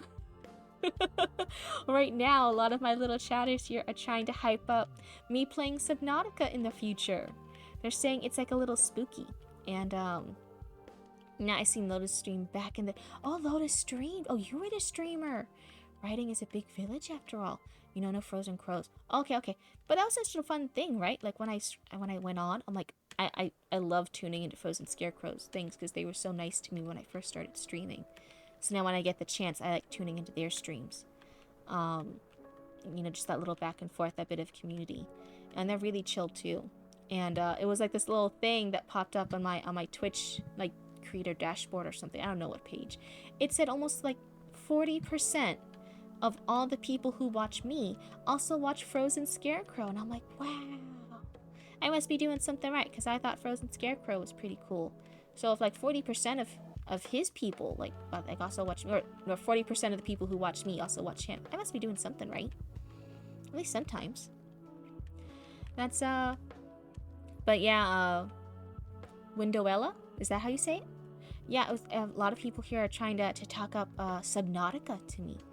I have a really good horror movie scream. I scream very much like I'm being murdered in a horror movie. And chat hasn't seen it yet. We haven't played any scary games yet. We just played some cozy games. So I think it might be really exciting if something actually gets to scare me in the Subnautica game. You guys get to hear... You guys get to hear how horrible my screams are. Oh my god. Like, Jen, like the really high pitch, like the fine, you know how normally horror movies now have at least 2 girl characters and one of them will be the final girl, but the other one's like the sacrificial girl, the girl who does not make it to the end. They did not make it to the final. So that one will get like the classic really high pitched long like terror scream right before something kills them. I sound like that. That's what I sound like. It's horrible. Roots hates it. Oh no. Let's see here. But yeah, otherwise we're chatting and yapping, and I'm working on a little bit of plotting. Some people get really mad if I say the rough draft. It's plotting. We're plotting out what needs to happen in our episode here. Let's see. What is this? Who messaged me? Let's see. Oh, that's a big order. That's all that is. Yeah. Let's see here. While you guys hype up Subnautica some more, let's see. Our villagers plotting. What's your scheming, Chief? Oh yeah, so this is we started off. I do different types of writing throughout November to show everyone how like really bad and rough like plotting and rough drafts can be, so you guys don't feel so embarrassed about yours, because mine are probably worse. And that's okay, because you'll just keep doing edits and you'll keep doing plot hole fixes until it's something good. So it's okay if it's something bad in the beginning. So our first day of Novel November or NaNoWriMo or the Writing November Challenge, whatever you call it, we did a script for a 2-minute animatic, right? We just showed all the work of the plotting and the scripting for a 2-minute animatic about a hero going to save this maiden, and this maiden's gonna, there's like a scary like shadow creature in the woods, and we think the hero's gonna go save her. And then it turns out the big twist reveal is no, the maiden's actually the witch. That's her familiar, and she killed a lot of people in the village. And the hero's actually there to kill her. She's the monster in the woods he's here to fight. And then we plotted that, and I'm like, okay, this is great. Now imagine that was your little, like, 2-minute animatic to try and get funding for something. Now you got the funding for it, and the people, the producers who funded you said, great, make 3 episodes. Turn that 2-minute animatic into 3 episodes worth of content. And so that, what world building do you have to do? What other characters do you have to add? What kind of plots do you need to do? And we're plotting out 3 episodes from that. So it's going to be a hero, and every episode is him fighting a different witch with their demonic familiar. And we did this world building where these girls are destined since their birth, that they're going to be haunted by their demonic familiars and cursed, and horrible things happen to them until they do a sacrifice, and then their demonic familiar and they become a witch, right? And the demonic familiar gives them powers, and they are destined to do evil things and murder people until the hero comes by and kills them. But they don't want to, right? This was something that was forced on them. A lot of them don't want to. It's just horrible things after horrible things happening to them, making them do this. And so the hero feels bad after 3 episodes of killing these girls, of killing these women that didn't want this. And so by the end of it, he's going to be so devastated. He's not going to want to be a hero anymore. And it's going to be... yeah. I'm a really cozy channel, I swear. I'm really happy and positive and cozy, and we're all so friendly here. But we're going to talk a lot about murder and child sacrifices and chopping off arms. And this particular witch is the Witch of Rot. And so her familiar is going to be possessing the bodies of all the dead villagers and her loved ones to haunt her, because it's the familiar of rot. It actually is it's actually possessing all the rot and decay that's happening to these corpses. It's going to puppeteer them like zombies. And it's going to puppeteer them to haunt her. So it's really cozy. It's really nice. Depression? Yeah. It's mostly just about the theme for it. When we started both our 2-minute animatic and this, I was like, I want to fuse 2 things. And when you choose a vibe for whatever project you're working on, everything should adhere. Hi, Itanchi. Everything should adhere to that strong vibe, right? So our vibes, that I said that this is the core value of everything, was Studio Ghibli, slow, happy beats, that slow, romanticized lifestyle, that enjoying laying in the grass, that enjoying baking bread, that enjoying being part of a community of a small town. That's Studio Ghibli's aesthetic. And horror and gore. Just absolute, the worst of the horror and gore. And we are fusing those 2 together. So every single scene should either be Studio Ghibli slow living, romanticized small village life, and or it should be the absolute gore of a witch who's being tormented by voices in her head until she chops off her hand, right? And showing her chopping off a hand on screen with a butcher knife, right? That chair movie was an forgot which one, but it said that the one character could be replaced with a chair. Oh, yeah. You don't ever want that kind of stuff. What's the other things where it's like other tropes is like the fridge wife or fridging your wives, where it's like, oh look, here's a woman, here's a nice woman character. See, it's a female, she has a name and everything. Her entire point is just to die and give the main hero purpose. Wasn't supposed to be a romance. I never said it was. I don't know what you're talking about. I just heard like, oh, a character could be replaced with a chair. And I also thought like, oh yeah, there's also other issues with like characters just existing to serve as a motivation with their death for other characters. Makoto Shinkai. Oh, okay. Voices, etc. Okay, I'm just not familiar with that stuff. But yeah, that's craziness. But yeah. I'm so happy. It's under my skin. What stuff are you guys watching? This sounds He's great, beautiful films. You're gonna say great, beautiful films right after somebody says ants under my skin?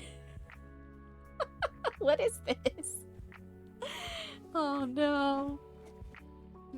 Once we get towards 1 a.m. over here, everyone in chat starts having really interesting opinions. Shinkai stuff is really hit or miss for me. Oh, it's not movies, it's games. Do you guys ever do, what is it? Purple Chinchilla Arts? This is when your day starts? Oh, where are you at? Where are you at in the world? I think it's Chinchilla Arts, right? They do a lot of, like, really, like, psychedelic horror games. Really psychedelic, crazy horror games. Their stuff is really hit or miss for me, where it's like some things are like, oh, I have no idea what this person was smoking when they did that. And other times I'm like, this is brilliant. They actually really nailed this. I'm really liking their fishing horror game they released the demo for. That to me was like, they got this. This is a new level for them. But some of their earlier stuff, I'm like, I don't get it. It's midnight here.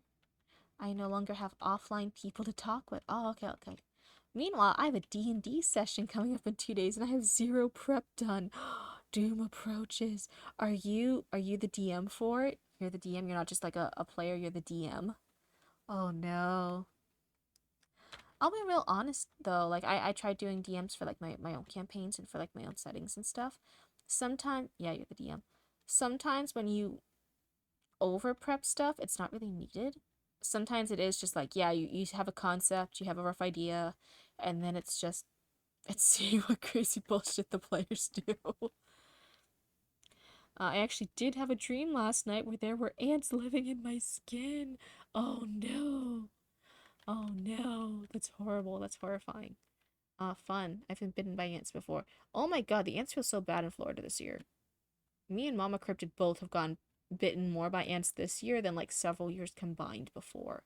It's been horrible. And they're like, the ants are like, they get like really affected and like, ugh. Where's my lo-fi?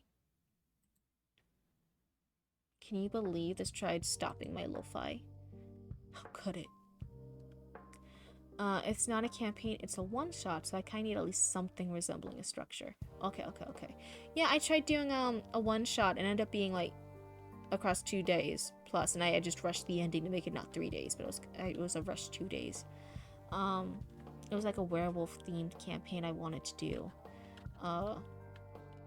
But yeah, I ended up like, oh, like there's actually so much plotting to it that I'm like, it led to some like really interesting things, like really think I was glad I had on hand, but other things where I'm like, huh, I feel like I could have just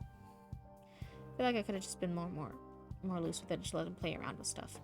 I don't know. I feel like maybe my plot wasn't that strong for that campaign. I was trying to keep it simple since I was a first-time DM, and it was also like my own like campaign. I like made up all these characters and stuff. It's my own rules and stuff, and my own species and things. And I was really ambitious with it, so I tried to keep it simple. And I feel like maybe it was too simple because they kind of guessed it right away, and I'm like, oh. I'd love to do more D&D stuff in the future. Not as a DM right away. I wanna join a campaign. But I feel like I also like, I don't know. Up where you are, you have carpenter ants and pharaoh ants. Oh, I know carpenter ants. I don't think I know pharaoh ants. These were more like pharaoh ants. We have the big issue down here in Florida is fire ants. They covered my arm and synced their attack. Pretty impressive. Yeah, ants are scary. It did lead to their total eradication though. Tiny things. I didn't feel them, just got pinched. Oh no, when a fire ant gets you, oh my god, those little buggers. IDK maybe 20? It's a bit hard to count by pinch. Wasn't painful, just surprising. When for anyone who knows a fire ant, when a fire ant gets you, oh my goodness. It's such a small, tiny area, because again, it is a pinch. That is a painful... that is a painful algae. Yeah, me and Mama Cryptid have been being bitten by them recently. It's crazy. Oh yeah, those are serious. Ugh. Yeah, crafty in a horde. I do not like fire ants. Oh, I like a lot of wildlife here in Florida. I'm very, very proud of wildlife here in Florida. I'm not a fan of ants. They turn into little demon creatures as they emerge, but then I decided I will wipe them out with a quick bath. Then when I was done, I started flying in a lotus position, bouncing around the bathroom. Now that's the psychoanalysis way to be done. I always have night terrors a lot of the time. And I've gotten so good, because like they didn't serve me to actually remember my nightmares and my night terrors. I've actually gotten really good at blocking out. Like as soon as I wake up from a night terror, I like almost instantly forget what happened, because that was like an active defense mechanism I had to develop. So I'm actually really good at not remembering my dreams anymore, because they're all so horrible and horrifying and scary. Oh no. Geoform. There's boats and brigades. Yeah, and bridges. Yeah. Fire ants, water ants, earth ants, and air ants. 4 anthills lived in harmony until the fire buggers started a war. Hey, wait a second. This sounds familiar. Yeah, dreams don't work with water well. Also, driving in a dream is bad. Missing those use different parts of the brain than dreams do. Yeah. One of the other things is you can't, for most people, read like analog clocks, and you're also not supposed to be able to read physical words, like a book. Your brain just tells you you're reading a book, but if you actually look at the pages, there's supposed to not be words there. Neither of that works for me. I got to a point where I was pretty close to like what's it called when you can like control your dream and stuff. I got pretty close to that before, and I was at the point where I could start making physical words appear in books, and I was reading, and I could tell when an analog clock didn't have the time. Yeah, lucid dreaming. There we go. That's a word. It's past 1 a.m. here. I forget a lot of words, so thank you for reminding me. So I could tell when analog clocks didn't have the real time on it. It was just squiggles, and when they did, and I could start telling when I was reading scribbles in a book and when they actually were. But my lucid dreaming was so horrible because, again, I mostly have night terrors. So I would be aware enough. Again, it was the beginning stages of lucid dreaming. I didn't have full control. So I would have this horrific nightmares. And then I would be able to tell, and I would be dying in the dream, right? Like the axe murderer would be breaking in and like killing me and stuff, right? So I would, and he would like come down a hallway, and I'd hide in the closet. He'd open the closet and get me, right? Like, let's say that. So I would be aware enough, like, oh, okay, this time, because the dream's gonna repeat because I lost, right? This time when he runs down the hallway, I just need to be faster, and I need to make it to the other room, and I can't hide in the closet. He's gonna find me in the closet. So I would do that, and then that would work, and I'd be like, oh yeah, I got it, I did it this time.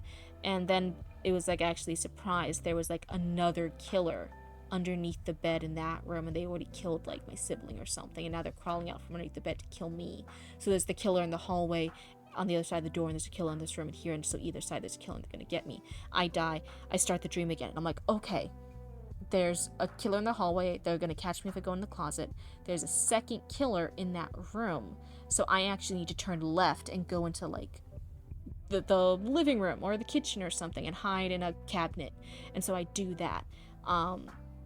And then they would like find me there, and then they drag me out and like butcher me there in the kitchen, and I would die, and I'd be like, no, and it would repeat again. So I was lucid enough to learn from the cycles, but only to then have new horrific cycles happen. And that would happen every single night, because I have nightmares every single night, and it would be new horrific things that would happen to me all the time, and they'd be very realistic. And so I just got the defense coping mechanism of forgetting my nightmares when I woke up to be able to deal with the day. Fun and cozy, yeah. Fun and cozy times. Is sometimes ENMD a dream? You sometimes end a dream by hyperfixating on a random thing in a scene. Yeah. Nightmares don't work on me. Nightmares do work on me because my brain's smart enough to work against me, and it knows specific things that would bother me. But I do hate dreams with teeth. Yeah. My dreams are be like, oh, what if somebody broke in and it was an axe murderer, and you did hide from them, but when they couldn't find you, then they come in and they horrifically murder your cats and your pets in front of you until you come out so they can murder you. What else happens? I also have nightmares of like, oh, if you don't respond fast enough in time, all your loved ones die because someone killed them and did horrible things to their body because you couldn't save them, and now you're a horrible being. I don't watch horror movies either. I don't watch horror movies. Yeah, I don't watch horror movies because then they give me new ideas for my brain to show horrific things happening to my loved ones when I dream. And that bothers me, so I just don't give my brain the fuel. What else happened? A lot more worse things that I don't think I can say on stream because maybe that's like really inappropriate stuff that's bad. But yeah, really horrific things happen in my nightmares. So I just don't remember my dreams as a defense mechanism. My sleep is all messed up, so I decay. Yeah, my sleep schedule is messed up too. I mean, like I said, it's past 1 a.m. here. So obviously my sleep schedule is very messed up. I don't ever experience nightmares as nightmares anymore. Hey, that's good. I've meditated way too much and I'm so detached from this physical form, I just stare with them with awe. I got some very awesome ideas from them. That's good. That's good. That's a good way of approaching it. I'm glad that works for you. I think I had too much stress and anxiety.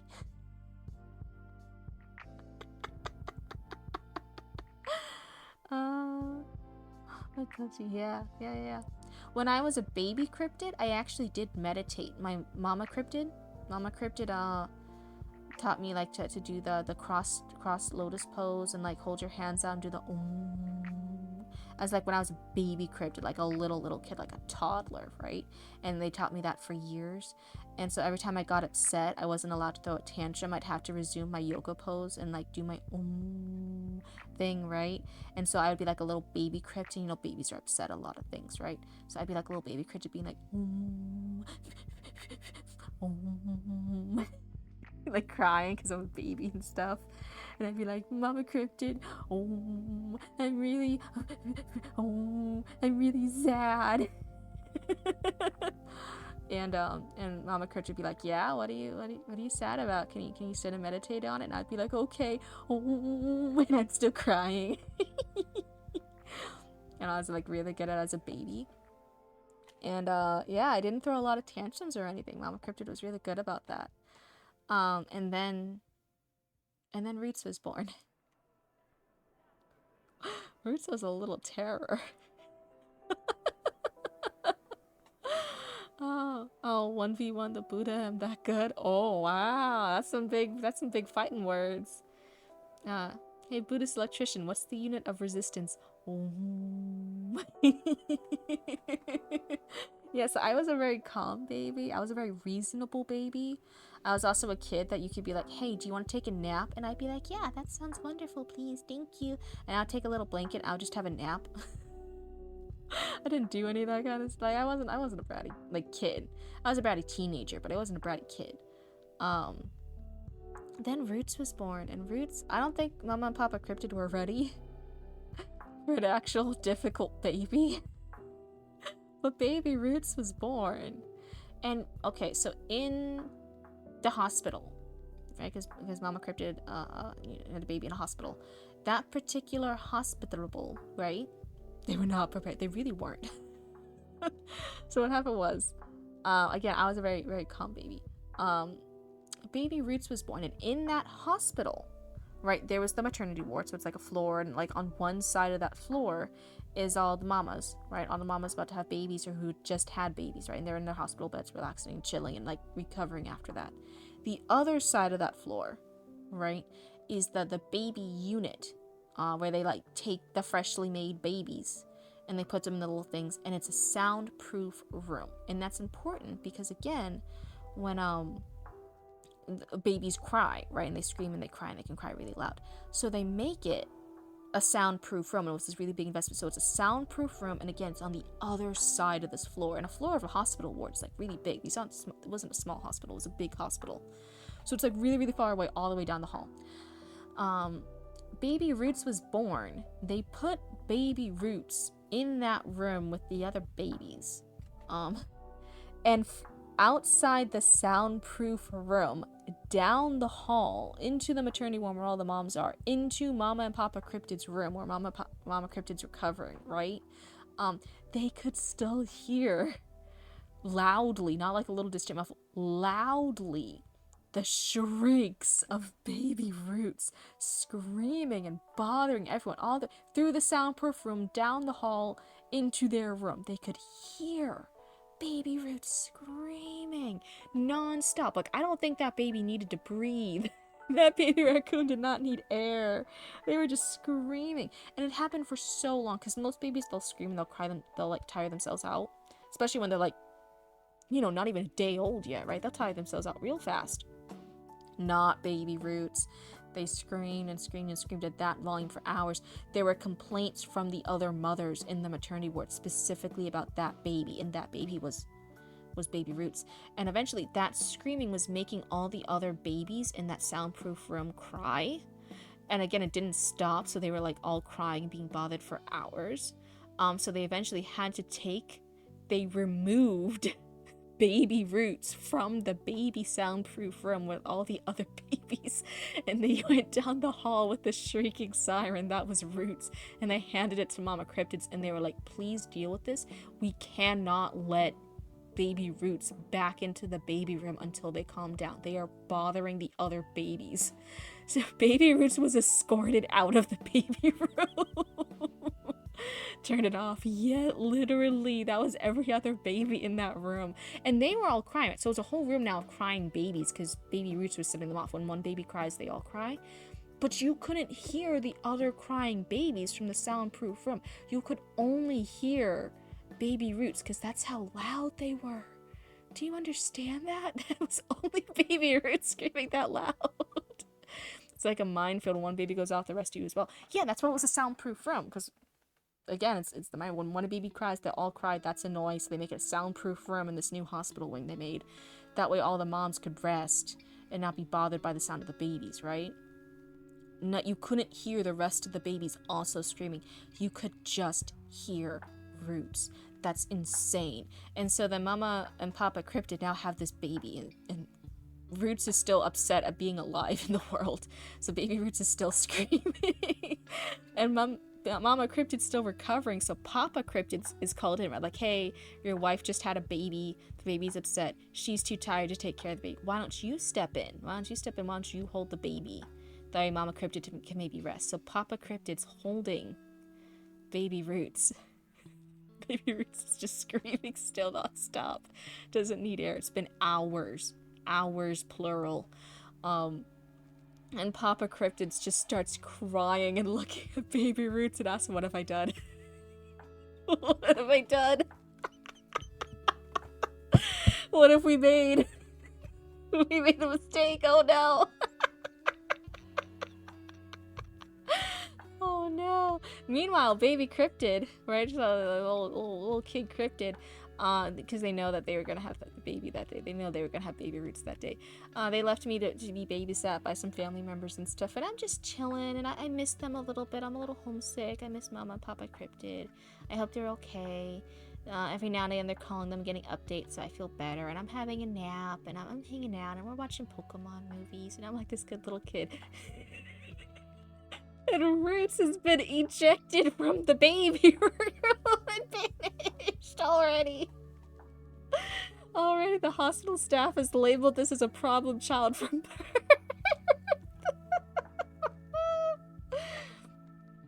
Roots was such a difficult baby. Once they grew up, they were fine. They were fine as an older kid. And again, I was a good kid. I was a really difficult teenager. Roots has been a great teenager, right? They were a great teenager. That wasn't too hard. But as a baby, oh my god, Roots was so difficult as a baby. Banned. What is it in the FNAF game? Where it's like, you've been banned from the daycare center. That was baby Roots. Oh my god. Roots like reached new levels. Roots also did the thing that some babies do, where like they kind of skip the crawling and they go straight to the walking, except Roots also went straight to trying to escape the house. The house. Did you ever see a baby that didn't care about crawling, but did care about trying to escape the house to go into the street?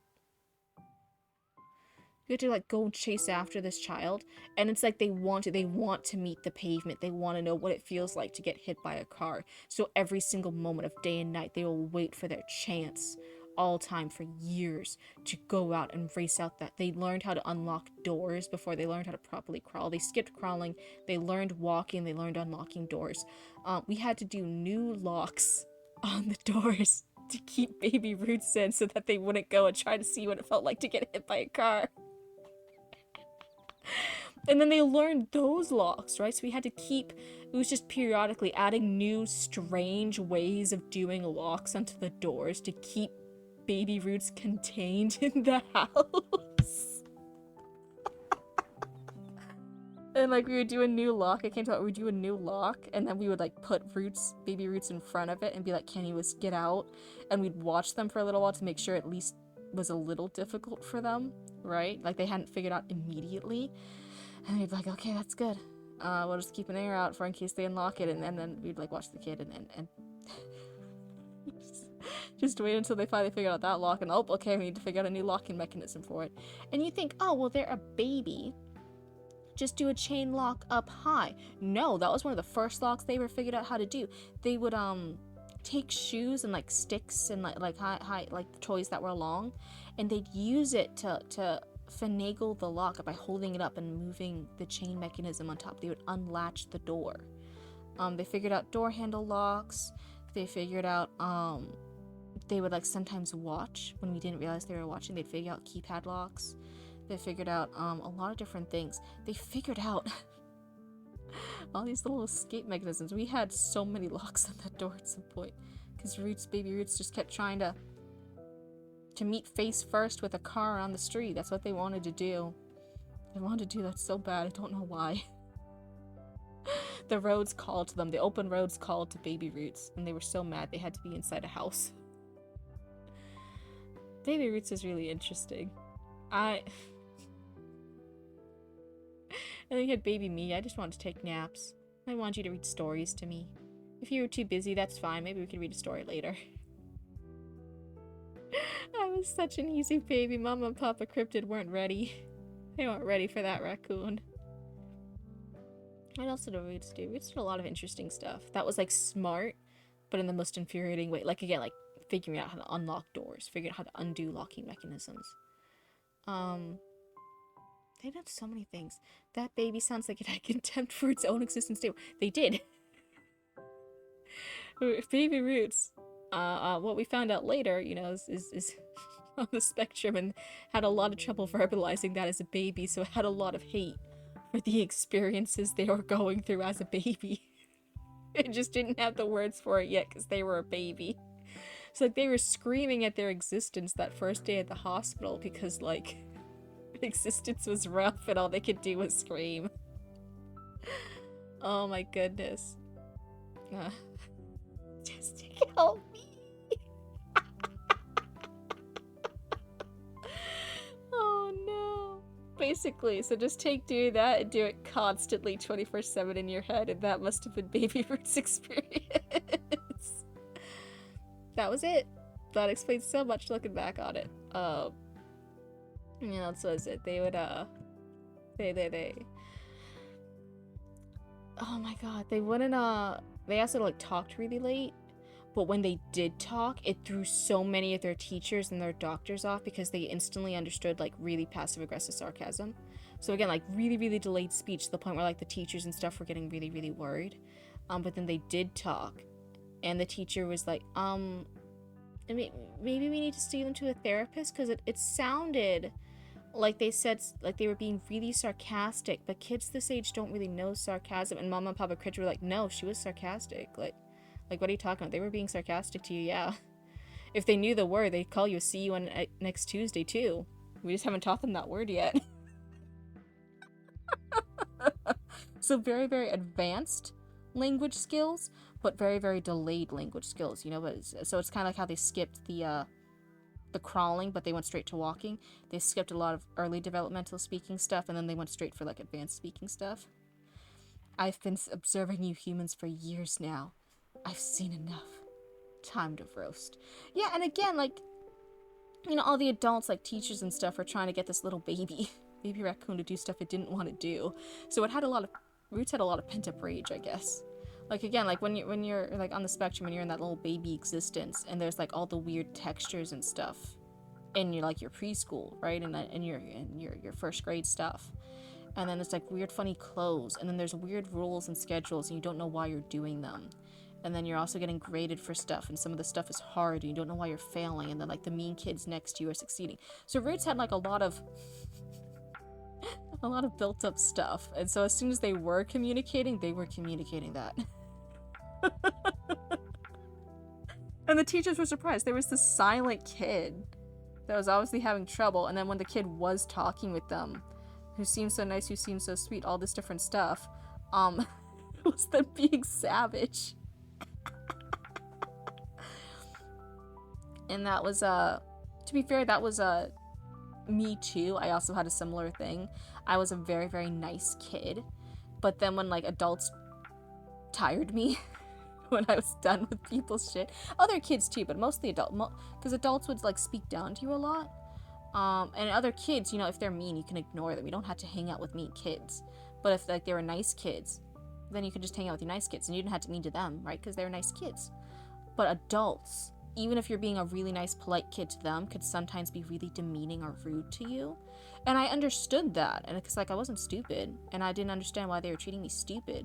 And when they kept doing that and I had to keep being polite to them, I got tired of it, and so I'd be really passive-aggressive with them sometimes. I'd be very rude to them, but still in, like, a polite way, so, like, very, very, very upper-class throwing shade. Again, calling them, like, a see you next Tuesday without using the word. And they would be really surprised and taken back. They'd be like, what did that kid just did? What? And my parents were like, well, you deserved it. The floodgates of rage open. Yeah, kids are very smart. Kids are smarter than you give them credit for. They pick up when you don't like them. They pick up when you're rude to them. And me and Roots, as very young kids, were very tired of stuff like that. Roots, again, I think, was just tired of interacting with humans in general. I was just tired when there was, like, rude people. Because, like, first of all, Mama Cryptid would never let me be rude. Everyone knows when you meet new people, you have to be nice, right? That's manners. Like, I learned that in baby kindergarten, and I learned that from Mama Cryptid. When you're interacting and you meet new people, you had to use your manners, and you had to be nice. And I would go and use my manners and be nice to these new people, to these adults. And then the adults would be rude, and I'd be like, okay, maybe they just forgot their manners. That happens sometimes. But then they keep forgetting their manners, and they keep being mean to me, and they keep being rude, or, like, talking over me, and all the other different things, and I was waiting my turn to talk very politely and stay on task, and they wouldn't. And they'd say, like, rude, sarcastic things, and I'm like, wait, we weren't being sarcastic, we were being nice. We were being nice and having adult time conversations. Why are you being sarcastic and mean to me like you think I don't understand it? And I call them out. And if you've ever seen an adult who suddenly realizes a kid's smart enough to throw shade at them, it's great. I think Mama and Papa Cryptid never discouraged it because it kept being funny. They never had to say mean things to other adults because their kids would do it. I'm probably never gonna have baby cryptids of my own, but if I ever did, I would absolutely teach them how to throw shade. It's so funny. It's so funny seeing, like, a 7-year-old call out a grown adult for being rude. Especially at like a very fancy dinner party, and, like, they're not behaving, and you just have a 7-year-old calling them out. Like, look, my kid's using their manners. My kid's being polite to the waiter. Why aren't you being polite to the waiter? That person's being very nice and taking your order. Why are you being rude to them? So done with the shit of the world. I feel that 100%. Yeah, and kids can do that. Kids can very much do that without repercussions. As long as the parents are okay with it, as long as the parents don't give repercussions. I feel like as an adult, sometimes if you try to, like, check people for being rude or for misbehaving badly, then you can get shit for that, right? Like, if you can't do that to, like, your boss when you're working the adult world without some shit happening to you, right? It's hard to do that with coworkers. It's hard to do that with friends without them just, like, not talking with you anymore. As an adult, there's a lot of consequences. As a kid, as long as your parents are okay with it, you can do a lot of shit. You can call it every adult you want to as a kid, as long as your parents are okay with it. It's so funny. Yeah, I think Mama Papa Cryptid tried to teach me a lot of manners as a kid, and then when other adults did not follow manners, I was fully in love. Like first, I had to be patient because sometimes people just forget their manners. But after that, you can do like a nice little reminder, and then after that, like no, you can just be like, because Mama and Papa Cryptid knew sarcasm. There was a lot of sarcasm in my house growing up. There was a lot of sarcasm in my little swamp growing up with Mama and Papa Cryptid. There was a lot of sarcasm. There was a lot of dark humor. There was a lot of roasting. Less so with Roots. We were nicer to Roots, but with me, there was a lot of that, right? And because I was the first baby, I was the practice baby. So like there was a lot of that stuff. Same, yeah. So like the last thing adults ever expect, especially the rude adults who are like rude to waiters and stuff, or rude to like coworkers, or rude to just women, especially a lot of men who are rude to women.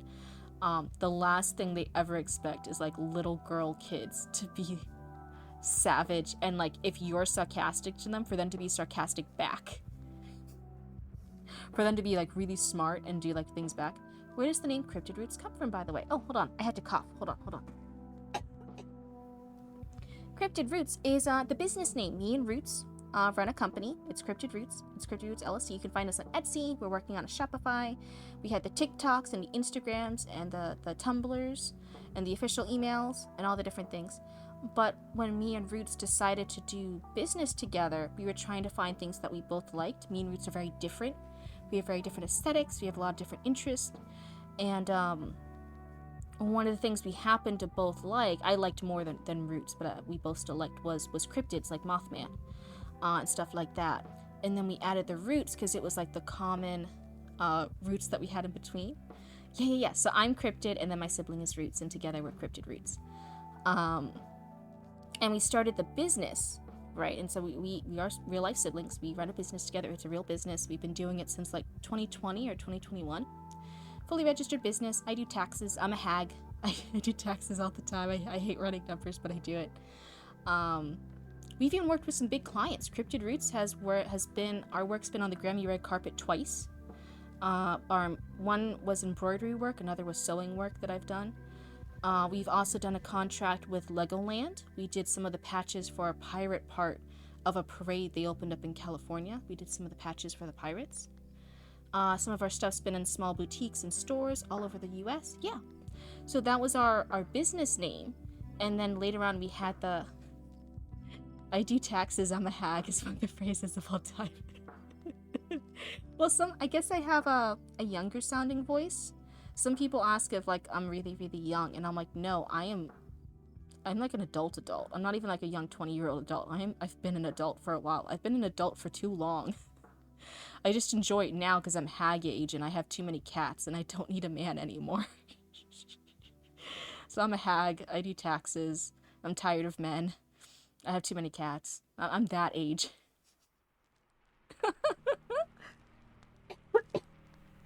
And one of the thing was I drag Roots along for a lot of like the businessy stuff I want to do, right? And so one of the things I eventually wanted to do when I saw the VTubers, I'm like, man, I want to do that for our business.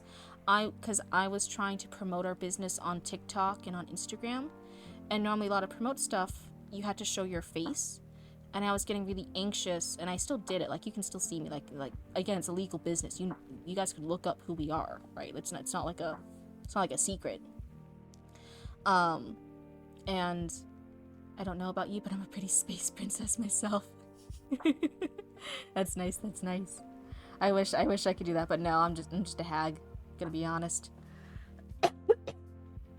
And one of the things was I was like, yeah, man, having a VTuber model, a persona for Cryptid Roots, for Cryptid, for the business would be so good, because then I could film TikToks and there'd be this VTuber model who always has her hair and makeup and looks good, and then I wouldn't have a lot of anxiety issues around my image. And she'll just be this little avatar we use to promote the business, right? And that was what we originally talked about, was like, oh, she'll just help me film content to promote the business. But then as we were doing it, I'm like, really?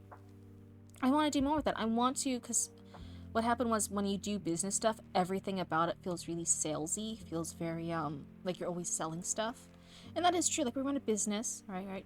But I didn't want to keep asking people to buy stuff and advertise and selling. It felt very, very fake. It felt very like hard to do.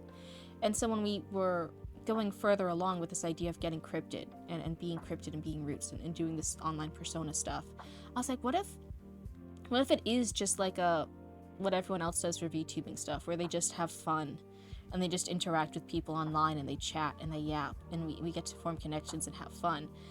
And I don't like, I'm honest about the business, right? Because it's the same name. It's Cryptid Roots and it's Cryptid Roots LLC, right? It is still a business. I'm honest about it, but what if I just had fun with people? What if I just connected with them for a little bit and we just got to yap and chat till past 1 a.m.? Wouldn't that be nice? My human body is just a vessel for my astral form anyways. I'm an astronaut. You're a star. You're an astronaut and the star and all the space around you. You know? And so yeah, that was from Cryptid Roots. It's from our business. You can look us up on our business. It's on a lot of our social medias. And but we're also these fun little cryptid and raccoons, and we're forming this little community and we're hanging out. And both those things are true. You know? At least you're not an astronaut in the ocean. That's a oh my god, it's not the diver? The deep sea divers. They're kind of like the astronauts of the sea. Yep. Oh my goodness, but yeah, it's been so fun like getting to do this. And I thought when I was so when we did it. So where does the writing come into office? Well, whatever, everyone's not distracted me in chat. One of the things when I started, because it was I thought when I first started VTubing and first started learning how to stream, because I hadn't streamed before, and everyone's saying, oh, when you first start streaming, nobody's gonna watch you, so you're gonna have to learn, and you should practice how to yap for hours to no audience, right? Nobody will watch you for months and months and months. You'll have 0 viewers, but you should practice how to yap and how to have fun on the camera and how to interact with stuff and learn your equipment. And I said, okay. And so, like, I played a little bit of a game, and there was surprisingly 1 or 2 viewers, and I'm like, okay, that's strange. It must just be because of the game. But when I figured out what could I yap about for hours and hours and hours, it was sewing stuff, and it was writing stuff. So it was embroidery and sewing, which is what the business is, and it was writing stuff, because I was a writer for years and years and years, right? I love writing. I'm very much into the art and practice of writing and editing and pacing and the actual art and craft of writing. I'm very enthusiastic about it. And we didn't have the cameras set up for how to show the sewing stuff. So I didn't know how to show all that yet. So I'm like, oh, well, I'll practice just the yapping and being good in front of the camera while I write. Because nobody will ever tune in to see little old blue me talk about writing, right? That's just silly. You've definitely yapped. I think I'll have... oh god, hallucinations going to sleep replaying this whole stream combo by now.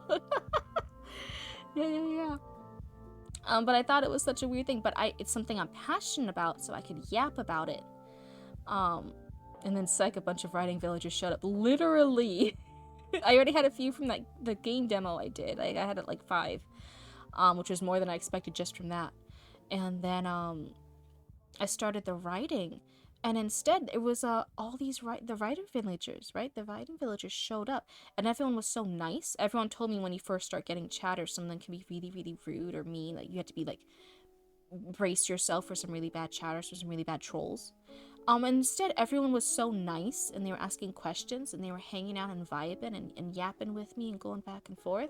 Everyone still, there's only been bots. The bots have been annoying, but all the actual people have been great. And then every stream, there just kept being more and more. I got raided by Frozen Scarecrow, and that got me some more people. And every single interaction has just been great, and people have just really been liking hanging out with me and yapping. And then they asked for a Discord. Well, first one person asked for a Discord, and when I asked Roots about it, worst you can have in this village is people overexcited to info dump their own story and so yeah. Cryptid whispering to me as I'm trying to sleep. So yeah, Roots is on Spectrum and wanted to get hit by cars. One person, I guess, actually put my stream on while they were trying to fall asleep. They liked listening to me yap. They just liked listening to voices while they try to sleep. It's like background noise. They woke up to some weird conversations, let me tell you. Not a murder stuff, but What was I saying? So one person asked for a Discord, and I'm like, oh, I don't have a Cryptid Roots Discord. I went to Roots to ask about it, right? How do we set up a Discord? Do we need a Discord? And Roots said, oh no, that's like for bigger streamers, and they have like the off Twitch like communities, right? So that person probably just thought you were like a bigger VTuber or bigger streamer than you really are because you're still a baby streamer. And I'm like, oh, okay. So like when we're bigger, then we'll get a Discord. That person just thought I was a fancier VTuber than I was, right? And so we didn't get the Discord, we just continued on. And then we had another stream, and God, at that point we were like almost at 20 followers, maybe just past 20. And then there were several people staying up late at night with me, all asking for the Discord, all wanting to join the Discord. And I was freaking out. I'm like, I don't. Oh God, there's several people asking for the Discord. Discord is just for your community to interact when you're not online. Yeah, but we thought it was for like bigger people, who like actually had a community. I wasn't even expecting one person to talk with me. And then people started a riot, so now we have a Discord.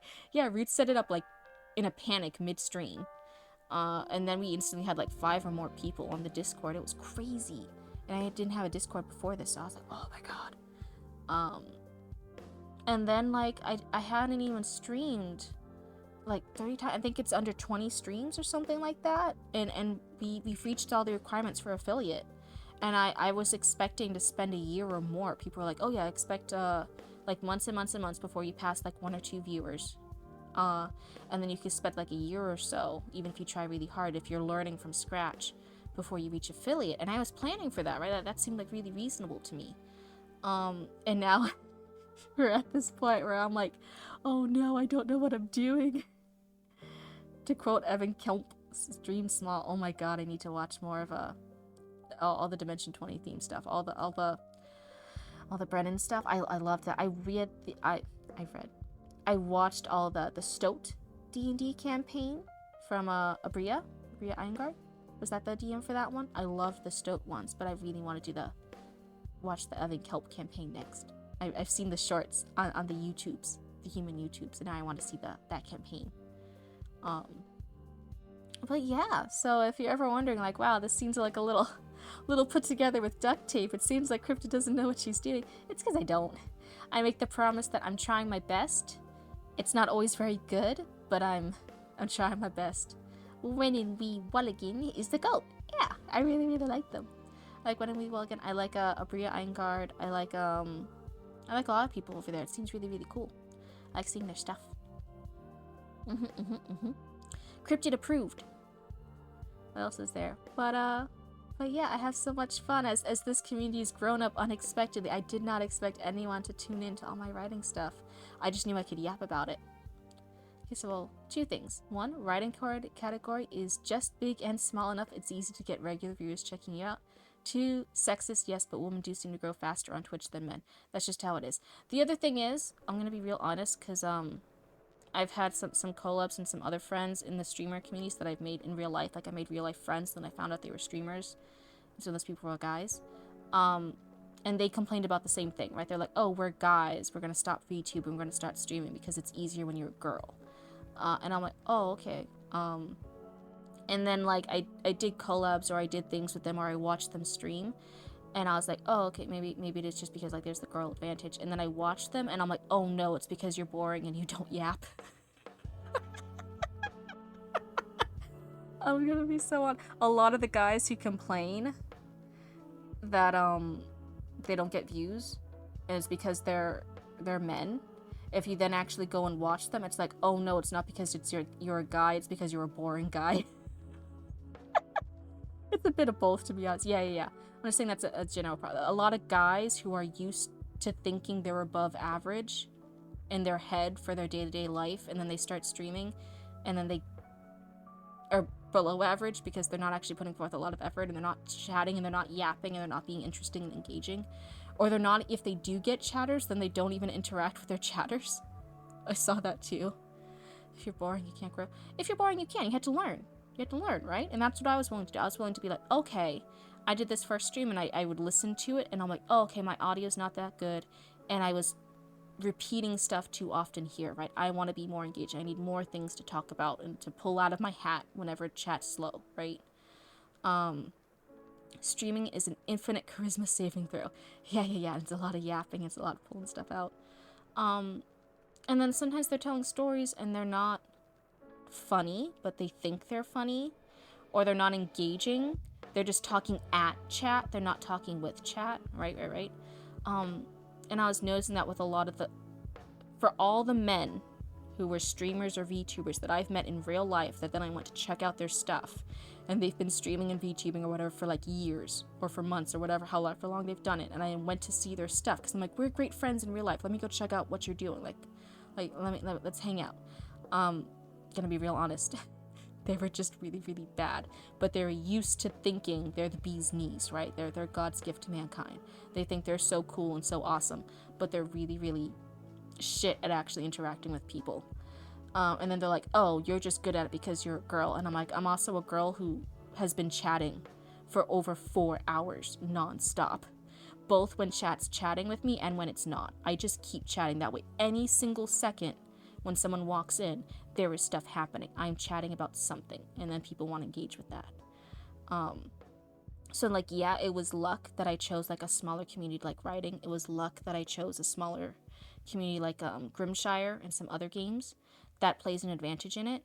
But if I was a big titty blue model and I wasn't doing shit and I was being quiet and I was being really like not engaging at all, I wouldn't have gone a fucking follower. I wouldn't have gone even one. What's this boring crap giving me beers? That guy's a chair. Actually, most writing streamers I frequent are guys. Yeah, and like Frozen Scarecrow. Why do I like going to his stream so much? Because one, he was nice. He rated me and I wanted to go check him out. But I wouldn't keep checking out Frozen Scarecrow if he was boring. Why do I go check Frozen Scarecrow's stream? Because he's really nice. And when I chat with him, he chats back. And when anyone else in his chat talks with him, he chats with them. And he can talk and he talks about different subjects and he's engaging and he'll talk back and forth with you and he'll give different things. If he ignored chat, if he didn't talk to chat, if he talked at chat instead of engaging with stuff, then I think, right, then people wouldn't like him. But he's like really cool and I liked seeing him chat and be really chill. And so now I keep checking out his streams. It's not because he's a guy, it's because he was like an engaging person. And so I think there's the trend of a lot more women being used to performing like that and used to being pleasant to the masses and used to chatting and being nice to strangers and chatting and engaging with people, right? I think a lot of women are used to that. And then you give them a big booba model, right? You give them jiggle physics, and now you have that winning combo, right? And then guys, some guys are capable of being social and being chill and being calm or being engaging. Look how popular some of the biggest YouTubers are guys, right? Markiplier's interesting to watch, right? That's a guy, but he's also being funny. He's being entertaining. I can't multitask though, so I can never stream. Well, that's again like you see, the more I chat, the less I write. And then when chat gets a little quieter, then I start writing and I just start talking about what I'm writing and why I'm doing it, so there's still chatter. But now that there's less chat to do, I can type a little bit more.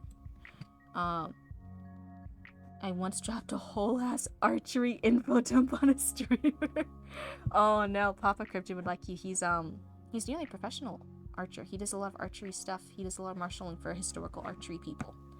That's really cool though, but yeah, that streamer, if they weren't expecting that info dump, probably would have been like, what? Babies. Yeah. So, what are some other good there? Even like when V Shoujo was a thing, now it's not, RIP, but all the girls are still there, right?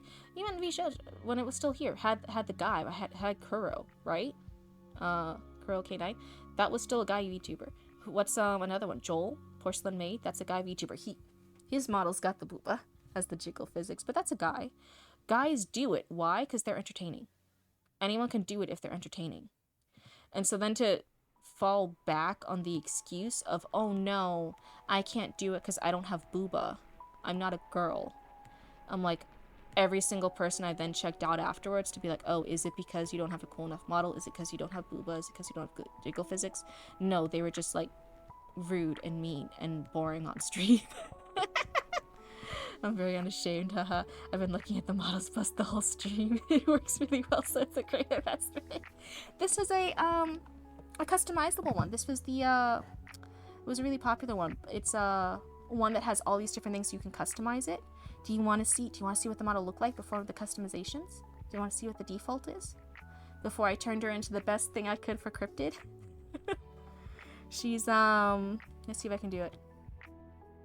Nope. Is it this one? I'm trying to get the button to work.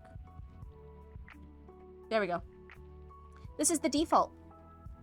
This is the default. Now I just mentioned that I'm refletching a bunch of arrows and he asked why on earth I'm doing it.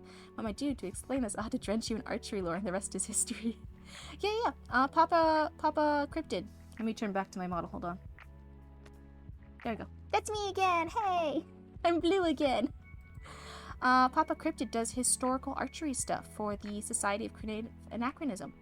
And he's part of the archery things there, and he does archery marshalling, and he does he fletches his own arrows, he makes his own arrows, he cuts and colors his own arrows and stuff. Here's something to go. One day I'll look more. I'm blue, da ba dee da ba da. Whenever I get the sound alerts, I still have to look up how to do it, but when I get the sound alerts where people like pay the bits or they pay the thingamajigs to get the sound alerts, one of them I want to do is the I'm blue, da ba dee da ba da. That's what I want. I want that so bad. But yeah, I think when I get the actual custom, like this was a customizable one, but one day I want the actual model for Cryptid. Then she'll have all her antler horns, and she'll have her long nails, she'll have all the jewelry and the bone necklaces, right, and my glowing eyes. I'll have my deer legs, right, that are all spooky and creepy. I want to have the weird proportions where it's like the ribs are almost like sticking out, and I have like fangs and things. I want all that when the official model's here.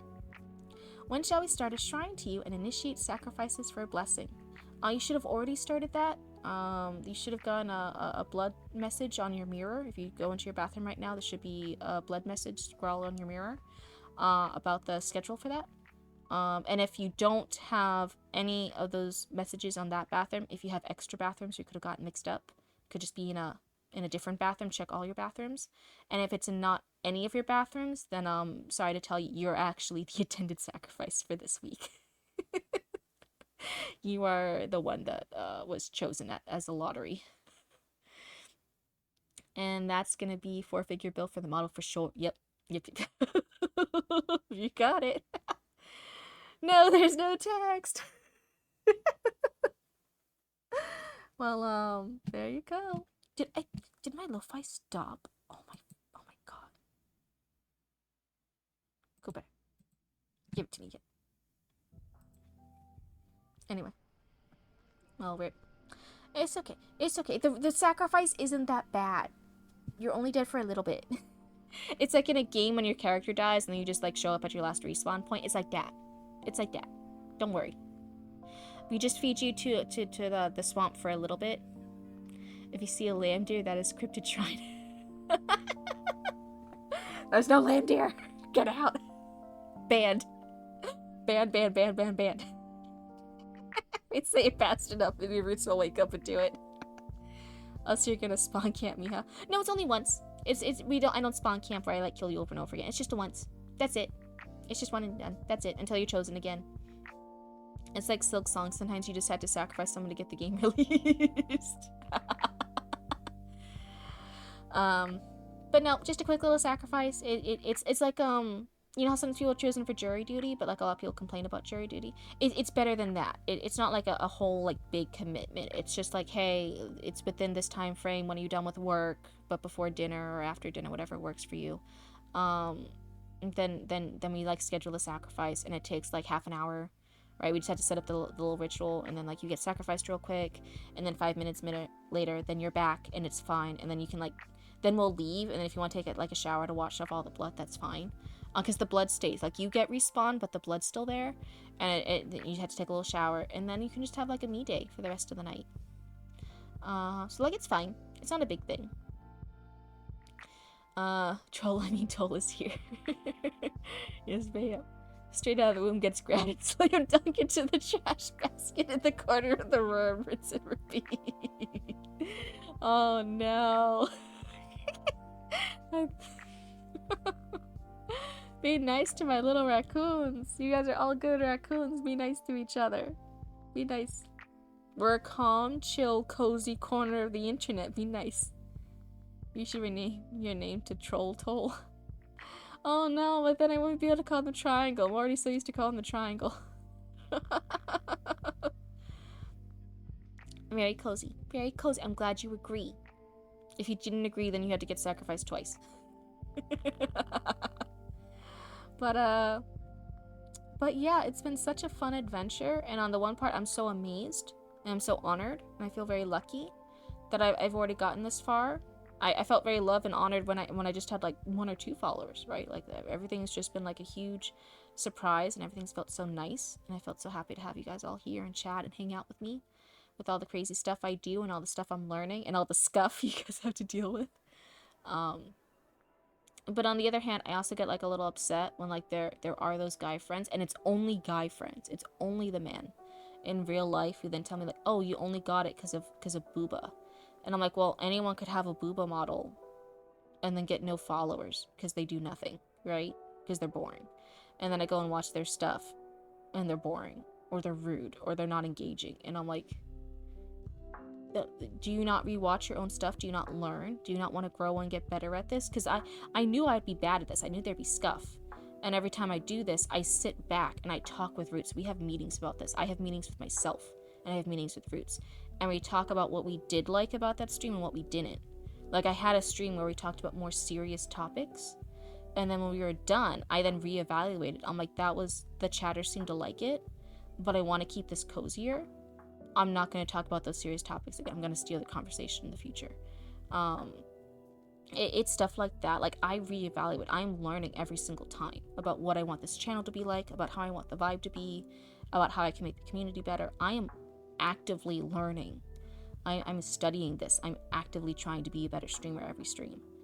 And then like other people are like, "Oh no, you only did it because of booba." And I'm like, no, I think people like chatting with me. I think they like listening to me yap, and listening to me get a little bit better at yapping each time. I think that's why they're hanging out, or at least that's why. And they like booba. They like to see booba. That's why they're watching, and they like hearing me yap. If they didn't like hearing me yap, they would tune out and find some other booba. There's a lot of booba on Twitch. There's a lot of booba on the internet. And that's fine. And there's a lot of people without booba who make it big. Why? Because they're interesting. Someone already suggested that I should randomly rename myself to Triangle Troll and back so that no one ever reads it correct. I need a booba model, lol. Yeah. Hey, jiggle physics are fun. I'm just saying, they're fun. Okay, but if you were to be sacrificed, would you rather be violently stabbed to death or tickled to death for 24 hours? Easily stabbed. I've had a lot of times where I've been murdered in my dreams over and over and over again. I already know the preferred ways I want to die. I've ranked a lot of them. I'm very honest about that. But yeah, violently stabbed, easily. There's less booba on Twitch than there was not so long ago. Now you can say that they like Landier, see what they say. Yeah, personality without personality is really, yeah. So, booba's fun. Booba is fun. Booba's fun to look at. There are so many places on the internet, not even just on Twitch, on the internet, you can find booba. It's fine. You can find it. I like booba. I'm a girl who has booba in real life. I wanted my model to have booba because that reflects me. And a lot of my characters in games have max booba, and they still don't have my booba in real life. I am the real life hag, big booba, big titty goth girlfriend. A lot of the people in real life I was partners with, they did, we should have a mascot. We do, it's Roots. Roots is the mascot. When we started, because Roots was already from the beginning, they don't like talking with people as much. They have more social anxiety. So it was Cryptid. The local Cryptid is... Oh, what's happening? Why is the fire alarm going off? Hold on, chat. Chat, keep everyone entertained. Everyone be entertained while I go check on the fire alarm situation.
Okay, wait, I'm coming back.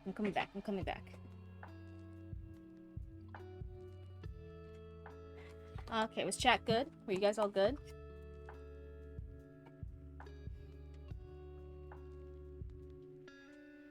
What is all of this? Oh, I gotta scroll back for stuff now. Jeez, you guys typed so much while I was gone. I checked up and downstairs. I don't see it. Everything looks fine. Don't know what that was about. But yeah, Roots is the mascot. Roots the raccoon is the mascot because they don't really want to chat too much. They just want to help out. They're behind the scenes a bit more. They have more social anxiety, so Roots is the mascot. I thought it was my fire alarm. No, Triangle, it's me. It's my life. It's Scuff. When I don't have computer Scuff, I guess I have fire alarm Scuff. No, I'm fine with the trash panda. Windola. Automod lame. Ah. Yeah, it held yours. The fire alarm, my counter spell worked. I will not be sacrificed tonight. It be. It's off into the sunset, her pony steed. Yeah, it's because you put the mother effers on it. It held it.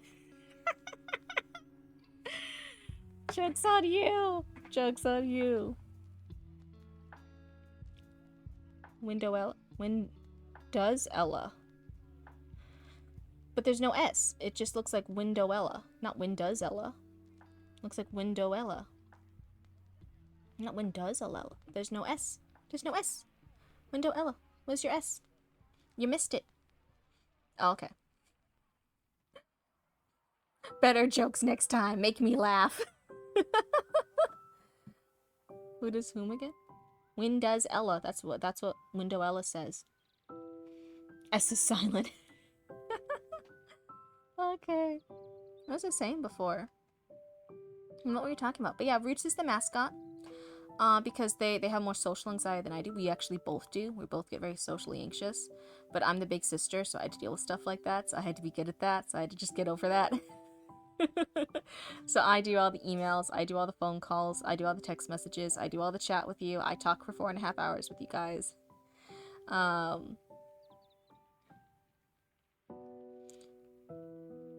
When I'm saying like window, like windowella, like a window, windowella. That's how I'm saying it. Windowella. Like window Ella.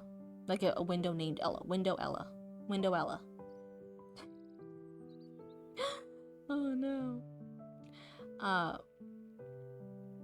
It's Mace Windowella. Think Umbrella by Rihanna. Am I saying it funny? Is it my accent? I'm originally, as a baby, I was a baby cryptid in Massachusetts, and I spent the first few years of my life in Massachusetts. And then when I was little, and Roots was an itty bitty baby raccoon, Roots was fresh raccoon. And then we moved down to Florida, and we've become Florida cryptids ever since, right? For years and years and years. And Mama Cryptid's family was from Florida originally too. And one of the things is I've since lost it, so now I sound very much like I'm from Florida. I even say the y'all, unironically. And I've had several exes and friends confirm this. When I get mad and I start talking faster, I suddenly, because Southerners talk slower, and I had to learn to talk slower. And even then, people say I talk fast. Ladies, please call me Window. Okay, Window. But I learned to talk slower, so this is me talking slower. Because Southerners, they have that drawl, right? They physically talk slower. Northerners, I naturally talked faster, and I also had a Massachusetts accent. I had like a Boston accent, so I dropped a lot of my R's. And the more R's in a word, the more you drop them. So I say water now, but when I was little, I said water. When I said water, I didn't say car, I said car. So if you say like park your car, I said park your car. And that was little cryptid, right? Baby cryptid. And lots of things. I eventually lost it because I've been here for so long and they forced it out of me in school. Bowl of water? What's wrong with bowl of water? Triangle, why are you messing with me? You're just typing in bowl of water. I don't understand. It's just a bowl of water. Why'd you type that? What's so funny? But several friends and close friends and family members. Not so much family members because the northern Massachusetts accent is normal to them too. But why are my eyes glitching out so much? Let's try this. That's a bit better. Exes. So like when I was like dating partners and stuff, and a lot of them were men, and they would piss me off because they were men. And they would notice whenever I got angry, I would talk faster. I would retain the speed of when you're up north and you're in the city area. Like that's how you talk. You talk faster, and I would pick up my accent again. Right? I'd pick it up. They pissed me off because they were men. Do some stupid shit.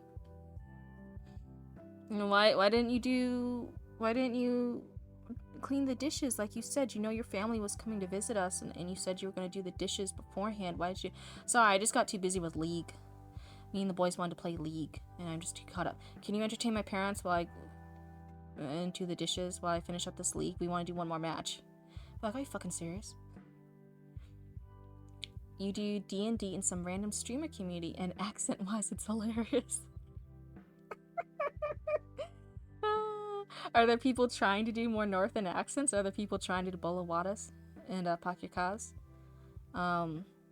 What would be some classic D&D words that to use that accent on? Not fireball.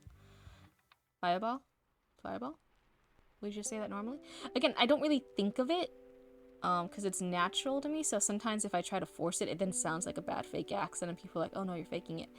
Normally, if it comes out naturally, I don't always notice it. Air League. There's better ways to do self-harm, my god. Yeah, see, it's too many. Men are into League. Oh my god. It's one of the things, I got so tired of it after a while. One of the things became, if guys started mentioning in the beginning that they play League, I'd instantly be like, you're out. Is that bad? Is that toxic? There's just too many bad, like, male League people. I was like, nope, you're done. You ain't getting any further than this. Goodbye. Just quit while you're ahead. I'm glad I played League in my teens, so I got into the universe. Beyond that, -1 out of 10 should be banned. I love the art stuff they're doing. I love the music stuff that company's doing. I love the Arcane show. They're doing so many cool, fun, creative projects. And I'm like, hey, the game is not my cup of tea, but if that's the game you like, that's the game you like. But the community, like, why are you guys so fucking toxic? I don't understand. Now it's just all my players have their spoken English figured out well enough. Meanwhile, the DM, aka me, who speaks most of the time, has the thickest accent possible. That's so funny. That's gonna be great. That's great. That's great. That's great. It's the only game I've cried from. Not in a good way. Oh no. Window. Window, no. So I don't do voices or accents since every NPC comes straight from Life of Boris. Oh no. That's so funny. But yeah, one of the what else was it? Sometimes my work. This was one of the first men I dated in high school.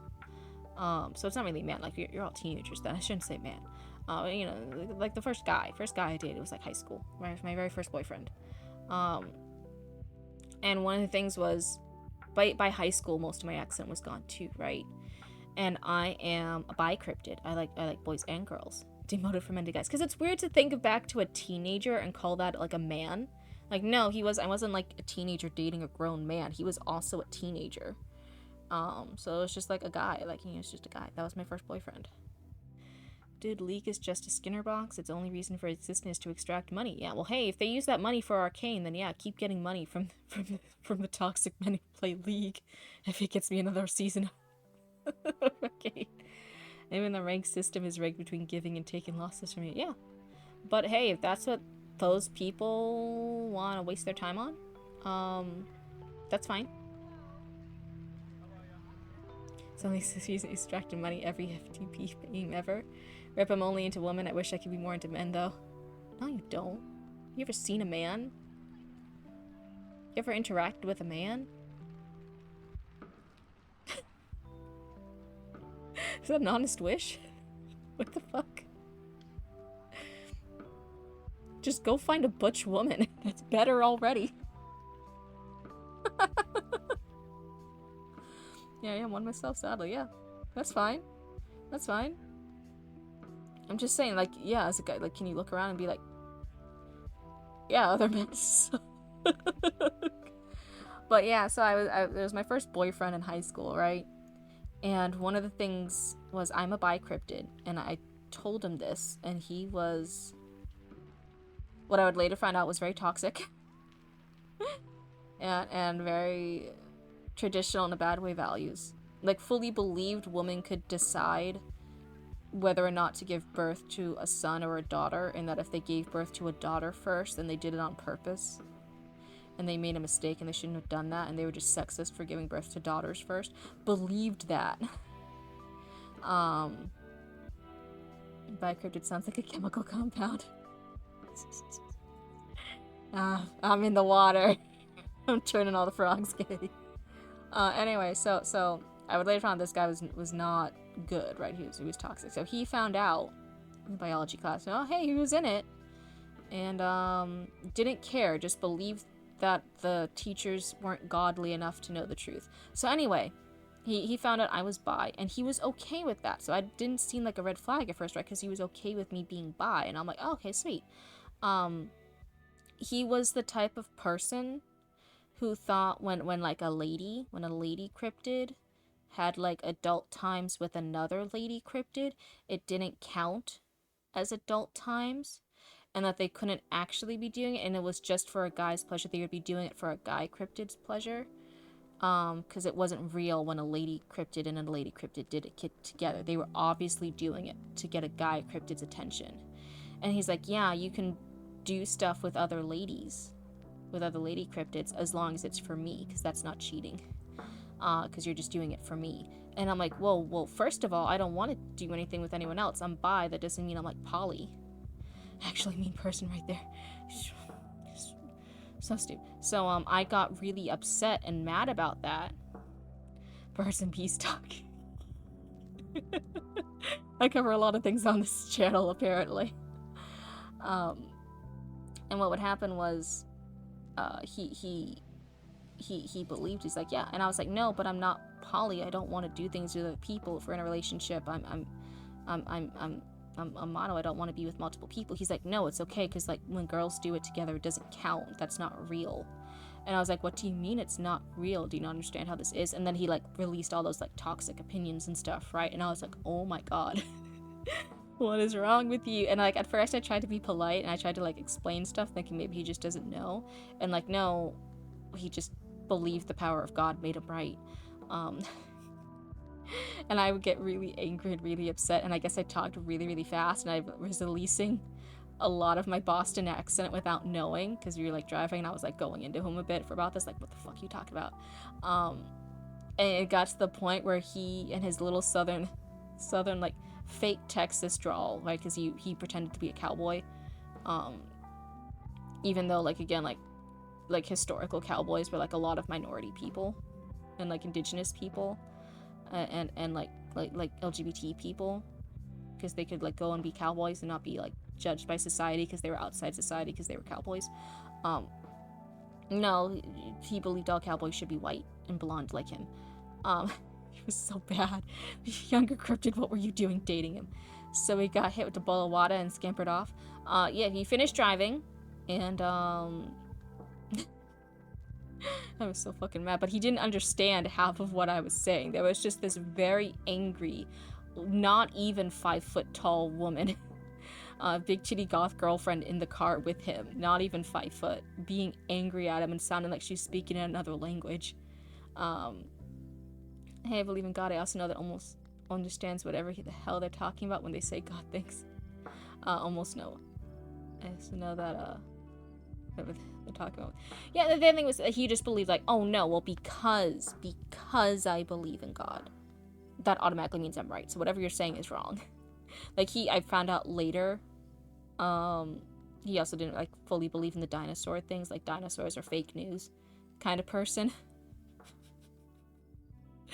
I'm like, what is wrong with you?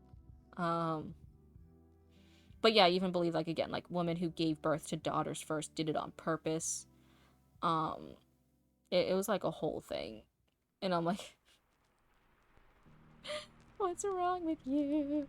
What's wrong with you? Speaking fast tongues, Ollie. I guess when Cryptid's mad. I guess whenever Cryptid's mad. So chat, if you ever hear me talking super fast and like dropping like every like R and W sound and speaking like I'm from Boston instead of the Florida Cryptid that I am, then you know I'm mad. Everyone does not believe in nor understand the concept of God. Trust me. Oh yeah, I fully believe you because I'm like, yeah, like you are too terrible of a person to be believing in a good higher deity. No. He then also later cheated on me, and because like I kept trying to like get angry at him and explain things, and he was just like, oh, dumb woman, I'll just let her yell at me and then she'll forgive me eventually. And I kept thinking, because I was a stupid teenager cryptid, that I could change him. I couldn't. He eventually cheated on me, and I was like, okay, nope, we're done. Because cryptid, no matter the age, does not believe in cheating. Like, don't you dare. You had a big titty goth girlfriend and you blew it and you like did something with someone else, with a different lady cryptid? No. You're done. You lose your chance. I can fix it. No. Yeah, I was a teenager cryptid. I was stupid. That happens. You know, you do something stupid and then you learn. That's just the nature of things. But if you ever see a lot of like your dream, I know a lot of people have like this, especially if you grew up with like Nickelodeon cartoons and there was always the goth alternative girl in those cartoons for a while in the like the 2000s and 90s. A lot of guys want their big titty dream goth girlfriend. And if you guys ever wonder, like, why, how do these men get them? And then how do they lose them? It's... men are seriously out here. Like, big titty goth girlfriends are seriously trusting themselves with men, and then the men fumble it over the stupidest shit.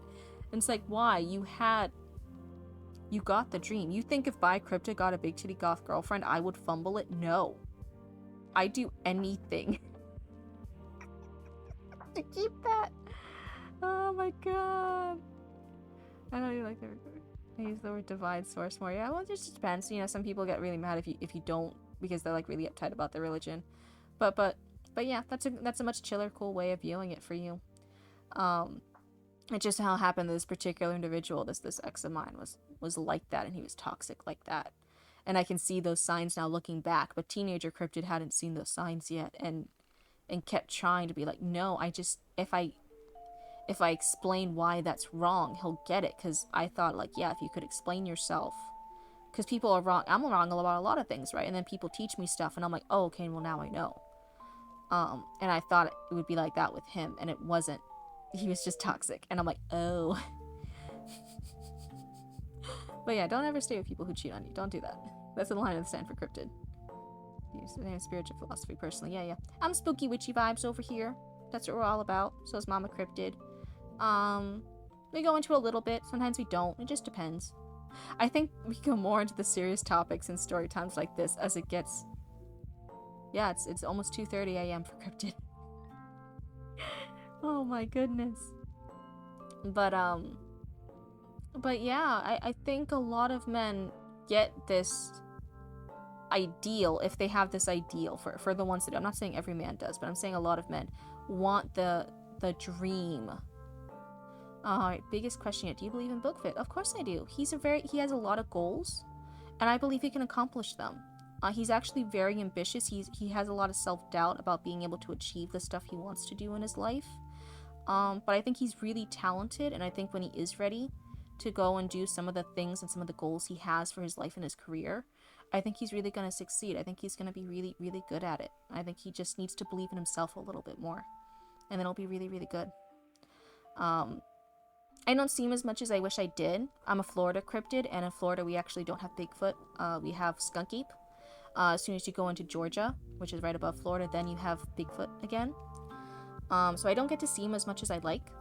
I've interacted more with Skunk Ape in the past, and that was when I was younger. I haven't seen him much in a few years, but yeah, I think Bigfoot, when he's ready to fully commit to some of the goals and some of the stuff he wants to do, I think he's gonna do really great. He's gonna go really far in life. I'm really excited to see where he goes. Wishing him nothing but the best. It's just a different name for the same species, ain't it? So that's really, really interesting. For a lot of humans, they actually do. So people actually ask me like, oh, what cryptid are you related to? And I'm like, oh no, I'm just a cryptid. No cryptids are actually related to each other. I had a spiel about this earlier. No cryptids actually are related to each other. We all separate evolutions. Even the ones that are similar. There are some of the different rabbit themed cryptids, like some of them with wings, like the Volpeltinger. If that's how you say it, I'm probably messing up the pronunciation because I'm not the best at pronouncing things cryptid. And there's also like the jackalopes, and those are completely those were individual evolutions that happen, and they just both happen to end up with rabbit themed things. Same as a lot of evolutionary species keep going towards crab forms, but they all evolved there separately. So what happened when the world was more connected, when there was what do humans call it? Is it the Pangea thingy? Is that what you humans learn? It's the Pangea, when a lot of your places were all together into one big place. There were several distinct species. One of them was Bigfoot. Then one was the ancestor to the Yeti. It wasn't the Yeti yet.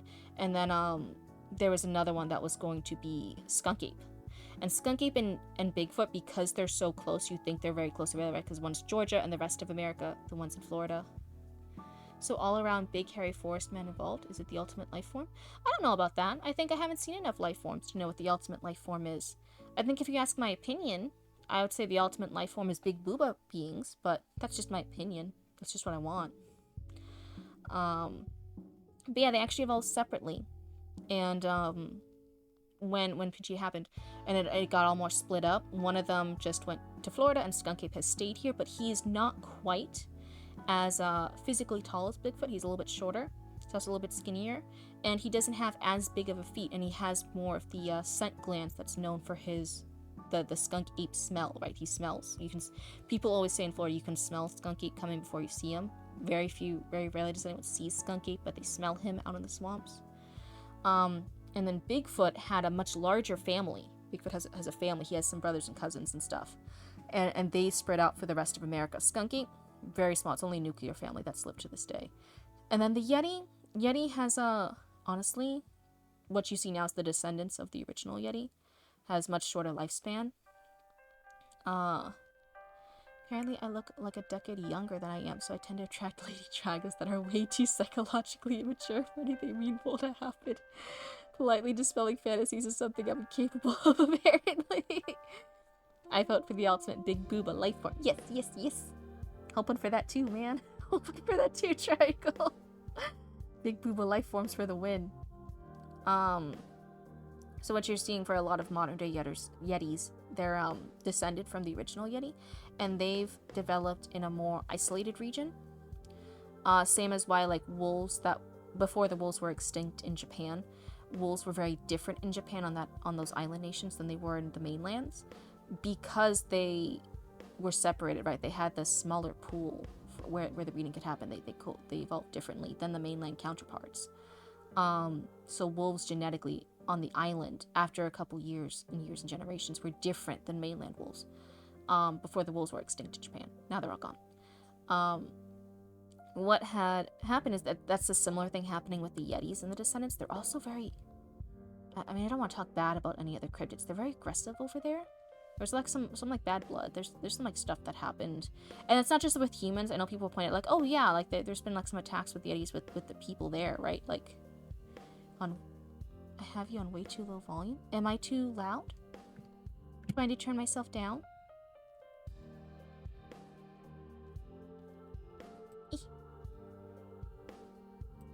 Is that a little bit better? I'm a little quieter now. Is that better? Hopefully. You're perfect.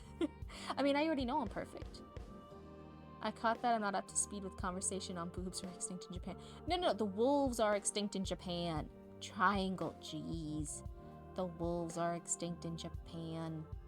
Get it together, Triangle. We moved on from boobas. But, yeah, the Yetis are they're more isolated. And it's not just that they are more hostile. Boobs are definitely not extinct. No, they are not. Yeah, I figured after I bumped. Oh, so you need me louder. Okay. I'm gonna go back up to where I was before. So, the Yetis don't just have, the descendants of the Yetis too, like all that family is, wasn't just aggro with like the human people there, they were also kind of aggro with some other Yetis. Like it just seemed like not the best family life for the Yetis. Like I talk a lot about Fresno Nightcrawler. Fresno Nightcrawler is like one of the other cryptids that I love endorsing and talking about. He's really chill. He's very unproblematic. He's a family cryptid. You'll see him a lot with like the little baby Fresno Nightcrawlers when you do see him. He really likes hanging out with his kids. He likes being a family man, family cryptid, and he doesn't really want the spotlight because, you know, he's just going about life and wanting to be a good influence to his kids. He's really unproblematic.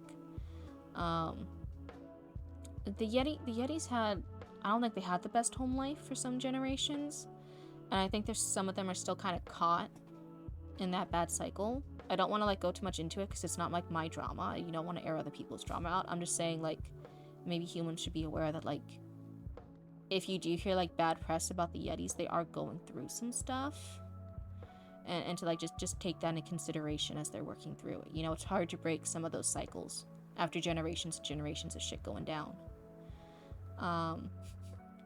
But yeah, we'll talk though. I believe most things we call cryptids are just spirits that manifest from time to time due to psychic energy. Huh, that's an interesting theory. That's interesting. I really like listening to it because when you look at folklore, right? That was sometimes people ask me like, oh, what's the difference between mythological creatures like unicorns or dragons, or other things? You're a stinky cryptid non-believer. I'm right here. Triangle, I'm right here on your screen. I'm like right here. What do you mean you're a non-believer? Why don't you believe in me? I thought you became one of my followers because you believed that I could do good and that I was going to be a good streamer. Why don't you believe that I can be like a good streamer one day and I'm going to grow up to be like a good big kid streamer? Triangle, I thought you were a fan. I thought you were here to be supportive. I was just over here talking about how I believe in Bigfoot and how he can accomplish whatever he wants to do. Who knows that girls don't exist on the internet? Okay.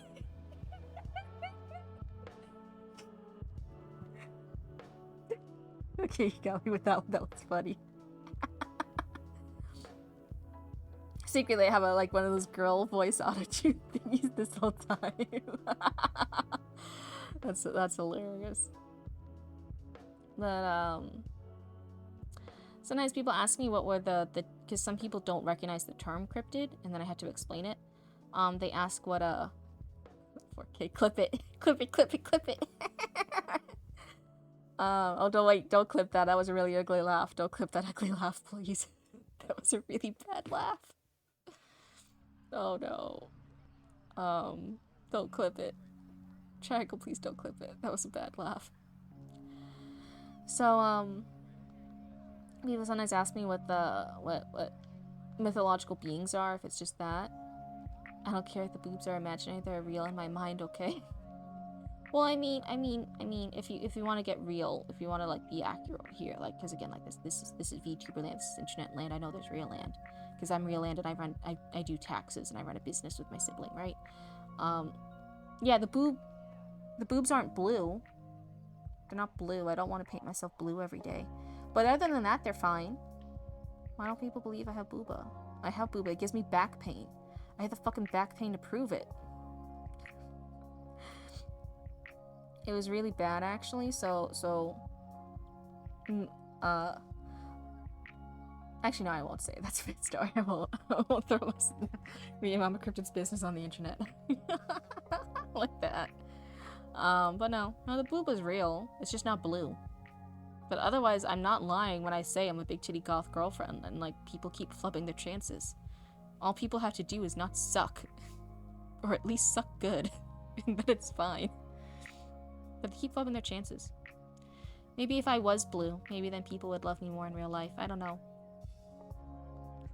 I don't know. I'm blue, da ba dee da da. I can't forget, you guys keep distracting me with whatever the original conversation was. But no. Nope. I'm a girl cryptid in real life. I'm a big titty goth anime girlfriend in real life. Maybe if you were a worm, they'd love you more. You seem lovely, to be honest. Sucks they sucked. Yeah. Why do I have to keep being nice and giving sucky people chances? That's my problem. That's my problem. I don't know. But, like, I'm also, like, really pragmatic, too. Like, I love joking about that stuff, but, like, honestly, I don't like... That's one of, like, the girl test, right? They call it, like, when girls test and it's, like, an impossible test. I don't like doing that kind of shit, because I'm like, no, it's an impossible thing. Like, whatever you say, it's gonna bother me, right? So I just won't ask, because there's no winning. The curse of being a good, empathetic, and patient person. Oh, no. You're right. Maybe that's why I'm more fed up with people bullshit these days. When I was done with my latest run right before 2020 happened, I became a lot more aggro, because I think I was tired of more people's shit. And I wasn't gonna be like, this, it sucks. Yeah. Oh my god, yeah. It really is. And I think I had to turn a little bit more aggro for a while. Be a little bit more aggressive. To, like, shut shit down and not get suckered into shit anymore. I know I said shit a lot right there, my bad. And, after that, after I had a few years of, like, getting comfortable defending myself and saying no to stuff, and if people weren't listening to me, making them listen to me, and saying no and establishing boundaries, she clearly cares about people. It's a character flaw we both possess.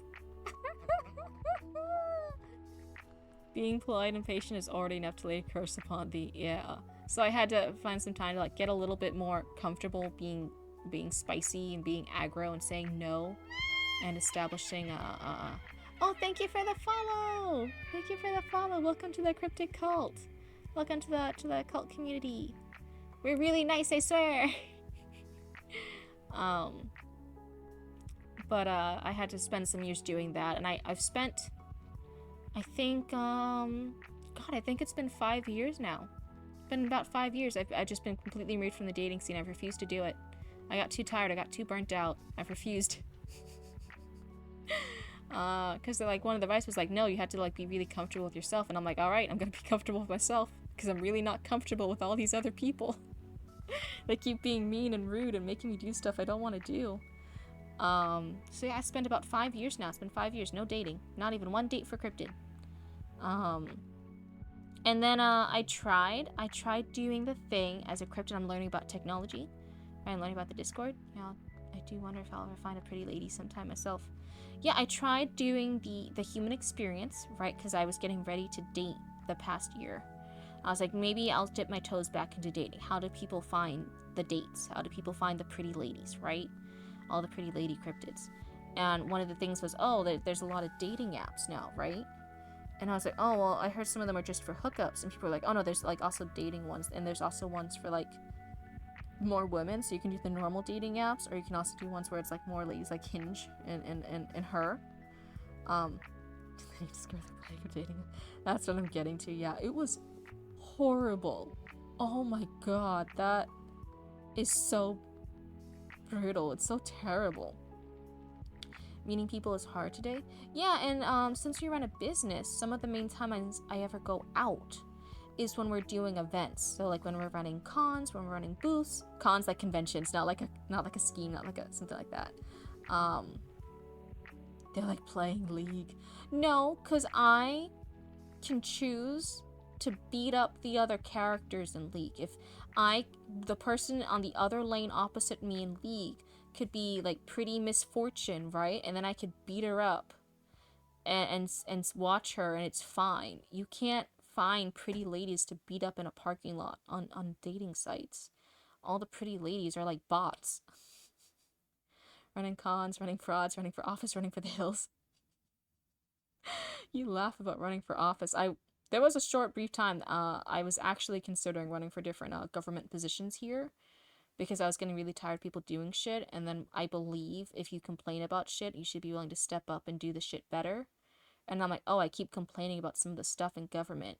Maybe I should step up and do government stuff. That way I can put my money more where my mouth is. I felt cryptid. Yeah. And then I just had like, the business was getting bigger, and I'm like, okay, I can't let the business fail because I'm doing that with my younger sibling. So I'm like, let's refocus on the business. But yeah, maybe in the future. The AK-50 guy almost got into local government. Oh man. I lost my lo-fi. Bring it back. There we go. But one of, yeah, can you believe it? You guys might have seen me doing a live stream after coming back from my job as a government person. Can you believe that? In Florida government person. That would have been crazy. Maybe one day when I like retire and I'm a retired cryptid, I'll join government stuff, and I'll be a hag, and I'll be a little old lady, and I won't care what all these men in office say, and I'll just do I'll just shake like my little walking stick at them. Casual Florida woman. Yeah, I'll be a force to reckon with. But yeah, I tried the dating apps and meeting people in person outside of dating apps. I was like, oh, well, we're normally doing conventions. We're doing anime conventions. We're doing the World Oddities Expos in some different states. We're doing spooky markets and goblin market here in Florida. We do goblin market pretty frequently. We do different shows and stuff like that, right? But I'm working. I'm stuck at my booth with Roots, and sometimes we'll take shifts to like one of them watches the booth, and so the other one can go to the bathroom, right? Or like go and get food and stuff. But like we're working. Yeah, that sounds like a normal Florida man news article. Streamer, Big Booba Blue Cryptid streamer turns and decides to become a government worker in Florida. Yeah, that sounds like a Florida article. Isn't Florida just the Australia demo on the other side of the world, but kind of moist? Very humid. Say kind of moist, do very, very, very moist and humid, and then yes. Do you mind goblin markets? What do you mean do I mind them? I love goblin market. Goblin market's one of my favorite markets we do. Goblin market's great. I'm really excited with it. There's not just the regular markets, and we do like sales and discounts and stuff we don't do anywhere else for the little goblins there. We can also, there's also like trading there. So I've actually given away stuff. Well, not given away, like I've traded stuff for like other cool artwork prints, or for, that's a D's Nuts joke? How's it a D's Nuts joke? Oh, I just didn't even realize it. Indie streamer God runs for office. Promises free breast enlargements for all. I'm not going that far yet. I would, honestly, before I'd ever offer free breast enlargements for all, I'd offer free breast reductions for all, because this is back pain. This is back pain. This is a whole weight you're carrying all day, 24/7. Every single moment of your life, this is just something destroying your spine. Oh no. I'd offer free breast reductions for all first, Jesus. Gotta keep these women healthy. Gotta help their spines. Please help them. Or give them better bras at least. Spine Crusher 9,000. Yep. One of the goblin market is really fun. And you can do different trades. So I've actually, there's people, when goblin market first started, they had a lot of like bones, a lot of bone stuff. So I would trade patches and other embroidery projects that we had for bones. I got a raccoon penis bone one time for a patch. I think maybe 2 patches. I traded 2 of our patches we made for a raccoon penis bone, and it's really cool. I really like it. Let the booby run free. It's like Bruce Lee said, I'd be like booby. Listen, do you understand that if you run and you don't have a bra and your boobie is this big, you're gonna get a black eye? Do you know how much it hurts your chest? The up and down movement of running? You just think, oh no, it's booby physics, it's fine. Okay, those anime women you're thinking of aren't real. Real woman, that shit hurts. That physically hurts so fucking bad. I try not to swear too often with the S, but like, it hurts. It fucking hurts so bad. It fucking hurts so bad if you try to run without a bra and you have like really big things. I used to wear a lot of necklaces. Well, I still do when I go on and do fancy events, but I had a lot of necklaces and they had like heavy chain ornaments that would like decorate it. And at one point I was in gym class, but I hadn't taken the necklaces off. I just forgot. I was just like, whatever. And I went to go run track, and it bounced this heavy like metal bit on the end of my necklace, and it went past my glasses. I needed my glasses on, so I still had glasses. It went past my glasses and hit me in the effing eye. That shit hurt. That was just the necklaces though, but like again, not talking about necklaces hitting you in the eyes. If you have bigger than double D's like I have for most of my life, right? If you are a big titty committee member, right? And you run, not walk around. I love just existing without a bra. It's really nice. Bras are uncomfy. I do support, like, yeah, you don't always have to wear a bra. That shit's stupid. But if you want to run, if you want to be physically active when your chest is that size, no, that shit hurt. It physically hurts having your chest go up and then smacking against your body. It hurts the muscles. It hurts your chest. That is physical pain of the movement of your chest doing that. So many societies historically all invented different ways for women to hold down their chest when they were doing physical activities.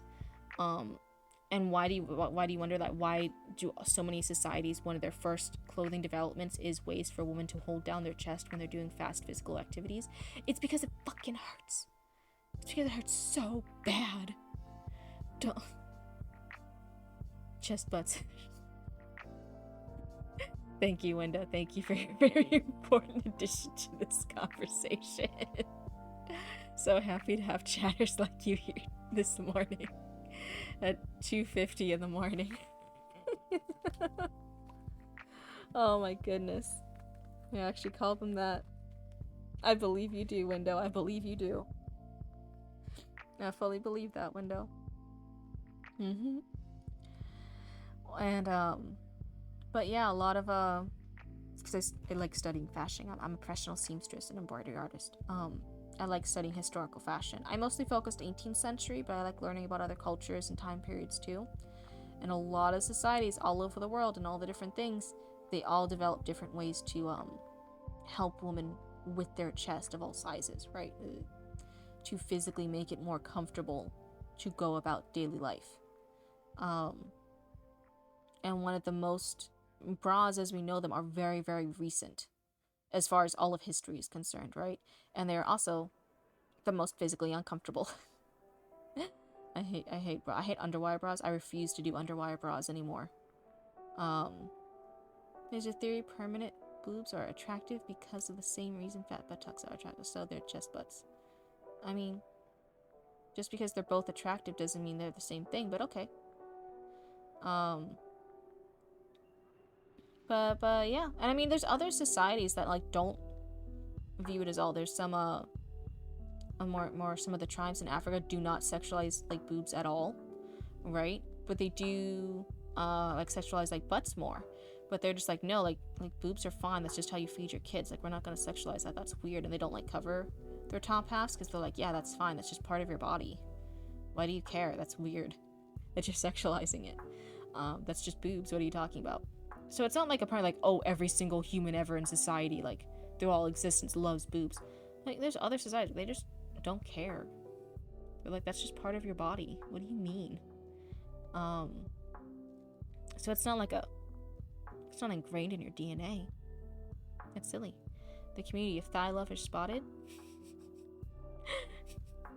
I'm just part of the community of woman lovers. What are you talking about? I also believe that, like, yeah, if I had a waifu, I have enough boobie for both of us, so it's okay if she doesn't have boobie. I have a lot of everything, really. My future waifu could just be a stick that's really hot. It's fine. She doesn't need anything. She just needs to love me.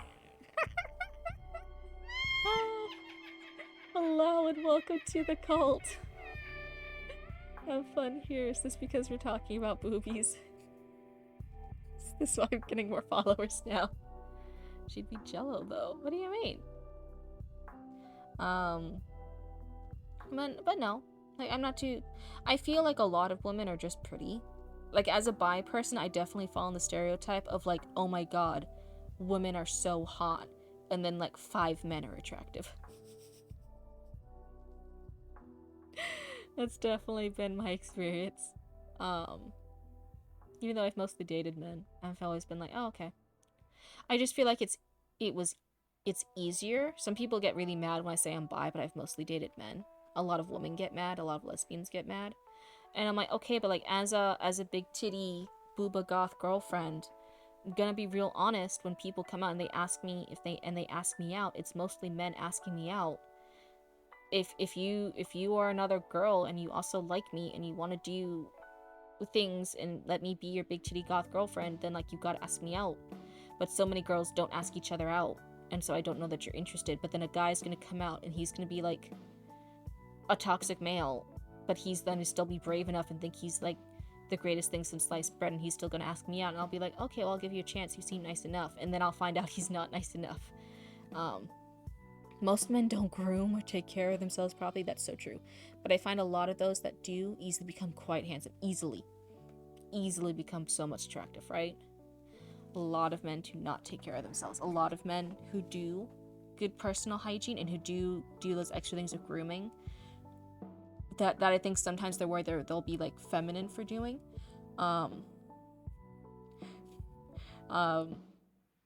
Yeah, when men do that, though, easily 100 times more attractive, right? They cannot fight the woman off fast enough. So many women are like, oh my god. Girls not asking each other out, that reminds me of that. They were both bottoms mean. You're not wrong. You're not wrong. It's just that I feel like a lot of the women I did hang out with when I was still in the dating scene, when I was more active, when I hung out with more people, and not in a work way, but like in a fun way, where we were like friends and like friends of friends, and we could just hang out. When I was a younger adult and an older teenager, when that was normal. I feel like the thing was, a lot of girls, even if they did like girls, to be like, oh, but you look so hot, Cryptid. Like, they're telling me, like, you look so hot, Cryptid. Oh, but I'm not saying that and I'm hitting on you way. I'm just saying that as like a friend way. And I would believe them, right? I'm not gonna assume you just like me because you just said you were giving me a compliment, like woman to woman. That's fine. And I'd be like, oh, okay. And then guys, most of the time when they give you compliments, it's because they're hitting on you, and they'll act that way. And I'll ignore them, but then eventually the guys would ask me out. And then like a lot of the girls would get upset and they'd be like, oh, but I've been hitting on you for months. And I'm like, oh, when? And they're like, oh, all those times I said those. And I'm like, every time you gave me those compliments, you said you weren't hitting on me. You specified you weren't hitting on me. So I believed you because I'm a good human being, and I'm not going to just assume I'm the most beautiful, attractive, sexual thing you've ever seen. Right? I'm going to take you at your word when you say you're not hitting at me repeatedly. I'm going to believe you. I'm not going to assume there's a sexual compatibility like thing here. Like, I took your word that you just wanted to be my friend, that we were just two girls who were friends. And then they would get mad at me and be like, no, but I was hitting on you. Now you're dating some guy and we could have been together. And I'm like, well, now you're toxic too.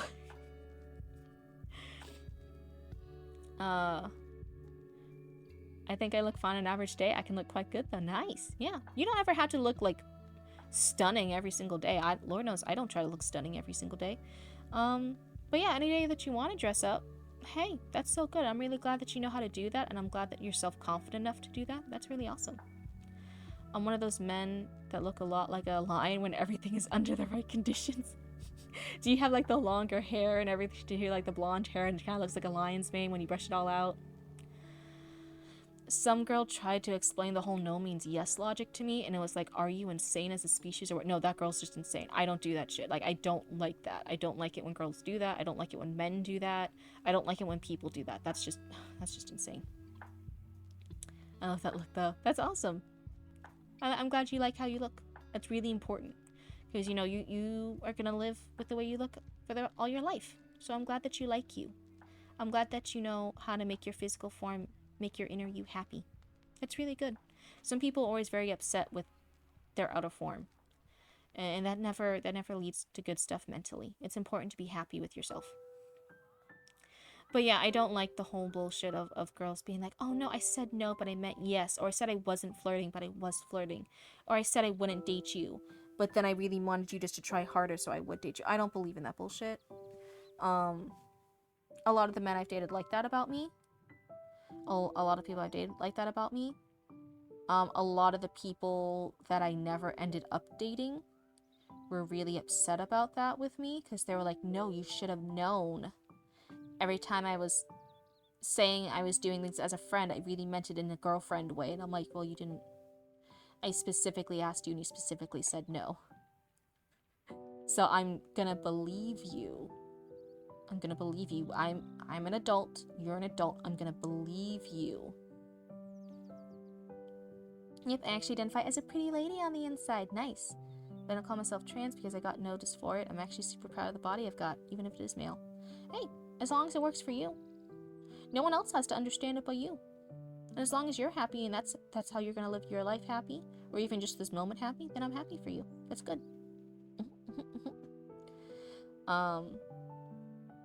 But I was trying to nod. My model just kind of like went up and down for a minute. She wasn't really nodding. Can I nod? This is kind of a nod. There was also that if a girl approaches first, it hurts her honor, which sounds like a misery machine for everyone involved. Yeah. And I definitely like. Do I prefer somebody making the first move? Yeah, but I think honestly, everyone, like guys and girls, would prefer if the other person makes the first move, right? That just makes it easier. You don't have the fear of approaching first. But like, yeah, if I like somebody, I'm gonna be like really honest about it. Maybe this is all.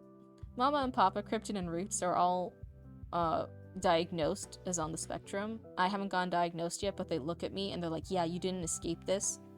This is a family. This is the genetic thing. You are definitely autistic too, right? No, this has been passed down. You are 100% also in the TISM family here of this cryptid community.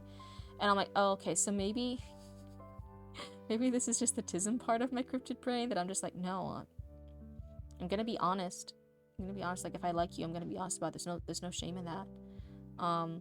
I also think I'm one of the few people I know that, like, if I did ask somebody out, or if I asked somebody else and I wanted something more from them, like if they were like good friends, and then I was interested in them as a partner in a romantic way. Can't tell how you experience it, but I don't read much autism, at least not socially. I think I'm very good at masking, and my Mama Cryptid and Roots have definitely identified I'm very good at masking if I have autism. I definitely probably have OCD. I definitely have anxiety.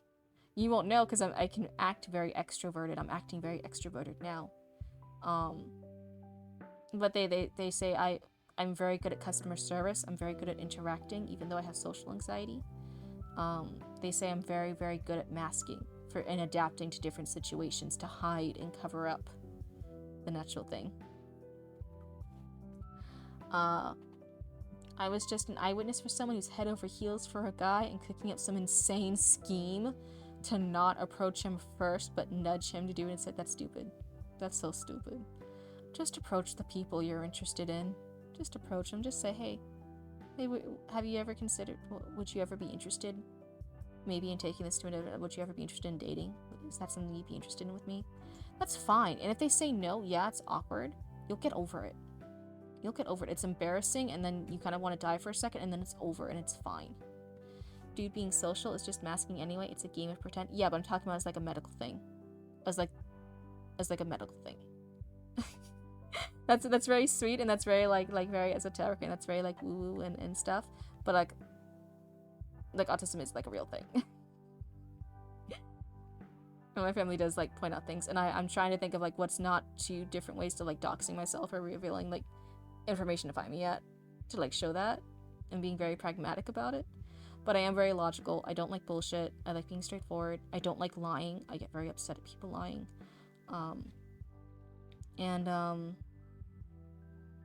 I noticed my mom and several friends have had it. Yeah. So they say I'm probably pretty good at masking, and that Mama Cryptid probably taught me a lot of masking techniques. Now that we know she's on the spectrum and she masks pretty well, she probably taught me a lot of the masking I know, and I just got really, really good at it. And yeah, probably, maybe, I don't know. I've been to the other council of other autistics, and they've all deemed me probably. So I'll say that, but yeah, no official diagnosis. I don't want to spend the money to find out. It won't help me either way. I'll still be miserable in front of people. Oh well. Oh well. But yeah, I feel like I like being more honest with people, be more upfront with people. It's not a bad thing. It's fine. Is it awkward? Yeah, a lot of things in life are awkward. Get over it. To ask people out. It's fine. The only things I've like felt really, really, really bad about for years and years and years that keep me awake at night is when I've been accidentally rude and I did not mean to be rude to that person, and I realized afterwards, oh god, that was rude. I didn't realize. And then like I was bullied a lot, and a little bit in middle school, not too bad. Mostly high school. High school was the bad bullying, right? And I realized like some time later, I thought I had this friend and I thought we had this joke, and I thought it was an okay joke. And then I found out later the joke actually bothered them, and they were actually really upset by the joke. And I was unknowingly felt that I was like bullying them every time I did the joke, but I thought it was an okay joke. I thought they were fine with it. Otherwise, I wouldn't have done the joke. And that still haunts me to this day. I felt so bad that I made that person feel bad and feel upset by this joke, and I'm like, I'll never forgive myself. I laugh about it to hide like the cringe inside me right now. I genuinely feel really upset when I'm like mean and I didn't mean to be. If you're mean to me and I'm purposely mean to you, I will never regret that. I'll never regret being mean to people I don't like. Sorry. That might get me canceled one day. When I get more than 29 followers, one day I'll make it big and I'll be mean to somebody and I'll stand by it and they'll be like canceled. But like I own it. I'm not gonna lie about it. But whenever I'm accidentally rude to people, I'm like, that haunts me genuinely. And I'll be honest, I'll like really apologize. I'll say shit that I do not mean to hurt people sometimes, like genuinely. I try really hard to be nice and be approachable and say shit. If I do say shit, it has to be something I mean. From the heart. No take backsies. I think more people should be like that, you know? I wish more people would being like, yeah, this is embarrassing, but I kind of like you. Have you ever considered us dating? And I can be like, oh, I'm sorry, I just see you as a friend. And then it's like, it's awkward, and then it's fine. I'm one of the only people I've known in any of my friend groups where I could be like, hey, I could go up to somebody who's been a friend, but I kind of like them now. And I'll approach them and I'll be like, hey, I've been considered, would you ever like think of dating? Would you ever think of something more? And they'll be like, no, sorry, Cryptid, I just see you as a friend. Can we just be friends? And I'll be like, okay, and genuinely, honestly, from the bottom of my core, yeah, it'll be embarrassed because that was an embarrassing thing. And then after that, they're just my friend. I'm not gonna hold on to that embarrassment or like wishing that we could be a couple. Like, no, they've established it. We're gonna be friends now. And then it's like, yeah, in my head, we're just friends now. It's fine. And I'm one of the only people I've ever known that's actually done that. And like, my friends are like, I've never seen that actually work. And I'm like, yeah, they just said we're friends now. I'm going to be friends with them. Like, that's fine.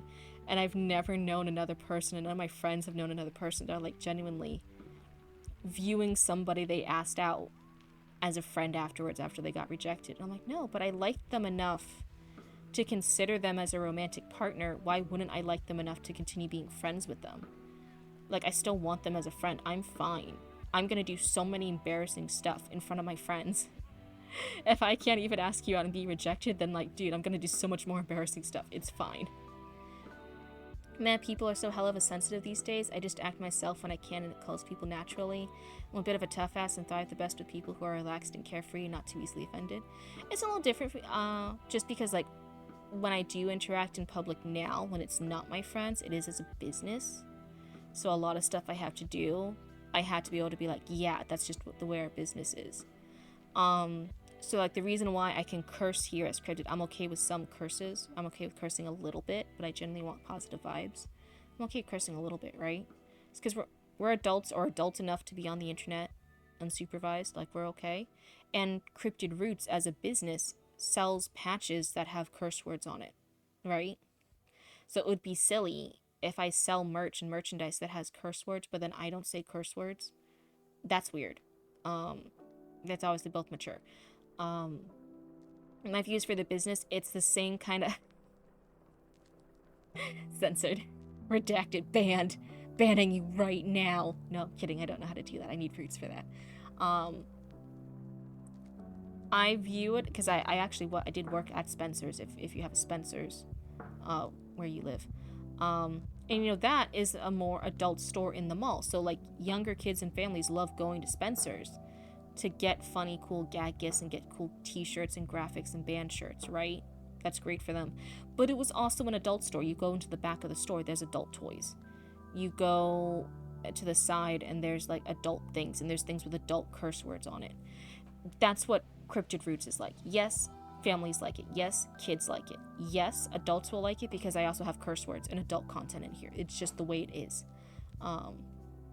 Boy, she doesn't know how to ban its free roam mode from now on. I say that. Roots is or Knitbone in chat, but it's Roots. Knitbone and Roots are the same person. Knitbone/Roots is the only person you have to be nice to. Because they control the smite. They control the ban. They control all that. And they know how to do all that stuff. So when they're not here, it's free range time. It really is. But yeah, so I consider it. So everything I say here, it's like, yeah, can I talk about my personal life a little bit? Yeah, because this is a legally registered business. You could look me up. You can find all this stuff. This isn't anything new. This is a registered LLC. I had to use my real name for it. It's not a big deal. Who's Cryptid? It's Caitlin. It's me. Will I let you guys in chat call me Caitlin? No, because that's parasocial. I'm Cryptid here. That's just the way it is. But it's not like a big thing. I expect everyone to have fun, and we can be a little immature, and we can talk about boobs, and we can say some minor curse words. But guess what? Like, yeah, I'm gonna kick people out if they don't know how to behave as adults and take things too far. It just is the way it is. I expect a certain thing from my community, you know? I want you all to be good raccoons. We can be adult raccoons. We can be funny raccoons. We can even be silly, mischievous raccoons. We're not gonna be rude raccoons here. Should come with a disclaimer though. Does not come included with Blue Booby Cryptid IRL. Oh man, eventually. Right now, the community I grew here, I never really advertised the Twitch stuff too much on all our other platforms. So nobody who knows our business really followed us on Twitch. So everyone I've actually gotten here on Twitch has just found me on Twitch. It was just like natural organic stuff. And so no one in Twitch that I know of so far has actually bought anything in the shop, and no one who knows us from the business has ever really watched us on Twitch. They're just kind of separate communities right now. But as I get bigger, hopefully, as we keep growing this community, and as I keep like cross-posting stuff, hopefully, and advertising this better when I have free time and spoons to do so, then that might have to be a thing, right? Like, yeah. I'd love to, when I get the official Cryptid model, I want a cutout postboard, little like cutout life-size thing of Cryptid to put at my booth, so that way if anyone ever did know me for the stream stuff, for the Cryptid model, for Twitch stuff, and then they ever were in Florida and they did come to an event I'm at, like Goblin Market or World Oddities Expo or some of the bigger markets we're at, there would then be a cutout poster board, like stand-up thing, of Cryptid there, and like a little one of Roots. Wouldn't that be so cool? I'd love that so much. You actually could stop by and see Cryptid IRL, and then I would be like, I could like stand behind her and do the voice for her, right, and be like, hi, thanks for stopping by our cult. And it would be like that. I think it could be fun. I think it could be really good. They do integrate eventually. That's good. I'm not rushing for it yet. Again, like the point of the stream was to be more relaxed and just have fun, and not try to be like salesy and push sales right away. I'll still use the model eventually on our business pages in order for me to feel comfortable with advertising there, but all the streams are just gonna be like fun, relaxed times and hang out, cozy stuff, and maybe me screaming from playing Subnautica. I don't know. A lot of people were recommending that earlier, so I might try that soon. That sounds fun. For example, you should advertise your stuff in your bio. And on Insta, you should find some incentive for people to come here. Make it as maybe a live designs, making, etc. Those are some ideas. Yeah, maybe. Instagram hasn't been the best for us. We've had... Honestly, TikTok's been better for us as far as, like, shoppers. Instagram, we had a lot more other business people, so like people I make business friends with at markets follow us on Instagram, so it's a lot of other small businesses there that are following us on Instagram. They're not like active consumers. That has been great for sales for us. TikTok has been great. People will just be scrolling on TikTok, see something I post there, and then they'll be like, oh yeah, I'll go to the shop right now, and then they buy it. So TikTok's been better for us. And the plan is eventually I'm learning streaming right now, but I also need to learn the recording stuff. And then I'll record short little funny things that I like Cryptid saying and fun little things and just me doing shorter things that aren't 5.5 hours to stream. We're almost at 5.5 hours now. That's crazy. And we would post that on TikTok. The easier it is to find and less clicks it takes to navigate between these platforms, the better it will be. Yeah. But right now I'm just getting used to it. I'm getting set up. It takes so many spoons for me just to set things up. And right now, Roots just did the Discord, right? The big thing this past week has been the Discord. So right now we're getting set up with the Discord. We just linked the Discord on Twitch. We're getting the Discord up and at 'em. And then the next thing will probably be doing recordings with Cryptid and posting those on TikTok. That will probably be next week. That I'll have the spoons for that, and we'll start using Cryptid to advertise on TikTok. And then we have a goblin market in 2 weeks, and that will be the first time really I'll start advertising the Twitch to our customers. So I'll have hundreds of people at a goblin market, right? Hundreds and hundreds. And I'll advertise like, oh, hey, if you follow us on Twitch, you can get a free mini patch. I do stuff like that, like, oh, if you follow us on Instagram, you can get a free mini patch. Or if you follow our TikTok, you get a free sticker. I'll do stuff like that at live events. And now that we have the Twitch and it's set up and I can stream and the audio works and my model works, because I didn't advertise it when the model wasn't working. So one of the things is now that everything's working, and it's been working for about a week now, right? It's been working consistently for a week. Now I can go to Goblin Market and I'll start advertising it there. And that will be good. That'll be fun. Unless you're someone like me who's a true internet detective who combs through everything because I'm a curious cat. Well, hey, if you're curious and not bored of me yet, yeah, we have the Instagram, we have the TikTok, we had the Tumblr, we had the Cryptid Roots YouTube, and we had the Cryptid Roots VOD channel, VOD channel. Oh, I've missed some of the VOD uploads. I've missed them all. Those things are lost forever now, but I'm getting better at uploading again. I'll try that. What else do we have? We now have the Twitch. We have the Discord. God, I think that's everything. I don't even know all the social media apps we have, to be honest. Oh my, it's really hard. I think we claimed the Twitter handle, but I never post on Twitter. I've never been on Twitter. I think maybe when we first got the LLC, I think we claimed the Twitter handle, but I could be wrong. And then we have the official Cryptid Roots email, because that's our business email, right? But if anyone's ever interested in sending us story submissions or messaging me for custom order stuff on that, yeah, that's the email to do. It's just cryptidrates@gmail.com. We have the email, and we have a Shopify. I think you can find it, but like, just order through the Etsy and stuff. I'm still working on the Shopify. I haven't gotten the spoons to fully do everything with Shopify that I want to do. What do you mean story submissions? Oh, so since I show a lot of my rough draft and my plotting and my writing here when I'm not yapping away, I do a lot of this. Some of my chatters before were interested, like, hey, could we submit in the Discord or in Gmail or somewhere like that? Could we submit they've done the first few paragraphs of their intros. Some of them have sent their plot outlines, like what they want their story to be and if their plot outline looks good. And some people, I say right now, no more than 3 pages. No more than 3 pages of stuff. But yeah, you can either do it in the Discord. There's a whole channel on Discord, in the Cryptid Roots Discord, for story submissions. Or if you don't want to show it to the other raccoons, you can just send it to my email. And on the next live stream, I then show it and I give my thoughts. And it's very nice. It's not supposed to be mean, but I share my thoughts on different like little editing things you might want to consider. Either I offer mostly developmental and line edits if you're that far along. So I'll point out stuff with developmental editing like, oh, this is where you're currently starting, but this is a lot of like backstory. It's not a really interesting start scene.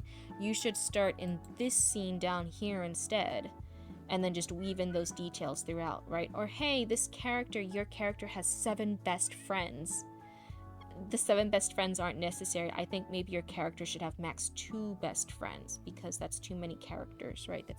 They're not needed. They're not adding a lot to your plot. And I just give little feedback on what you could do for your little writing stuff you guys are working on.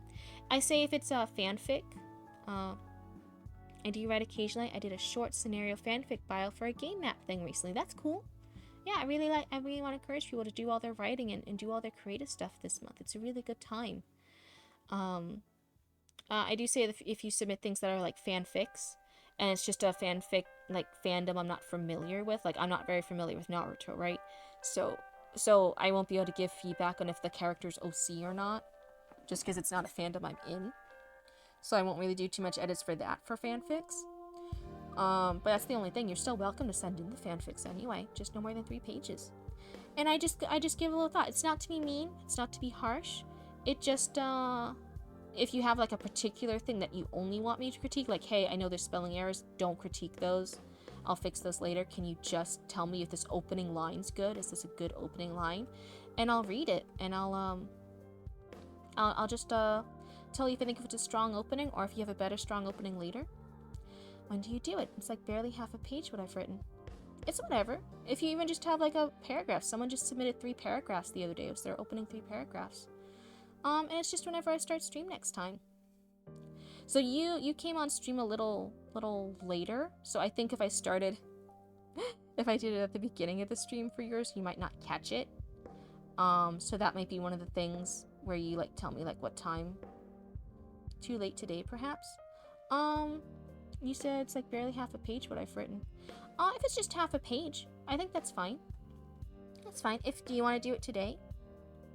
My character looks like she's glaring. Let me position. Cryptid, stop looking angry. There we go. There we go. I can DM it right now. DM it on Discord or on Instagram. I only know DMs on Instagram.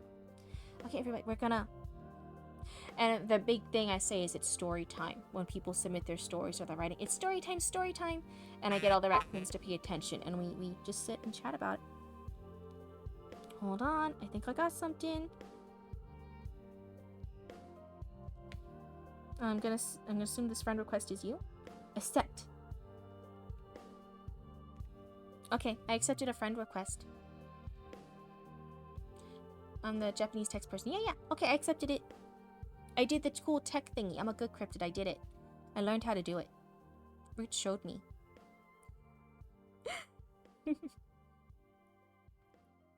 I normally try to have it on the screen. I'm not sure I can this time. So everyone who watches this or watches this VOD later, I'll just have to read it out loud. I don't have the Discord set up for me to stream. I don't think so anyway. Let's see here. Maybe I could. Let's see. Did that change it for you guys? Not yet. Okay. Discord. We're gonna go to Discord here. Let's see if I'm still logged in over here. Please.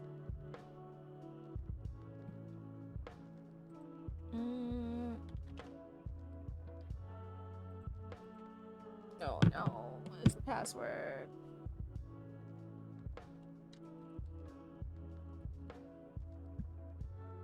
I'm not getting. So, I might have been able to set it up. Let's see. I just had to get OBS. To switch it soon. Okay. So now I go over here, and I'm gonna try and show it. Game capture. Is it this one? Discord. Did I do it? Let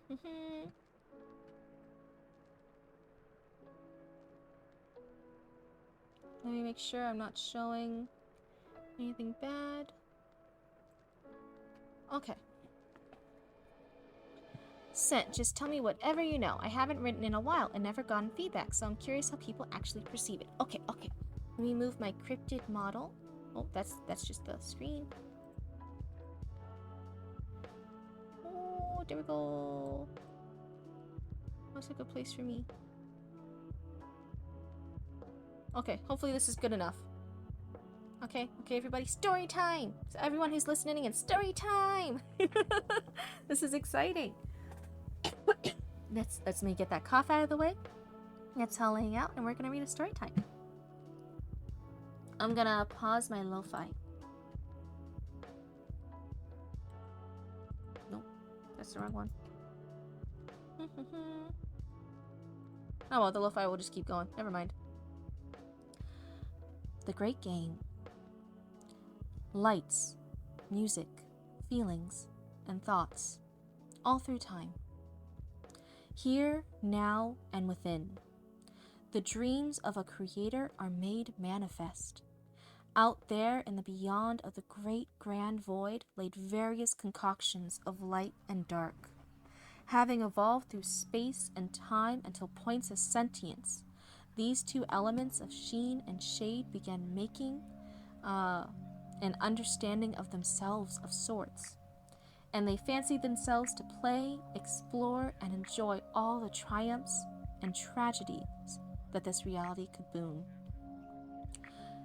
Throughout time that could merely not be comprehended by the inhabitants of this cosmos, they fought wars tiny and wars great. It could be imagined that sometimes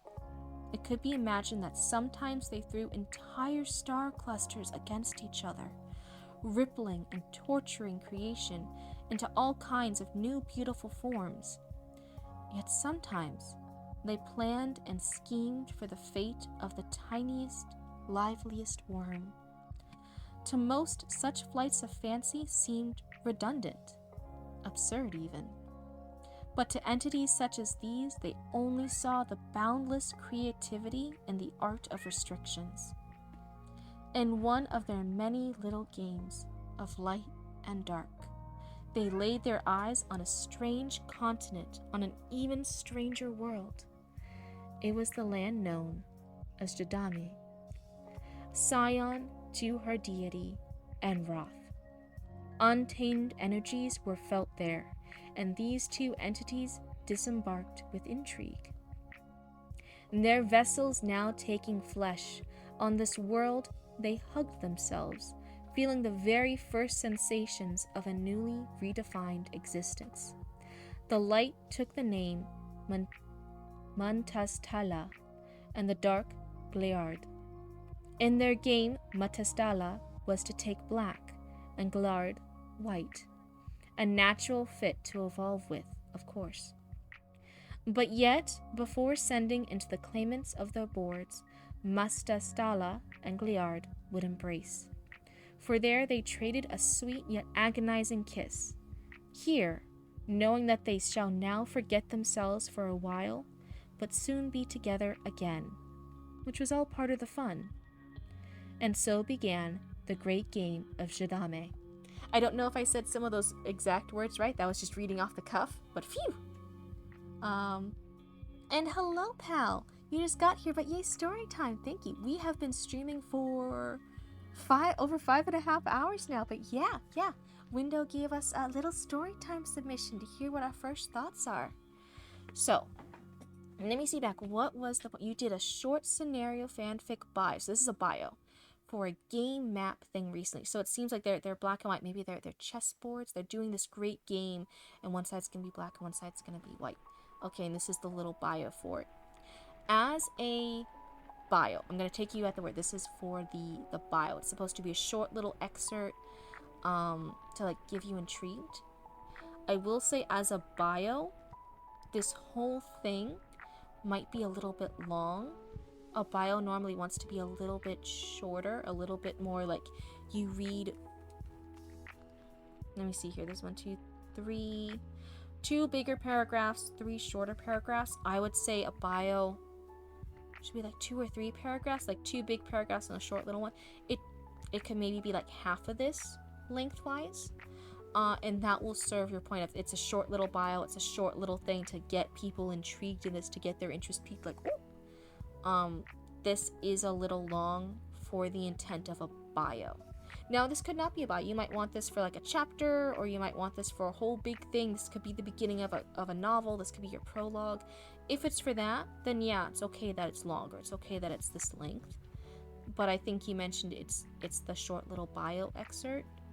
And this, for that purpose, is a bit long. People normally don't like to read such a long bio. The other thing is you very clearly, very strong in fancy words, right? In flowery language. You're very comfortable in it. You have a lot of good imagery in it. I'm wondering if the bio might serve your purpose more if there was a better balance of the I just can't say it. Sorry guys. This is 3:30 in the morning for Cryptid. If there was a little bit of a better balance between the fancy smancy flowery language and the concrete what is happening. Because if we look at this, here now and within, the dreams of a creator are made manifest. That's flowery. I don't know what's actually happened, right? There's nothing physically happening. And great void, concoctions of light and dark, space and time and sentience, elements, reality kaboom, time that cannot be comprehended. This is all the abstract. That's the better word for it. It's very abstract. It's very pretty words, right? You are very clearly talented at writing it, but it is a full paragraph of abstract, another paragraph of abstract. Finally, in the third paragraph, we have a concrete part. We have they laid their eyes on a strange continent on an even stranger world. That is concrete. That is something these characters are doing. They laid their eyes on this world. It's a land. This is another abstract one. And now their vessels taking flesh. In this world, they hug themselves. This is now concrete. This is now concrete things they are doing. And then you even describe it in an abstract way. They very first sensations of a newly redefined existence. So I feel like you are very talented in the abstract sentences. Maybe you need to work in some more concrete sentences and have them a little bit earlier on. Because this is 2 of your biggest paragraphs. Your 2 first paragraphs and your 2 biggest paragraphs are entirely abstract. And readers typically like to be grounded in the concrete a little bit more. And then once they're grounded in the concrete, right, in the physical realm and what something's happening, who these characters are, then now that they're grounded, now you can add all the pretty abstract stuff. Yeah, I get what you're saying. This whole thing is kind of about the concepts of light and dark. Yeah, and it's really hard to do concepts and not be abstract all the time, but you did start doing it, right? Here in paragraph 3, they laid their eyes on a strange continent, on an even stranger world, right? That is a concrete part. So you were able to do it, which is like, whew, that's the first big hurdle, right? That's the hardest part, it's just being able to do it. They have this cool thing where now they're just concepts, and now they've taken flesh. They have physically taken on a mortal form in these realms, in this new world. I'm wondering, and this isn't an advice thing, this is just an idea thing, so you can say the idea is like yes or no. I'm wondering if maybe the vessels now taking flesh and them experiencing what it's like to actually have sensation, to actually feel things in a mortal world, should be a bigger paragraph, because that's like the really cool thing, right? That's the thing that, like, as a reader, you're like, oh wow, this concept like took on a mortal form in a world, and they're part of this game, and what does that feel like? They've never felt the wind before. They've never felt what it's like to have blood in their body before. What does that feel like? You have some longer paragraphs here, So I know you as a writer are comfortable with making some longer paragraphs. So you don't feel stuck in shorter paragraphs.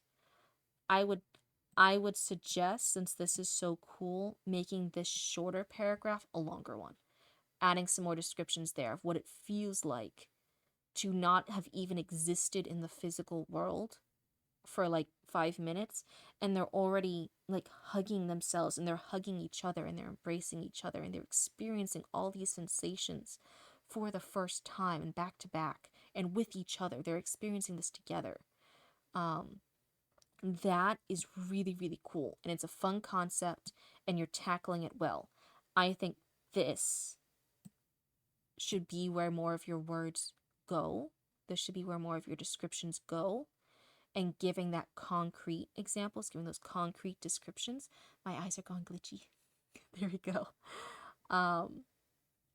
I feel, even though it's all very pretty, I feel like maybe cut down on some of the abstract to give room for more of those cool concrete examples. And that will balance it out a little bit better, a little bit more concrete for this cool idea. And cut down like to just some of your favorite abstract parts for this. And that's going to give it such a better balance. And I feel like it will make this little bio excerpt a lot stronger and make readers understand what you're trying to do, like, more easily. So that's my initial feedback. I hope it helps. Do you have to listen to it? No. I tell everyone, whoever gives story times here for me to look at, you don't ever have to listen to me, because maybe you have a different vision in your head. Maybe you have a different way you want to go. And only you can know that. And also, maybe you just don't like my ideas, and that's fine. So if it's I ever give you advice you don't like, it is all good. I give you the advice. I give you the advice for free. You can also throw my advice in the trash for free. It's all okay. It won't ever hurt my feelings. But yeah, I think you're very, as far as like a writer, very easily talented. There's very strong grasp of language. You have a very advanced concept you're trying to tackle. These abstract beings getting physical form, getting concrete forms and shapes, and traveling around and experiencing that. That's a very advanced thing to be writing about. It's very challenging. And I feel like you tackle both. I just feel it has to be a slightly better balance. More concrete with this really cool stuff down here, and cut back a smidge on the 2 big paragraphs of abstract on top. And I think this is like really solid otherwise. You just need to balance it a bit better. And like, yeah, it's really cool. I like it. And hey, thank you for submitting to story time. It's really sometimes scary submitting to story time, because like you're showing your stuff like to other people, right? I really want to be nice to other people who do share their stuff. Little dancing dragon, yeah. I think it's really brave, and it's really awesome when people do share their stuff for story time. I try to be brave. That's why you see so much of me showing my plotting, me showing my rough drafts, me showing I plotted something and then it's a plot hole and now I had to go back and fix it, right? Because it's not bad. It's not bad to show your stuff in all its different forms. And it's by sharing stuff that we normally get feedback and we get better, or we get different ideas on how to be better. You think I'm one of the first people to actually see your writing? That's so special. That's so nice. And that also makes me a little bit sad though, because you're obviously talented enough.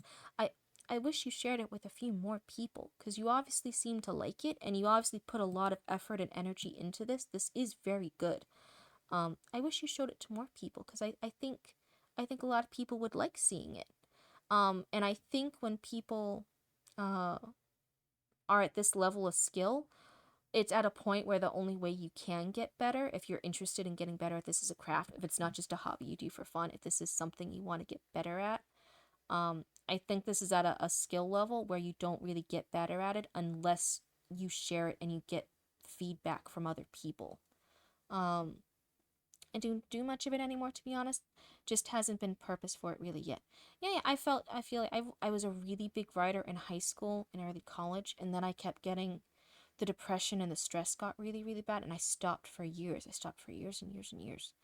I picked it up a little bit in the beginning of 2020, and I was starting to plot out a book I really, really liked, and that's still dear and close to my heart. And then the world was like actually ending, and so then I stopped it again. I had a lot of depression for that. This is the first time for this November, me doing this writing challenge live on stream and posting my shit online live in front of all these people. Um, has been the first time I've actually written anything in years. It's really hard. It's hard to get back into things. But I've really been enjoying it, and people have been really nice, and they've been really nice listening to my bullshit and my yapping. And I hope, I hope you don't feel the need to have a purpose for it. I hope you can realize it can just be fun. And if it makes you happy, it can be really good for you. If it's something that brings you joy. If it doesn't, then there's lots of other things you could do that make you happy. But if this is something that makes you happy, I think you're really, really talented at it. I think you could find a lot of joy in it. Um, oh, are you a teacher by chance? Your way of talking reminds me of one of mine way back in the day. So, fun fact, I was originally, when I first started college for creative writing. And my goal, because I wanted to be an author, was, well, I need to pay bills until I'm a famous author, right?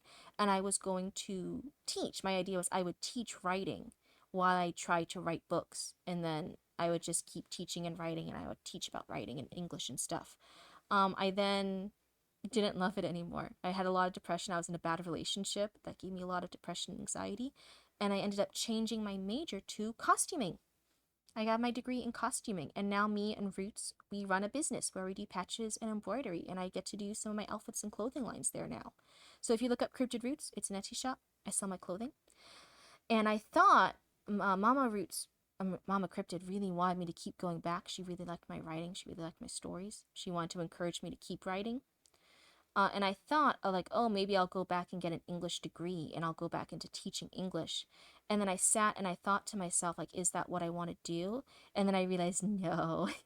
If I had to be in front of a bunch of children, I think, I don't know if I could say this on Twitch, I think I would shoot myself.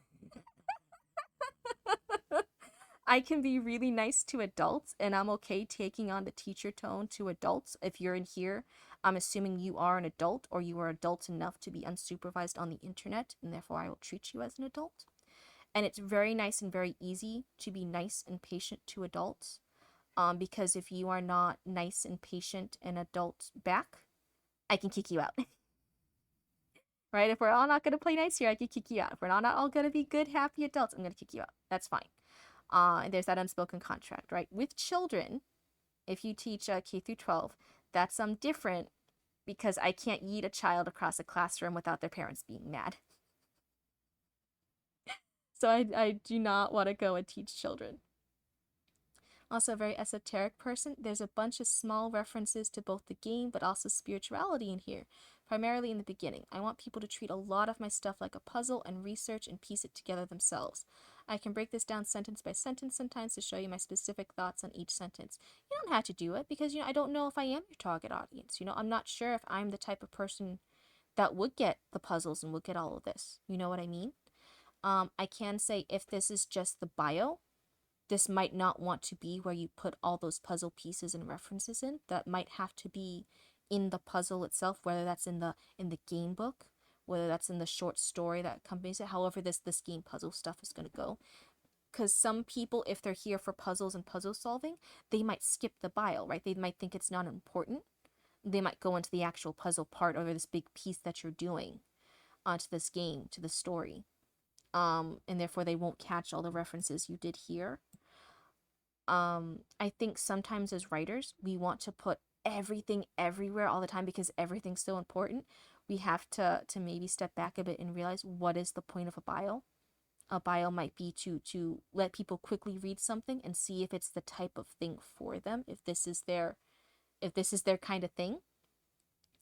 And if instead they're put in with all of the stuff, all the cool things here, that might be too much for the bio. That might not be serving the purpose of the bio.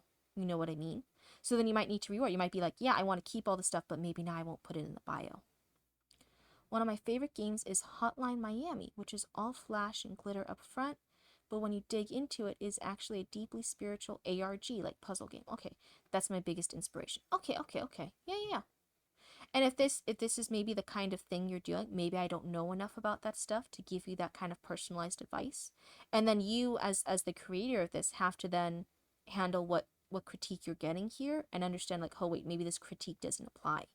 You know, you had to balance that. Or maybe the other way, like, hey, even though I want it to be like this and I want to do that, maybe that critique is still valid and I had to adjust it. Only you know, right? Only you know at the end of the day. What your end goal is and what your vision for this piece is and what its intention is for. And I'll trust you with that. Like I said, if my advice doesn't apply, it does not hurt my feelings if it doesn't apply and if you as the creator need to go a different route. I gave you this for free. And if in the free trash it goes, that's where it goes. It's all good. I like hanging out with other writers and other creative peoples and giving feedback because this is the kind of stuff I love doing too, and this is how I got better at my storytelling craft. You can't throw a child, but you can't imagine throwing them. That's good enough for my psyche. No. No. Kids these days be crazy. Well, part of it is that should work for the uninitiated, but also that those who'd want to dig in deeper can, you know? Yeah, so maybe for the uninitiated, like I said, a bio should be physically maybe a little smaller to give them that hint. They don't want to read all of it in a bio. I don't want a whole story given to me in a bio. I don't want a whole thing to me in a little description. I just want that, I just want a little tidbit. I want to see like, this cover piqued my interest. Is this cool? And I want to be able to read a snippet to see like, is this as cool maybe as I think it is? And then if the snippet aligns, I'm like, okay, I'll go try the whole meal. I'll go try the whole thing. It's kind of like when you have a partner and then you tell them, no, you don't want to get your own plate. You just steal a fry from theirs, and then they give you the one French fry, and then you had the French fry, and you had that you have the little taste, and now it's like, well, now, now I'm really hungry. Now I want the whole meal. So the biggest question is, was it an enjoyable read? Yes, I think it was. I think you are talented in that. I do think the fancy smancy, the abstract went on a little too long. I think if the abstract was just one paragraph's work, and I'm not saying the first paragraph, you might want to keep the second paragraph. I'm saying word count wise, sentence amount wise.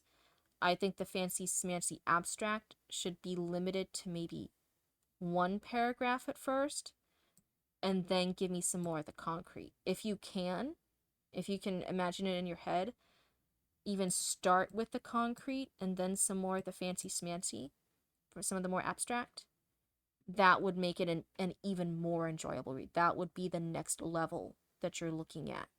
To start with some of the concrete, add in some of your fancy smancy now that the readers are grounded. And I think that is what's going to bring it up to the next level for your writing.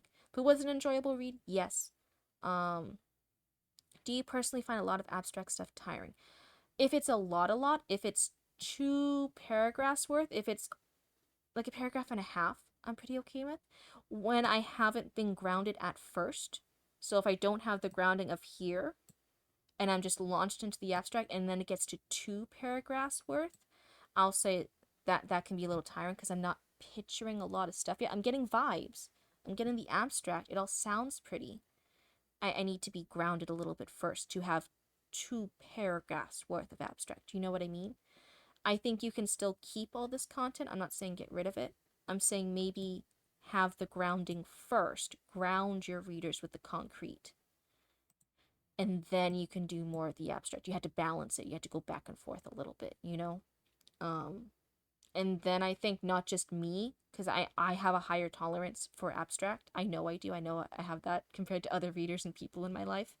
So not just me, I think that other readers who might like this will find that balance more pleasing and then be more engaged in your work.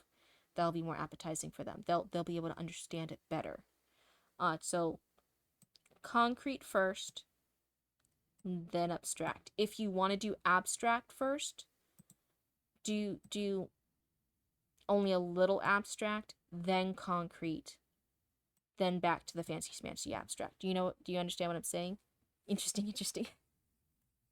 I don't know if it's interesting. I just keep going back and forth between saying abstract and construct. I highlight certain things. But it's also almost 4 a.m. for Cryptid, and we've been streaming for, in just a few seconds, 6 hours. This has been maybe my longest stream yet so far. That's kind of crazy. I've been yapping away for 6 hours straight. But yes, I hope that helps. And if it doesn't help, no hard feelings. It's whatever serves best your vision and your work and makes you happy. There's even some people who sometimes submit story times and they are just doing it as a hobby. Um, and then I really try to understand that they're not looking to improve the craft more. They're just looking to get more fun out of this. Um, and that's different. People who are doing this for fun versus people who are doing this as a craft are going to be looking for things differently, and I try to keep that in mind. And one of the big things is for craft people, they're not always looking for hobby people, is they're not always looking to get better. They're looking for ways to fix a plot hole or something and just enjoy this hobby more and get encouragement and connect with people who are also writing and also storytellers and also doing creative things. In which case, then I don't have to give as much critique, because that's not going to help them. That's not going to serve them. You're like an art teacher, abstract there and a bit of concrete there. Together we are making messed up Roman sculptures. Yeah, yeah. And there's if you want to get more into technical writing, that's gonna be not necessarily line edits, that's gonna be copy edits. And I've always said I'm not the best copy editor. I can write pretty well and be pretty passable. So I don't need harsh copy edits unless I actually want to publish something. And then copy editors will come by and mark up my stuff. Um Talking about what you're passionate about is one of the best ways to keep yourself awake. It also helps. I'm a night owl. I'm a night owl, Cryptid. Um, that helps too. Uh, but when you're still in developmental and line edits, which is what I'm kind of suggesting, I'm kind of suggesting you fixes on a developmental level. It's very, very more artsy fartsy. It's not going to be as technical. If you're looking for very technical edits, like commas, sentence stuff, that's going to be copy editing. If you're talking about the general, the artsy fartsy way of communicating and what flows better and what feels better to readers and how do readers connect to you more and what sounds better, when it's very artsy fartsy, that's going to be more developmental edits. And that's what we're talking about here. We're talking about physically moving some of your abstract sentences to be better balanced with your concrete examples. And you have more abstract than you have concrete. And so you need to be at a little bit more attention to that flow if you're looking to engage more with some more readers. And that's not bad. It's just I think everybody, even me, like even the most professional writers they all have developmental edits. They all have copy edits. They all have line edits.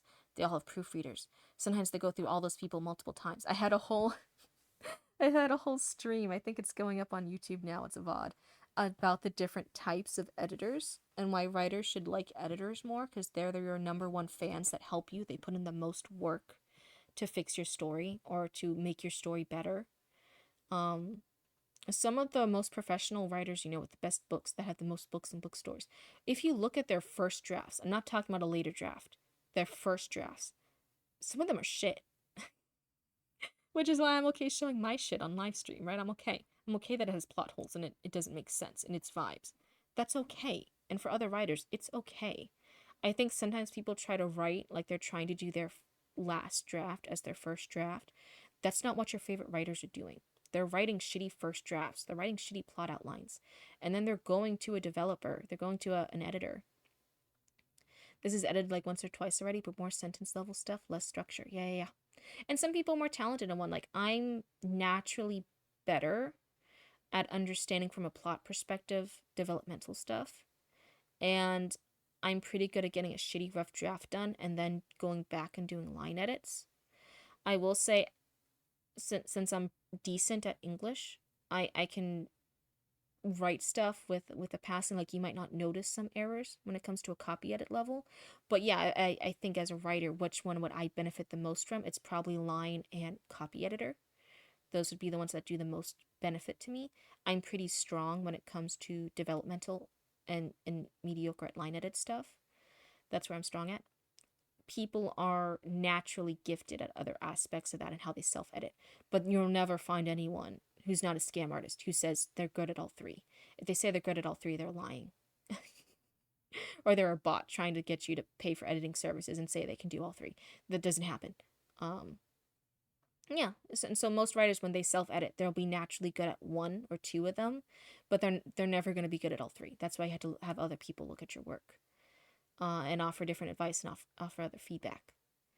But yeah, I'm pretty good. That's why I'm thinking of actually getting certified in developmental edit or line edit stuff. And then that might be like a side gig I have in the future, and maybe I do that and I could do it professionally, maybe even with my chatters here in my Cryptid cult. That would be a fun thing. But I also have to keep in mind, like, hey, I have the full-time business with Roots. I have the events we go to. Now I'm starting to do the live streaming. There might not be enough time to do an editing side business. Just never thought about structure much, to be honest. I'm very flow based with a rough outline and let it come out organically.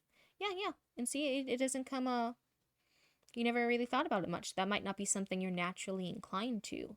But then somebody like me who's more into a developmental edit, who's like, okay, where's the best placement? If each of these paragraphs, if each of these sentences are puzzle pieces, where might be the best placement for these puzzle pieces to make this the strongest piece it could be? And that's what comes more naturally to me. I have a lot of my edits for someone's plot stuff earlier. I was like, hey, you it was like the last story time I did the other day. The intro was all describing the scenery, and it was sentences and sentences and just describing the scenery, and then it wasn't until like the second paragraph or like the last line of the first paragraph they finally said a character, and I'm like, hey, it was a really interesting line about the character. I think the line about the character should be the first line, then some of your descriptions, and then more stuff that the character's doing in this tavern, right? I think that would be a better flow. And that's going to engage the readers more. Because as a writer, right, you like as a writer that you wrote all those really pretty words about the leaves and about the stuff. But a reader who's going into your world for the first time might eyes glaze over, they might not be engaged with it. Readers who are just entering your world, they typically like a concrete thing with a character or something concrete. Alright, here's a challenge. If you're up to it, edit this down yourself sometimes, perhaps send it back, but only if you really want to. I don't really want to.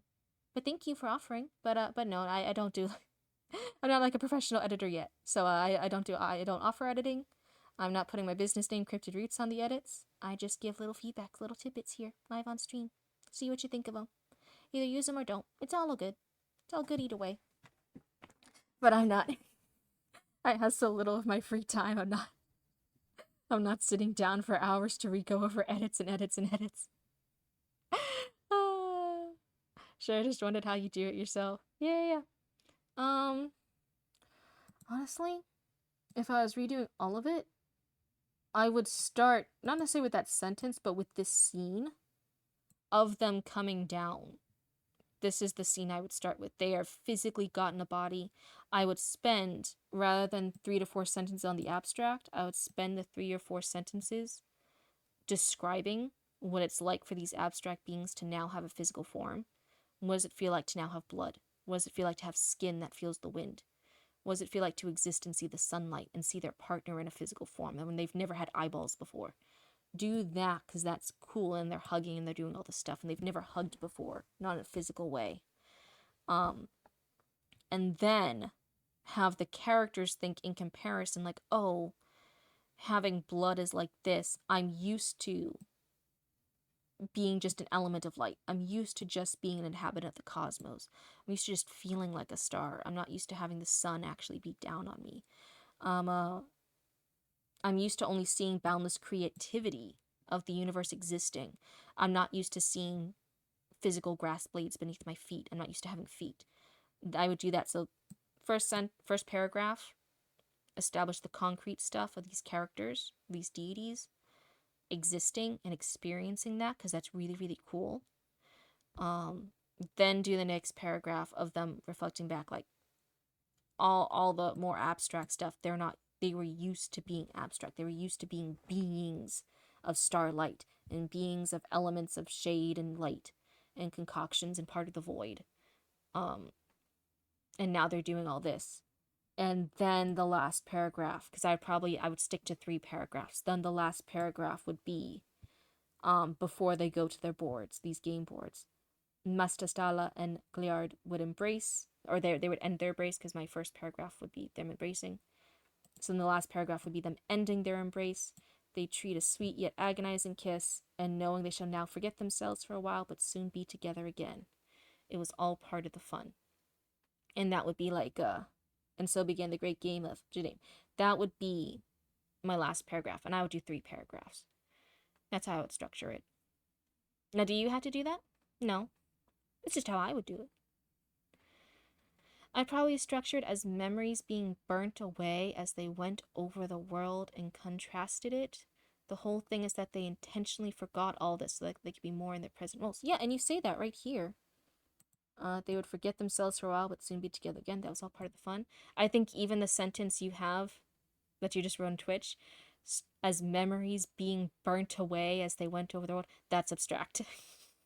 You are naturally very an abstract writer, and I will tell you that might be a little tricky to weave in. I can already sense you have a little. It might be a little difficult for you to keep putting in concrete stuff. That is a very abstract thing. Memories being burnt away as they went over the world. You found more abstract stuff. Put in some more concrete stuff. Help your readers out. Help your fans out. They need some concrete stuff thrown in. Give them a bone. It's how a friend reminded me. I imagine you as this etheric cloud of energy. That's great. That's so good for you. Please help your readers out. Throw them a bone. Occasionally, give them a little concrete thing. And I don't mean like you can't be flowery language. Like even in your one that I said was concrete, it's still flowery, it's still cool, it's still poetic. Their vessels now taking flesh. On this world they hug themselves. That's your concrete one, right? And they now physically exist and they're hugging themselves in this world they've just entered, right? That's concrete. You're giving me concrete things these beings are doing. They're hugging themselves. They have just gone to mortal vessel. Great, that's characters. They're doing stuff. They're hugging themselves. They're now existing. That helps me. But it's still your flowery stuff. Feeling the very first sensations of a newly redefined existence. That gets a little flowery. That's a little much. But it's still okay. I'm still with you. The light took the name Mustalala and the dark Gliard. Okay, that's fine. They're naming themselves. I'm not sure if it to evolve. Okay. Then the rest of it, they're not doing too much, right? So I have like these 2 beings, they now exist. And they've hugged themselves. And they've named themselves. Those are the only 2 concrete things you have in like this whole thing. Well, no, they embrace and then they trade a sweet yet agonizing kiss. That's concrete stuff, right? That is them physically doing stuff, and the readers can picture it. The readers can picture 2 beings trading a sweet yet agonizing kiss. I can physically picture what the image looks like when 2 characters embrace. I know what that looks like. I know how to picture that if this was a movie. Everything else is very abstract. So just occasionally give your readers the bone to know what they're picturing. Give them a bone of something concrete these characters are doing, then be fancy smancy with the abstract, and then give them another bone. Hey, so that's why I would start the first paragraph if I was limiting myself to 3. If this was a short bio to let readers see if they were interested in. Start with the concrete, ground your readers so that way they can then follow you on your fancy smancy abstract thing, right? On this abstract journey, on this abstract very cool poetic thing, in this puzzle, in this ARG. First you ground the readers. You have to be grounded first before you can go on the mystical magical journey. I would start with beings now taking flesh. I would start with they are now feeling the world. They are now physically existing. They're seeing each other physically with eyeballs for the first time. That's a new experience. It's cool. It's really, really cool, right? Not a lot of people write about stuff like that. That's cool. I would start with that. I'm not telling you to. You can ignore me. But I would start with that. That grounds the readers. Do a paragraph then of the abstract. Whatever your favorite abstract things here. Do a paragraph of that. And then the ending bit is they're finished embracing. They're going to trade a kiss. They're going to forget themselves, but they know that they'll remember themselves again. It's all part of the game, and this great game's now going to begin. That is nice and sweet. 3 paragraphs. That's a nice, sweet little bio that helps people see if they're interested to go on this ARG game with you, right?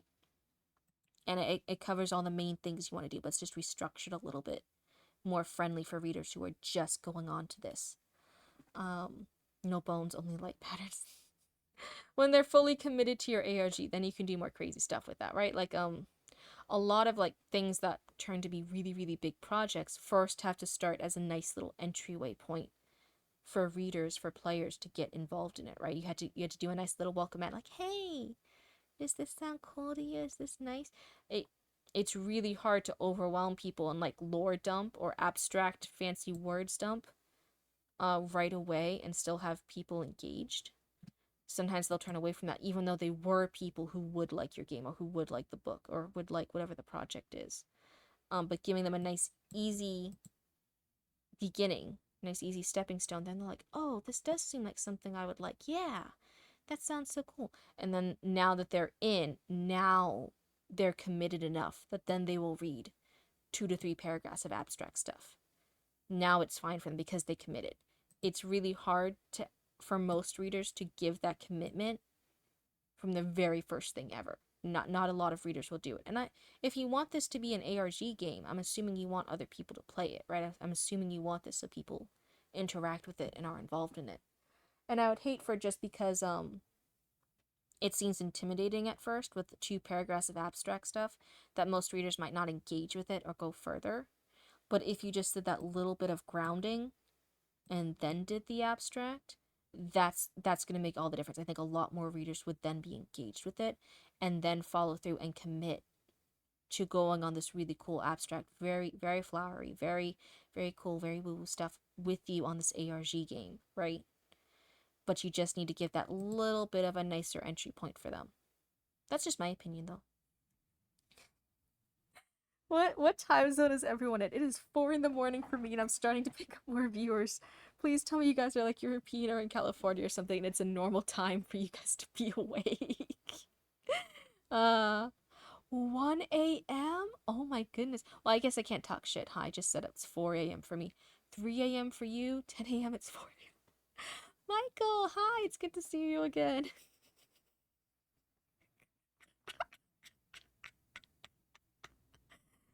Okay. We are all bad here except for Window. Window, at least it's 10 a.m. That's reasonable. All the rest of us are bad. Were you guys all just silently listening to me talking about abstract and concrete? Y'all Fresno Nightcrawlers. Sorry, speaking of Fresno Nightcrawlers, I know I mentioned it earlier. I'm so excited. We have some Fresno Nightcrawler like felt keychains that I made. And I made them. It's based off our patch. We had the patch for Fresno Nightcrawler, but I want keychains. I did it for this Cryptid stamp rally we were part of last month. And now that we're done with the stamp rally, I can have it as regular merch. They're Fresno Nightcrawler felt keychains or bag charms. That's a better word. Bag charms. I'm so excited. They're gonna look so cute. They look so cute. Oh my god. Um, I had to add that to the shop soon. Y'all creatures of night, of dark. I'm creature of light. Wah wah wah. Oh, thank you for the follow. Welcome to the Cryptid cult. You're one of us now. One of us. One of us. To be fair, I'm unemployed. I have no active responsibilities. Yeah, I mean, I employ myself. Like, I run Cryptid Roots with Roots, right? So there's no boss above me. Which is a terrible thing, really. I should have a boss above me. I make terrible decisions. I can't believe so many people are tuning in at 3 a.m. and 4 a.m. to listen to me talk about paragraphs and sentences being abstract or concrete. Are you guys all nerds like me, or did you just want to listen to the blue booba talk about sentences and it didn't matter what I said? Um, that's so funny. Just sucking up air and emptying your systems like you do, I guess. Oh no, you really adapt to the dark. I was born in it. How are you still up? Triangle, how are you still up? Don't judge me, Triangle. What are you talking about? My story was just that good. Yeah, I was actually gonna log off soon, but then, Windows said that they had a story, and I'm like, oh, well, if you ever want to do a story time, I love when people submit story times. I wish more people submitted story times for me. It's one of my favorite things. And they were like, what's story time? And so I told them. And they were like, oh, well, I have something. I could submit it now. And I'm like, story time! It's 1 p.m. here. It's completely normal for me to be up. Oh, okay. Fine, be normal, I guess. Be a normal triangle. Okay. Banned. Correction, I survive off pure spite for existence. What you know?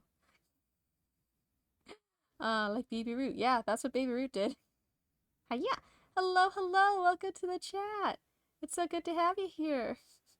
It's past 4 a.m. for Cryptid, but hey, hopefully I still make some sense. Hopefully it's still good vibes over here. Oh, oh, thank you for joining the cult. Thank you for joining the cult. I hope you have fun hanging out with us in the future. We're normally a good, happy bunch. I've been up since 11 p.m. Ugh, oh no. Oh jeez, coffee time? Oh, I could have coffee time. Coffee actually puts me to sleep. I think that's the ADHD. When I have caffeine, it makes me sleepy. That could help. I could do that. Would you competitively ruining people's sleep schedules? Oh my goodness. But yeah, it's been really exciting. I do thank you so much, Wendell, for submitting a story time kind of on the spot. It is really scary sometimes submitting your stories to people who put it on live stream, but that just makes you extra brave. You're the bravest Wendell we know. Should I put this back to...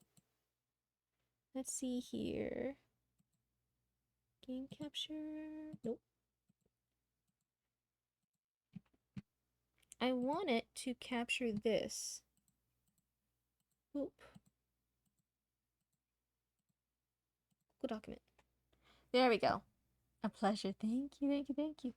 But yeah, that's what story time is. It's not scary. It's not, I try not to be like rude or anything. It's just offering, I normally, even if I see a lot of fixes or a lot of things, I would say, I try just to give like 1 or 2 things.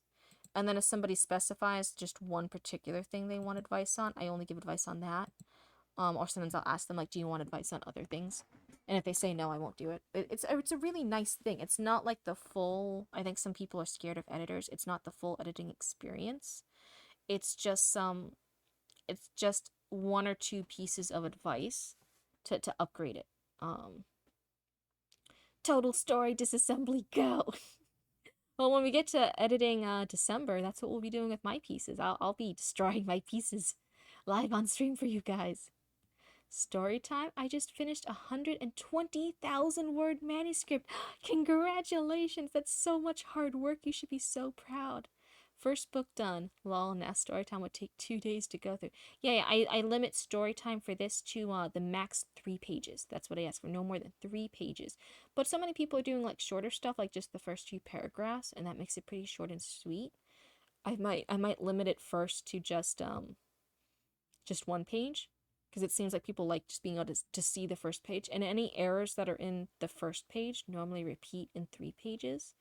So whatever I said about second and third page is probably what I said about the first page. If you don't stomp on it and light it on fire, you're not criticizing, right? No, I don't criticize. I give like some advice. I say what I like about it and what's a way to maybe, like, again, because I'm not perfect, right? I'm just giving another perspective on what's maybe a way to shine the good stuff better. Like, again, I was saying, Window, very naturally talented at abstract sentences, very, very artsy, high, difficult concepts for writers to do, right? And they had a few grounded sentences in there. I was just saying maybe to make readers better engaged with those not the fancy sentences, with the abstract sentences, maybe we need to reorganize them a bit. And hopefully that's not stomping on a fire. That's not stomping on your light. That was just me trying to give a better advice. I think people might like this good thing you're doing more if we do this little fix. I think the harshest critique I've ever done on live stream was maybe say, hey, and this wasn't about anyone in chat, where I was going through the Reddit stuff of people asking for critique. I was looking at something, and it was like 2-3 paragraphs or maybe 4 paragraphs, right? It was this big long thing, but it was all a lore dump. It was the intro to their story on this Reddit page was a lore dump, and it was only like all the way like halfway through this page that it had 1 sentence of the characters, and it was like a really cool sentence of what they were doing. I'm like, that's a cool intro. And then I went back into the lore dump, and I'm like, wait. I think the harsher critique I said was like, hey, there was this really, really cool thing with what the characters are doing here, but I thought it was hard to get there because the first half of the page was a lore dump. It's really, really hard to do a good lore dump. Most writers can't do it. It's very, very difficult. You'll always be able to find some writers who did do it, but those are kind of the exception, not the rule. Um, and I thought their story might be stronger if they started with the character doing this really, really cool scene of and hanging out with their daughter and explaining the sky and the clouds protecting them. It was a really cool scene. But it was only like 1 or 2 sentences. And I felt like all the stuff they had in their lore dump could be sprinkled in throughout the story by the characters. And that would make it a more compelling more compelling story. But that they had to start and maybe get rid of the lore dump, put that stuff throughout their story, and start with this really cool scene of the characters. Um, Once I'm done with D&D prep, I'm going back to the drawing board with my thing. It needs an overhaul if I'm to have any hope of shortening it. I usually just say it straight. The first end paragraphs do nothing. Yeah. And I know some people in my chat who might submit stuff might be younger. Like I know T's a little bit younger. I don't know their exact age. I just know they're younger than me. I assume I treat everyone here like adults, or that they're adult enough to be unsupervised on the internet and in a chat. But I still know logically some of them might be new, or even if they're older, they might be new to writing. So I do try to be nice about it. I do try to say it in a nice way if they were.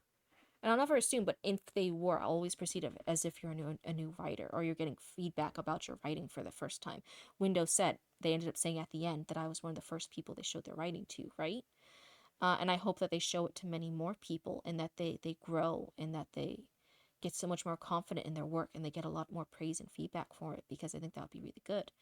But it's really good then that I started off with that approach, because I did end up being one of the first people who read that piece, right?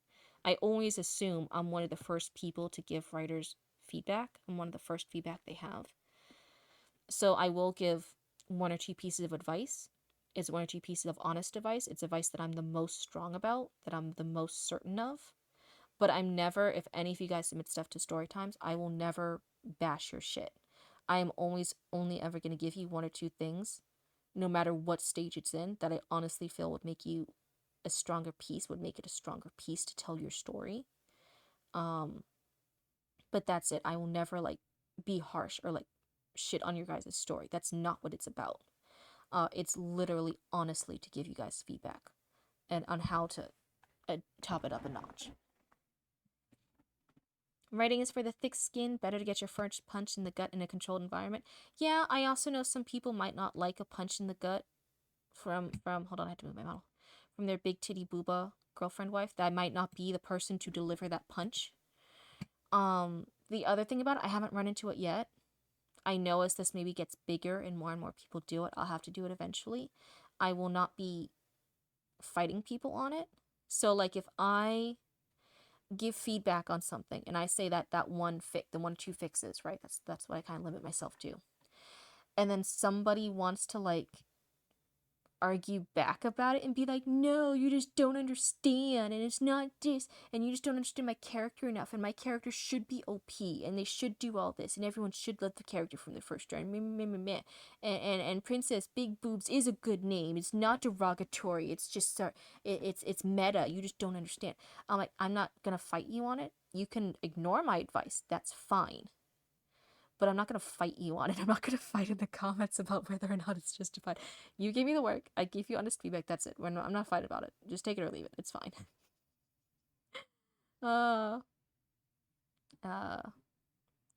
R.I.P. my big run-on sentences to shreds. Rip my run-on sentences to shreds. Alt goth girl auditor punches you in the gut. ASMR. Stop. I really want to do that now. That's the first ASMR idea someone's given me that I really want to do. That's so bad. So fucking tempted. Oh no. Tough love, as they call it. Yeah, and I think if I did get like a writing partner, that was at a level I felt comfortable enough with that, and that might be real life, that might not be here in internet land.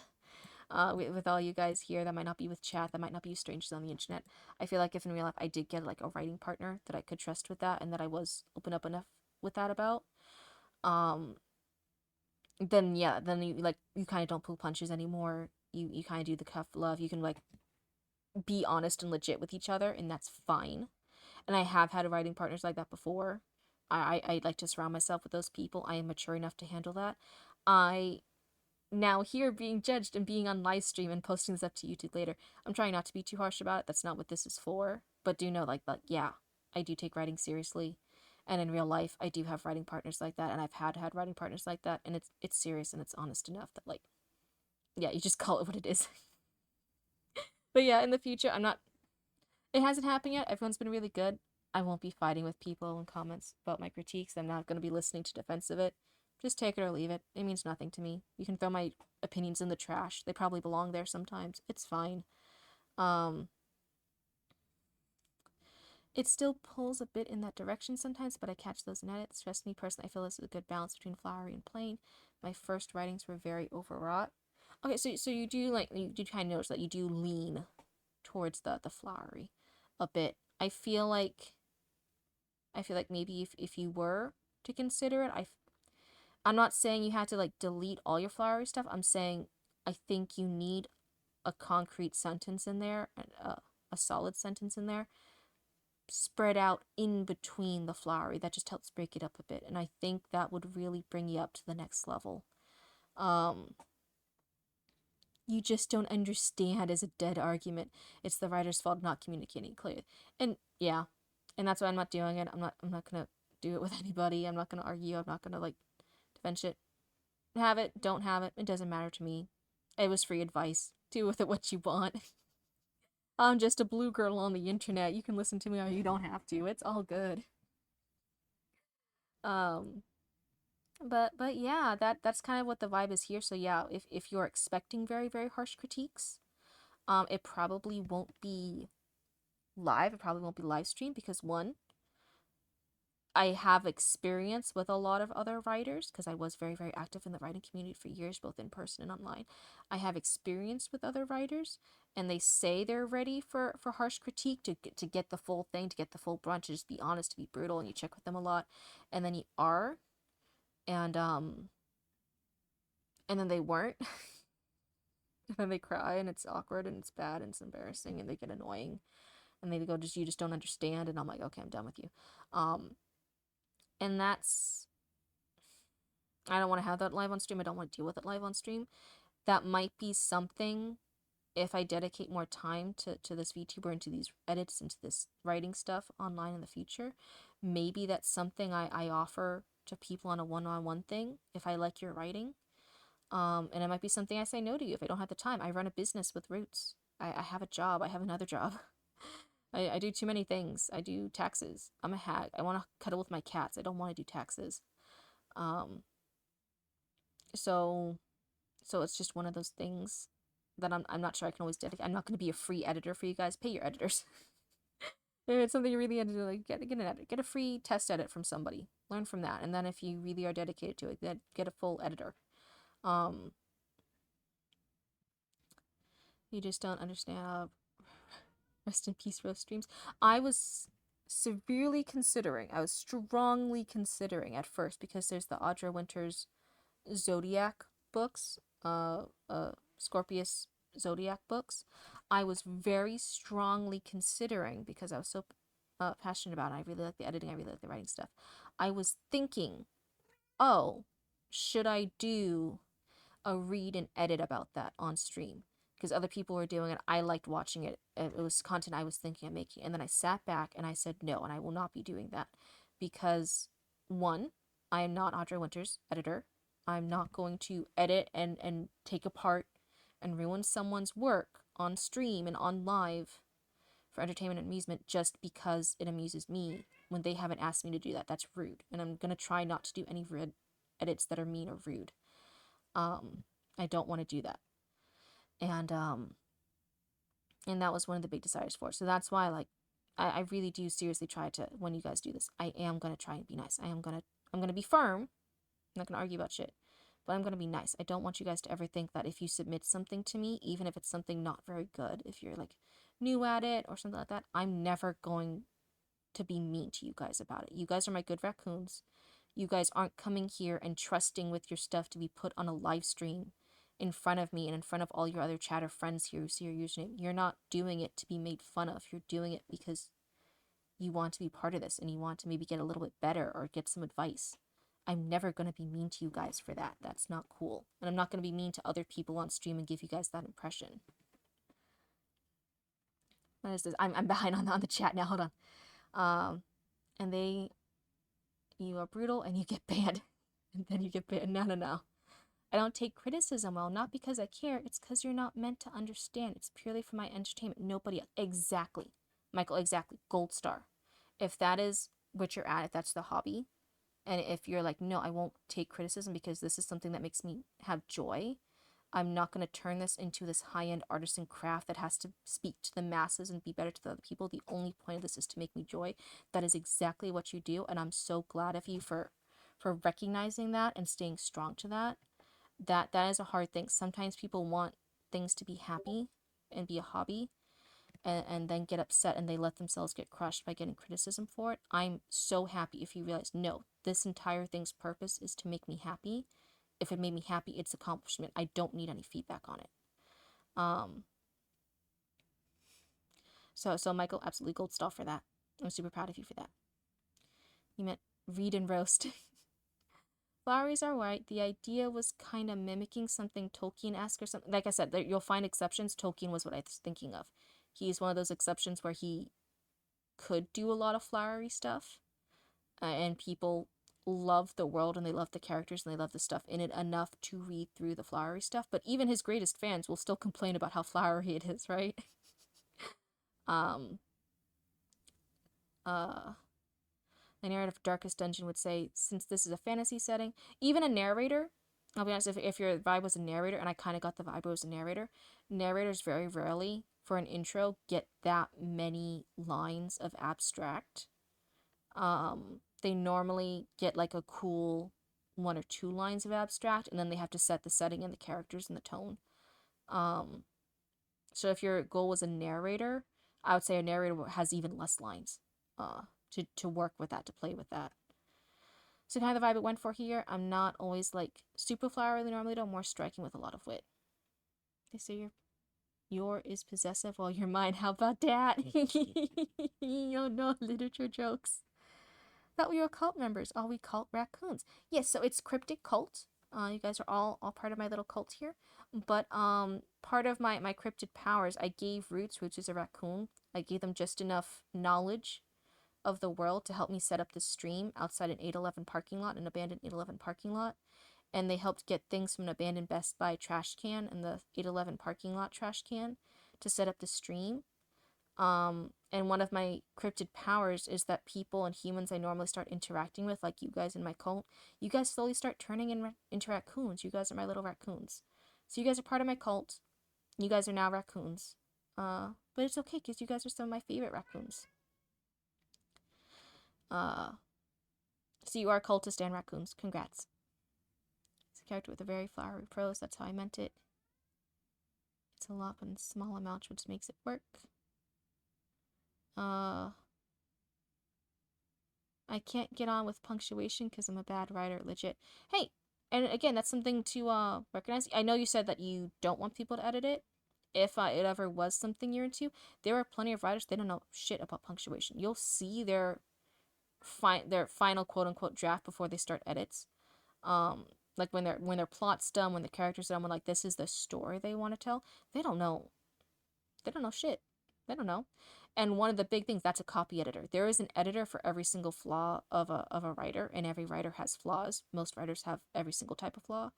There is a developmental editor to help with your pacing and your organization of your chapters and your plot and your plot holes, and which characters you need and don't need that serve your plot.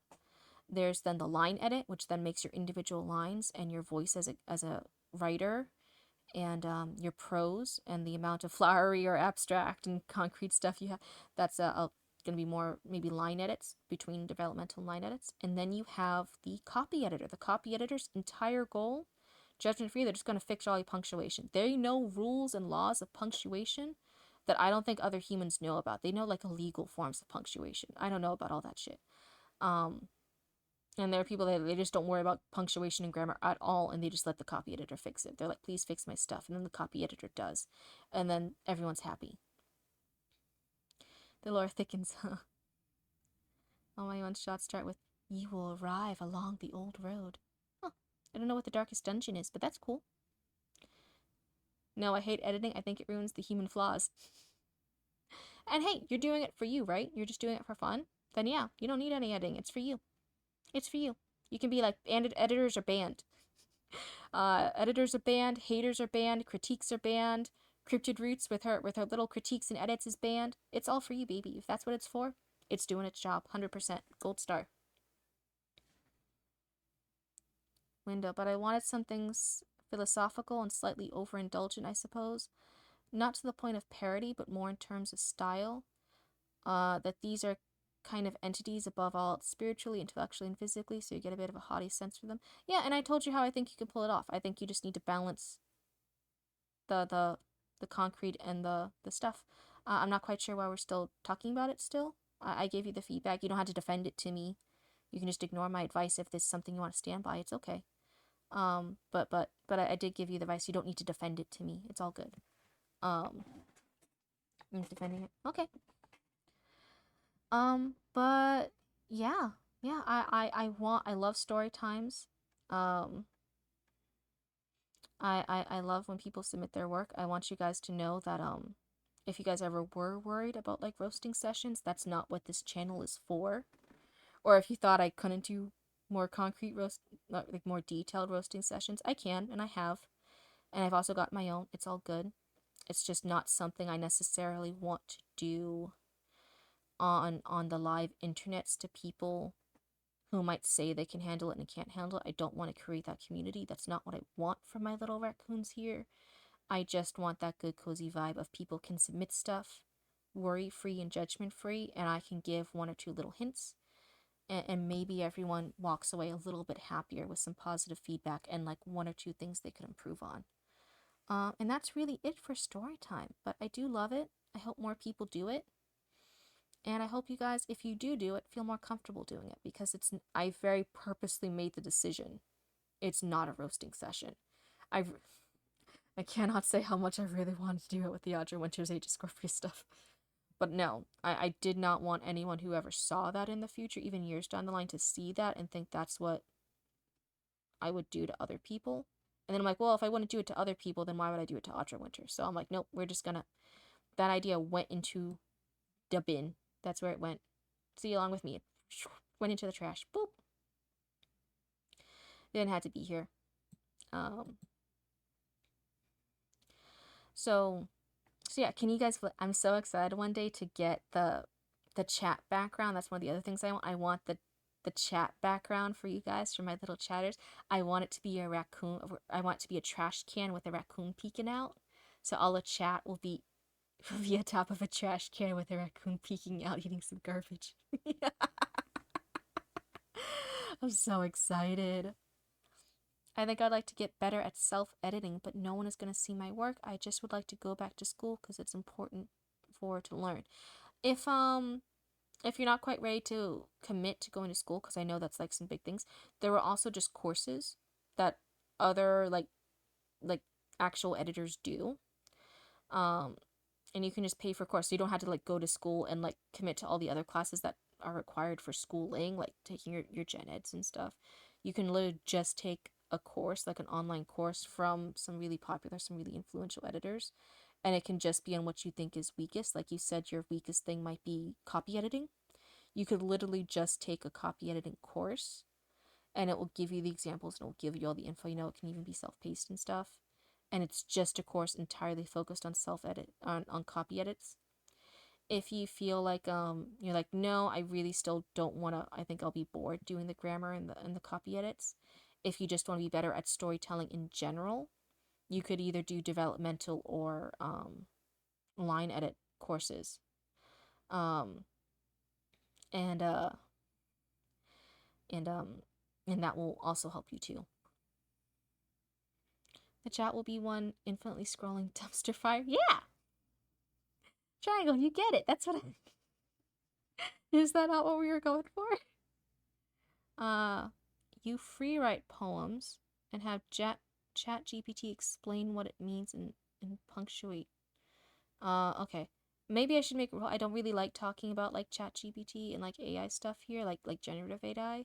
It's okay. I never made a rule about that before, so it's not like you would have learned, but like I generally like to not encourage chat GPT stuff over here.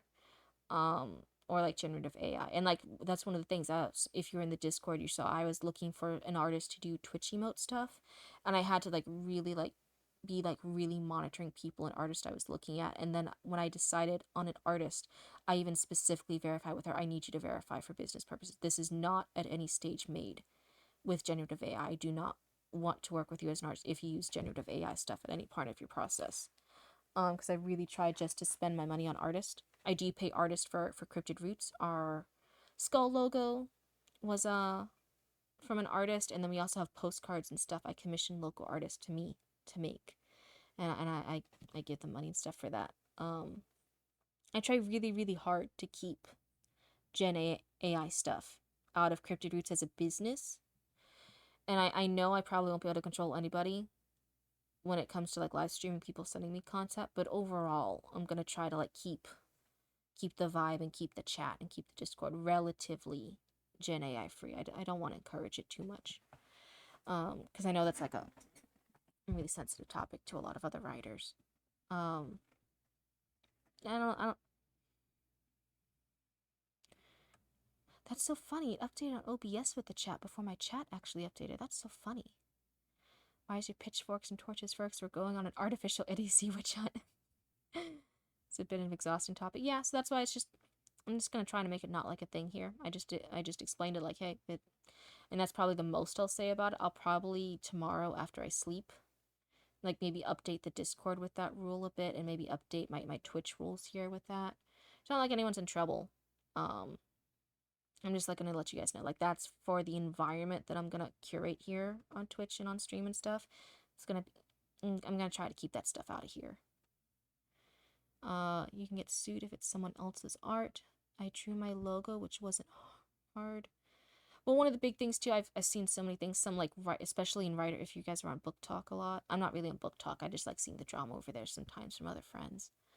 Sometimes there are indie publishers and they're paying artists quote unquote, to make their book covers and make their bookmarks and do all this advertising and logos and stuff, and they pay them all. And the artists say that they are real artist, and then it comes out like after the book is published and everything that it was like Gen AI art, or it was like made partially with Gen AI.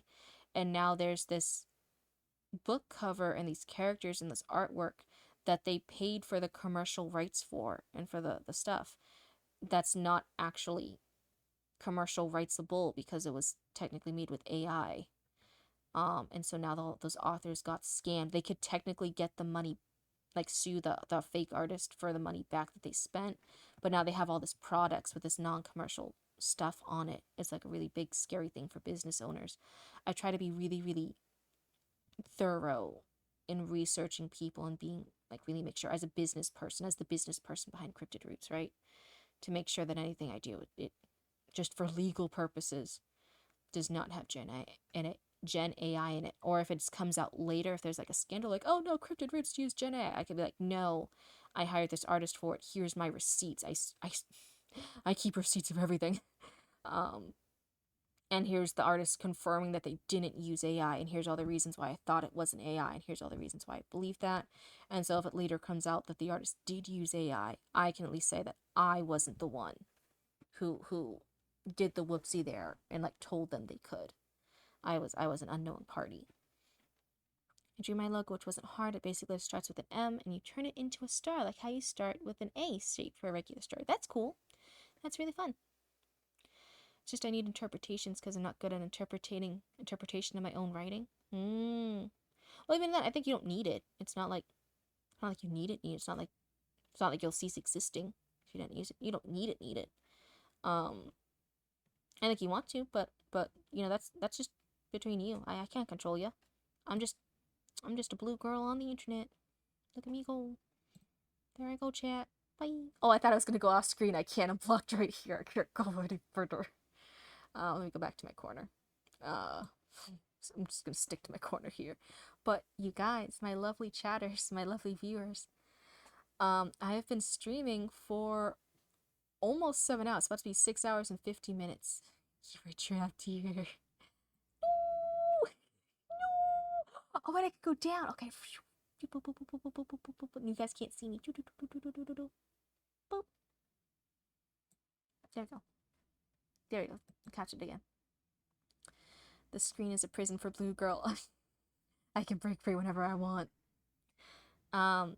It's about to be almost 7 hours of non-stop streaming that I did not get up for except to check the fire alarm. And it's about to be, it's past 4:30 a.m. here. I am a little bit sleepy. She's what happens when you PC blue screens.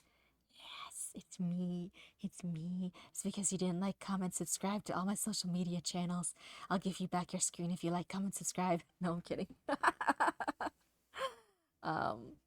But I think I'm about to log off here. I think I'm about to get a drinky and stretch and then go to sleep.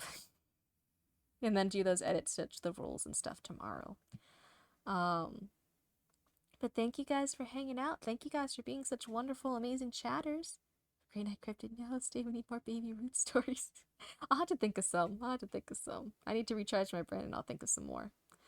But it was so awesome. Thank you guys for hanging out and thank you guys for following along as I learn how to do all this stuff, as I learn how to be a VTuber and a streamer and a Discord user. You guys have been really, really nice and amazing while I figure all this stuff out. I'm so happy to figure it out with you guys. Do you see why I never post? However, Jenai isn't gonna type or make mistakes on purpose. Do you see why I never... Do you see why I post however Jenai is gonna... I'm not quite sure I understand. I'm so sorry. Maybe I'm just too tired. My brain's like not working with me here. Cryptid's brain ain't working. My brain's blue screening. But otherwise, you all have a wonderful night, and thank you for hanging out with me. And hey, I try my very best, though, to stream every single night. This upcoming night might be a little bit shorter, because today was just shy of 7 hours. I might just stream for an hour or two tomorrow to kind of give myself a little bit of balance, to give myself some wiggle room. But thank you, guys. Does things well, and I don't. I don't think Gen AI does things well, but okay. Okay, I can't control you, Michael. It's whatever you want. It's whatever you want. I ain't got nothing to do with it. I'm just the blue girl on your screen.